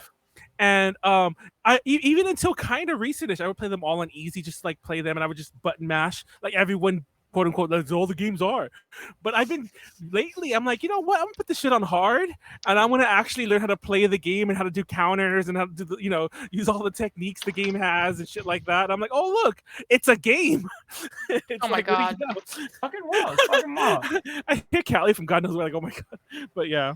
But here's the thing. So like the only other person, like at this point of the 5 gods, Mewtwo King has kind of like been kind of not relegated, but he's kind of like taken more of like a support role where like he will still, even for like Ultimate and all the other Smash games, he will still kind of be like the brain and like put out all his information as like a resource for other players almost. Armada do more of like, again, a support kind of like role where he's more thinking about like bringing other players into the fold. PPMD has like acts kind of like a coach and a therapist for a lot of players. The only 2 players of the original 5 gods who are still out there, Mango and Hungrybox, right here. And here's the thing. Both of these players, complete polar opposites in terms of like, this dude has full degree. Oh, I didn't even realize it was a Naruto headband. I don't know when the fuck that was taken. But dude had complete like strict cool, I have my degree, I have everything. Oh, were you peeing or something? No, well, no, I just took a drink of ZQL, but then I was making a joke. I said, well, it had to be between 2003 and 2021, so. Oh my god! By the way, isn't it kind of dangerous taking ZQL now? ZQL hits me hard sometimes fast. ZQL, my body's fucking stupid. It takes any substance at least an hour to hit me. Drink. No, I've legit taken ZQL before, and I'm like, uh-oh. It's like lights out. But here's the thing. I wish. God, do I wish, Manuel. God, do I wish. Hungrybox in a lot of ways. Same kind of player as Mewtwo King. Very analytic, very reasonable, everything. A reasonable person might have stopped. A reasonable person might have thought, like, hey, maybe I'm getting too old for this. Maybe I should think about different avenues for my professional career and everything. I don't know. I don't know what it's like to be a pro gamer. And honestly, I don't envy the position of, like, being proficient and also, like, when the fuck do you transition, if ever? Because child athletes have the same problem. Like it's or like child prodigies, if anything. Oh, apparently that picture's exactly 4 years ago. I guess Mr. Talker kind of it's on Get On My Level 2017, which took place July 28th to the 30th. So exactly 4 years ago. Nice. Yeah. What do you know? It's Evo. Yeah. Hey, like, is it something like chess where it's like you could just play it forever? Or you can't like play chess forever, by the way. You have a peak. You do? Oh shit! Okay. You sure fucking do. Damn. The peak must be old because aren't some of the grandmasters like old? Not like old. The current greatest player in the world is like in his early 30s, late 20s. Well, I think it's mid 20s actually. I can't remember his name. But here's the thing. We go to this. Callie, you better get on it. Your peak's passing you by. Oh, believe me, I'm aware. But here's the thing. Shit, Callie's all like, she's dying. Even Hungrybox. Aren't we all? Even Hungrybox. We're all dying. Who, for the longest time, has been the quote-unquote heel of Melee. Because he has specifically only played Jigglypuff, which everybody fucking hates watching. That's me, bitch! No, I'm a Jigglypuff main, motherfucker! Yeah, I have another It's honestly really fun! And Jigglypuff's the only good character in Melee. Drake, I have this friend who's a Jigglypuff main. He actually used to write for A to J Connections, by the way. Fun fact, his name's Nathan. But he's a Jigglypuff main, and he always talks about all the hate he gets. And I thought he was exaggerating because he used to always talk about it online. Nope. And I thought he was exaggerating until, like, I think, fun fact, after we kind of stopped talking normally, like regularly, not that we don't like each other, just drift apart, I realized he was not joking. And that people do hate on Jigglypuff mains. There's a meme that, like, a 20XX meme that says that, like, oh, like, after, like, a certain amount of time, everybody's going to advance in skill-wise to, like, oh, everybody's going to play Fox. When Hungrybox came up, always there. When Hungrybox came up as a Jigglypuff main, one of the only ones, nobody else wants to main Jigglypuff because they're like, oh, he's Jigglypuff's lame, this and that, blah, blah, blah. And then Hungrybox started pounding everybody and winning. It became, like, 666XX. Instead of 20XX. It's like the year is hell and everybody's Jigglypuff is horrible. It's the worst timeline. But that sounds like the best timeline. Sing the Jigglypuff song, Callie. But like, even then, here's the thing. Hungrybox, even I used to do it perfectly when I was a kid. Hungrybox, even like right now, being an active player Melee, does not exclusively play this game. He plays a lot of Ultimate. Was this an Evo 2017? What's that? Was this an Evo 2017? It probably was. It just looks familiar because we went to Evo 2017, and somehow A to J had that much sway back then. We got like front row seats to everything. Are you fucking kidding me? I hate you. And it's funny because I didn't go because we had somebody who like lived in Vegas at the time, and she went with her friends, you know, like, and because we had a couple press passes, and yeah. And I'm like, I want you guys to guess how many inches tall this is. So much. It's probably Manuel and fucking Warren, like down here somewhere. I just want to say, like, I feel like I've seen, like, mind you, it's like 4 inches tall. Oh, that's small. It's tiny. Look at this breastplate. But in any case, it's a boob. It's the size of my fingertip. The boob plate. So but in any case, that's sad. Hungrybox 2017 was for all of his stuff. Cool. Yeah. Love him. He's great. All that. He's actually way better as a streamer now than he is as a Melee player. That's just my take. Not taking away anything from his skills, but dude overreacts. and like really fucking like he's perfect. His personality is perfect for streaming because he just overreacts to everything. He passed out from a pop off once. What? On stream? Yeah. That's fucked up. That guy needs to see a doctor. I know. What the hell? Here's the thing. Think about. Oh no! Fucking. Who is that? No, this is a. Oh, this is an ad that I'm passing off on like 5 seconds. Now, Mediocre. why would I like in this year, in Ad the blocker, current man. year, at this time, why would I bring up Mango? Because it's like, oh, Mango. yeah, it's been the long-standing like pillar of the Melee community. Anytime anybody if you want somebody who's likable, somebody who's fun, somebody who's just like hype, you absolutely go for Mango. Here's the thing, start off. He's the Kawayama. No one's really seen. This is Silent Whatever his Spectre name was. versus Mango right here. This is mad I swear to God, you've heard something to this extent. Trying to get 70%, $45. Let's go. This man, age 16, small boy, started off playing Jigglypuff, ironically enough. This is him getting wobbled, chain grabbed, and he just fucking walks up because like, fuck it. There was a point in my Smash career. Right? What is this song playing? Really disliked it. Oh, this is a whole musical, dog. But we're not playing the whole thing. Sorry, I'm laughing. You're good. Hungry Box right here. I laughed really at you at my back. I'm old. Hungry Box being, again, I'm going to play like safe. I'm going to play like defensive everything. Mango, I'm going to play super aggressive. I'm going to go in there. I'm going to commit everything. I don't care what I fucking lose because you got to go hard no matter what.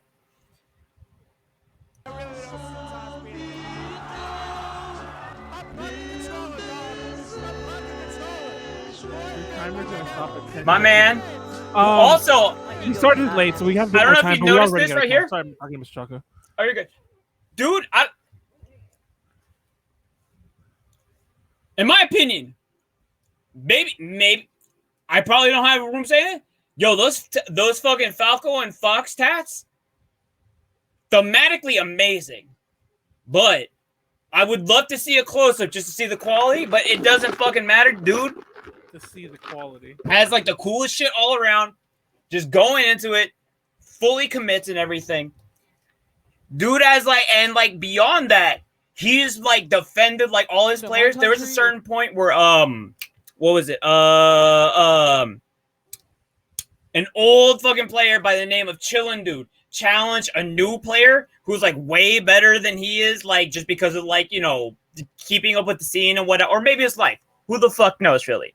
Shout out to all these players. But dude, Chillin' Dude from the OG set gets wrecked, like fucking 5-0'd. And then what does Mango do? He doesn't even have like a claim in this. Incidentally, there's actually a diss track that Chillin' Dude made prior to this fight, like at Apex, which has just become mimetic history. But okay, Mango's man Chillin' Dude just it's something gets wrecked by Leffen, and then what does Mango do? As the exact same tournament? To my country and you beat my man 5-0. If we play in bracket, we're gonna put 1,000 on it. 1,000. And then I just get 3-1. And he gets fucking wrecked by Leffen in the fucking tournament. Loses that 1G just like that. It just fucking gets, oh God. He's like, that's my boy. He put it on the line though, and he lost that 1G clean. That's what happens when you bet. Make stupid bets. Respect it, man. You can't make bets like that without you two actually talking about it first. Because what if he did win? Then he was like, I didn't fucking agree to this bet, man. No, he did this like on stage with the microphone, and he shook his hand in front of everybody. Oh, okay. But still, that was kind of funny. Well, what was he gonna do? Not take the bet in front of fucking everyone? That's why you don't do fucking fight everyone. Here's the thing, man. I don't have that money. They just wanted that. They just wanted that. Man, you know, my rent is due this month, and I don't know if I can do that. I don't want to be homeless. Here's the thing. Leffen, the person he challenged, he is. If Hungry Box is the heel, like Leffen is like the villain. Leffen is like the Frieza of Melee. He is the dude he has a fucking somebody like tried putting together like a 4-hour documentary of like this is why Leffen is a bad person and blah blah blah blah blah, and they compared him to Hitler. It's fucking wild shit. Also, that's why you said that. You said that out of the blue without context, and I was like, "What? Did you just compare him to Hitler?" By the way, Pleiades, you hit the soft cap. You're at 31-ish minutes. You're so good. You're good. Think about wrapping it I up. got you. So that said, years and years, dude's still playing. Oh, that's DMCA. That was that's gonna get claimed. Smash Summit 11, a yearly tournament where only the top players are invited, and for fucking first actual like in-person event that we were actually able to have in this year. Oh, maybe the last one. Who fucking knows? But here's the thing. So what happens? Mango goes there, and he's never won a single one of these events. It's fucking rough. Gets through it. He like goes into the losers bracket, and fucking like he gets demolished by we didn't get demolished, but he gets beat by Amsa, who's a Yoshi main. Oof. Fucking Yoshi. And that's not to say anything like against Mango. It doesn't say anything about Yoshi or everything, but like it's like Yoshi. it's an A meta pick. You know it's weird shit that you have to I don't know who fucking Mango is. I'm saying fuck Yoshi. But here's the thing. We As get to the last set. Main. We get to the last set, and this is like Mango is coming from loser bracket, so he has to reset. He has to win a set against the person who is like in the winners bracket. That's Zane. Shout out to Zane, this dope ass motherfucker. He's like brought Marth back to life. Fucking love Zane, but he has to go in, take the reset from Zane, and then now he also has to like go in and play an additional set to get his like actual win. And what fucking happens?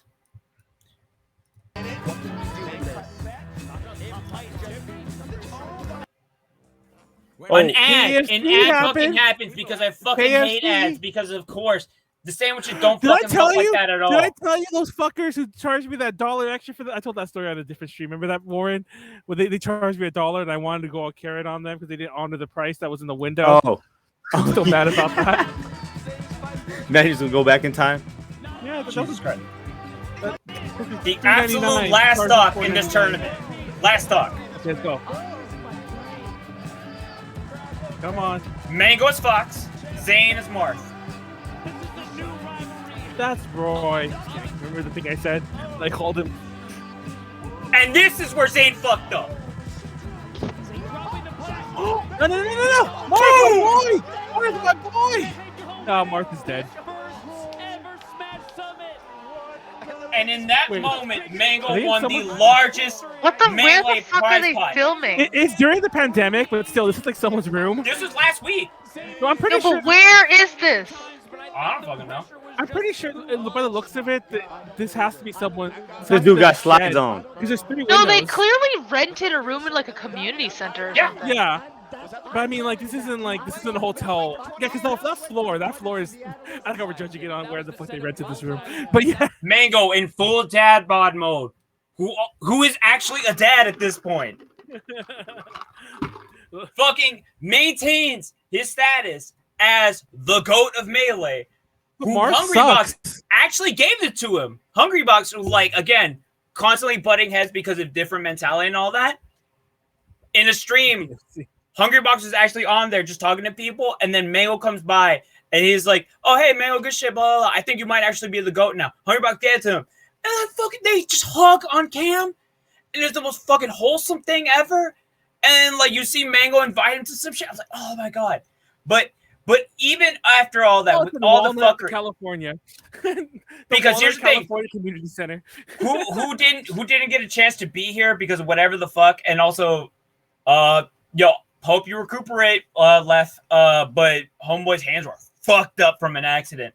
But dude is like, he should post a lot, here and there. And after one of his losses, Leffen said some like slick shit because as you do. What the fuck was that room then? Why was it like 3 windows? It was like upstairs. Yeah.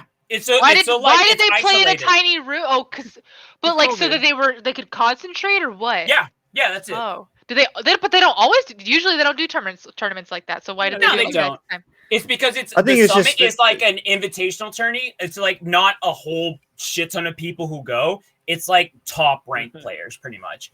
But here's the thing. What does Mango do when he wins and he comes out? This is after he's like talked shit on when he lost to Amsa and Plup. That's one for the books. That's one for the books. 11, you can suck my fat cock. Thank you all so What the fuck? I love Mango! Oh my this god. Is my fucking goat.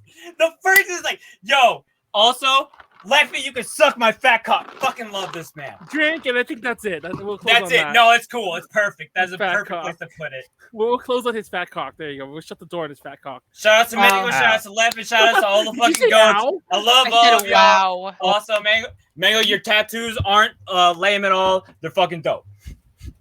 They look pretty lame. I'm just kidding. Trying to find something to take a thumbnail with. I was thinking with that bag of masks I held up earlier, which, by the way, I'm storing it properly because I just left the bag open. So, like, these are all contaminated, I'm sure. Drop in the bag. Whatever. It's my masks. Oh, excuse me. That was nasty. I won't. I'll hide my head behind this. Okay. 3, 2, 7. I can't count. What comes after 3? 4. I really forgot. God, I should go to a doctor. A doctor? This guy said a doctor? Is that Leslie's You foot? need Leslie's some foot? amount of brain cells. No, Leslie's foot's not in here. Surgery. Yes, it was. You didn't see it? Yeah, I saw it. Where's Leslie? Where's Leslie's foot at? Was that not Leslie, Leslie's I foot? saw it for like Yeah. half a second, but it No. looked like you got a cute dress on, so I'm gonna say cute dress. Oh yeah, Leslie. so then yes, it is her. You cheater, Chang. That's racist. That's racist. If anybody can say that, Warren can say it. Have you finally really no, I don't have a problem. I never had a problem. I'm gonna pee all your asses. Would you say you don't want no problem? I remember Warren was like, what did Warren say earlier? I want to see that ass when you were talking to him. Oh, you were like slowing down and you didn't say you say like on timer, Chan. You're like, I want to see that ass. And there was a weird pause. I'm like, wait, what ass do you want to see? Yes is the answer. Manuel, Which ass do you want to see? Did it end up being like that one time where you're like, oh no, someone's in your room, or it's one of those things where you're like, you don't get the Warren, there's context someone until like behind you. after. Oh no, we can't hear us because of the earpods. Oh, the AirPods? Yeah. Have you never heard that meme? Oh, look, take a sock. I'm just kidding. Disembodied foot. Oh wow, this is fetish content now. I know, I'm gonna you end should it have here. smelled. No, wait, no. What's the streams? He smelled her foot. What's the streams? No, I Her can show feet y'all smells some good, DJ shit. actually. Hold up. What's the streams? I actually put one What's of the these in my streams? fucking tuck. What's Where's the tuck? streams this week? So tomorrow. Fun fact: if you go to the AJ social media, we're a lot more lively now. So fuck you, Mr. Talker, saying we've been dormant forever. Fun fact about that: I've been going through a crazy crisis the past couple weeks. I won't even say what it is, but actually, it's kind of besides closing down the storage unit. So I've been doing pretty crazily, and I've still been doing okay. And the site's been recovering on its own without me, so I'm glad for that. Site's doing okay. It's not easy, yo. So go follow all the same old social media, but go follow them because they're all there. I plan to be promoting all the shows a lot more. The reason we didn't so much before is because I always thought it was a little awkward promoting all the streams when that was all our social media ever showed. So now that we have a lot of other content there about other news and things we should be covering anyway, and there's a lot of reviews for things we've been getting that are on the way, like a bunch of games and shit like that. Stay tuned for that too. So follow us there. There'll be more updates too, but I'll tell you the long and the short of it. Tuesday, we're doing UPZ. We're going to be talking TV shows. We already discussed this earlier. TV shows we watched in our youth.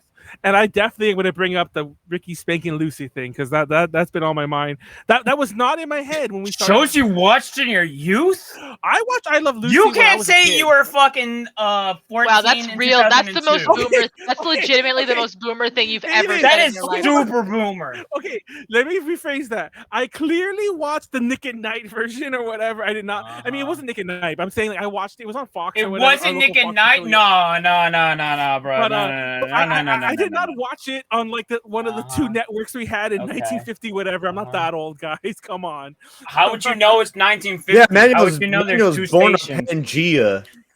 I'm not that old, but anyways, I watched it. Obviously, no joke though. In my kitchen when I was growing up, we had a black and white TV, and I don't think I realized. That's it. You have no bail to shoot. That's it. You have lost. That's it. Manuel admitted to it. Hold on, I don't know if I can show you. I'll put the picture in the chat when we're done, and I'll try to figure out a way to show you guys in the stream next time we're on. But I have a picture of me next to the TV that I'm describing, and it even had like knobs. I'm sure it looks like fucking old, like goddamn Great Depression like age with the fucking water stains and all that shit. Great Depression. That TV was old when I was a kid, and then like it stopped working when I was like a kid also. But yeah, Mister, hold on, no. You putting a lot of bad shit on Lilith right now. Okay, you can listen. Let's not put that on Lilith. Okay. Hey man, I love Lucy reinvented reruns. Yeah, I mean like I think I've watched people in the chat be watching Big Bang, whatever the fuck. Manuel watched the actual Big Bang. I think I watched every episode of I Love Lucy like 5 times. But anyways, that's 5 times? 5 fucking times? I'm serious. How many episodes were there that you watched it 5 times in a row? No, they did not play the whole series 5 times on Nick at Night. They did. They played like 50 or 100 episodes or whatever, and I watched like 5 times. But they would show several a day, so it's not like I had to. Anyways. It was at night. It's night. Nick at night, not day. Nick at day. I told you. I meant the version, but technically I watched it on Fox. But anyways. That's UPC. Wednesday, I don't think there'll be a gaming stream because I still have other shit I got to deal with. Honestly, that's mainly the storage unit. I already said what that was. I'll just tell you again. I understand. I want to clear that out. Callie, this is bullshit. We can't hear you sing. I know. Don't fucking like play singing. I'm not singing. Okay. Thursday is nothing. Friday is Is this Carlton? Friday is FAP. We'll probably talk. I already said we're gonna talk more about the fetishy things, but I have a whole thing about fetishy things in anime. I don't want to keep beating the dead horse, but there's actually a lot more to the topic we didn't get to last time, so we're gonna try that again. I mean, I got perfect material right here. If you just let me share my screen. There you go. Not yet. Not yet. And then on Saturday is this again, and we're gonna come back, and I'm gonna talk. I actually had a presentation that wasn't on history. I was gonna do this week, but decided not to, so I might do that next week. You had. Wait, what are you talking about? Your presentation this week was about history. No, I had one that wasn't on history. That wasn't. Oh, okay. I was mostly done. By the way, I didn't mention this. I was mostly done with it, but then I was listening to the Sabaton album on accident, and then that song came up, and I was like, I want to talk about Last Samurai. So that song I played. I understand the feeling. Yeah, I didn't actually elaborate that enough. That song is about the battle, but namely that song, I've heard it before, but that song was a song that made me like, hey, I should talk about that this week. So, I understand the feeling entirely. So anyways, and that's our streams. And then Warren will be streaming Monday, Tuesday, and it's gonna be Monday, Tuesday this week, only because my dad's leaving. And I was gonna do Tuesday, Thursday, and then do Wednesday with you, and then DTL. But my dad's leaving on Friday to Georgia. So I was going to go with Wednesday. Okay. Yeah, that's what when you said you're going to cancel on Wednesday, not cancel, we're not doing it on Wednesday. So I was just like, I could just go up to SAC that day. Oh, and by the way, my birthday is actually next Sunday. Next Sunday. So technically, the next DTL will be a sort of birthday thing. Yeah, maybe we'll have to go hard. Yeah, if you remember, my birthday was on a DTL last year, so yeah, that makes sense. So, I didn't remember. And it was during the height of the pandemic. It was during the height of the pandemic, so I'm like, might as well celebrate it on DTL because they ain't going nowhere. There was no restaurants open and shit like that. So yeah. Anyway, well, at least here. Like Texas is probably always open. But anyways, that's it. There's no only Timertron to Timertron us out. What was the thing we were talking about? Like Callie? Oh, the feet. Go I smell got your you. feet some Let more. me share Your feet this. still there? Go smell everyone's feet. Warren, grab your feet. Smell it. Let me share it. Let me share the screen. Let me share the screen. Let me share the screen. Let me share the screen.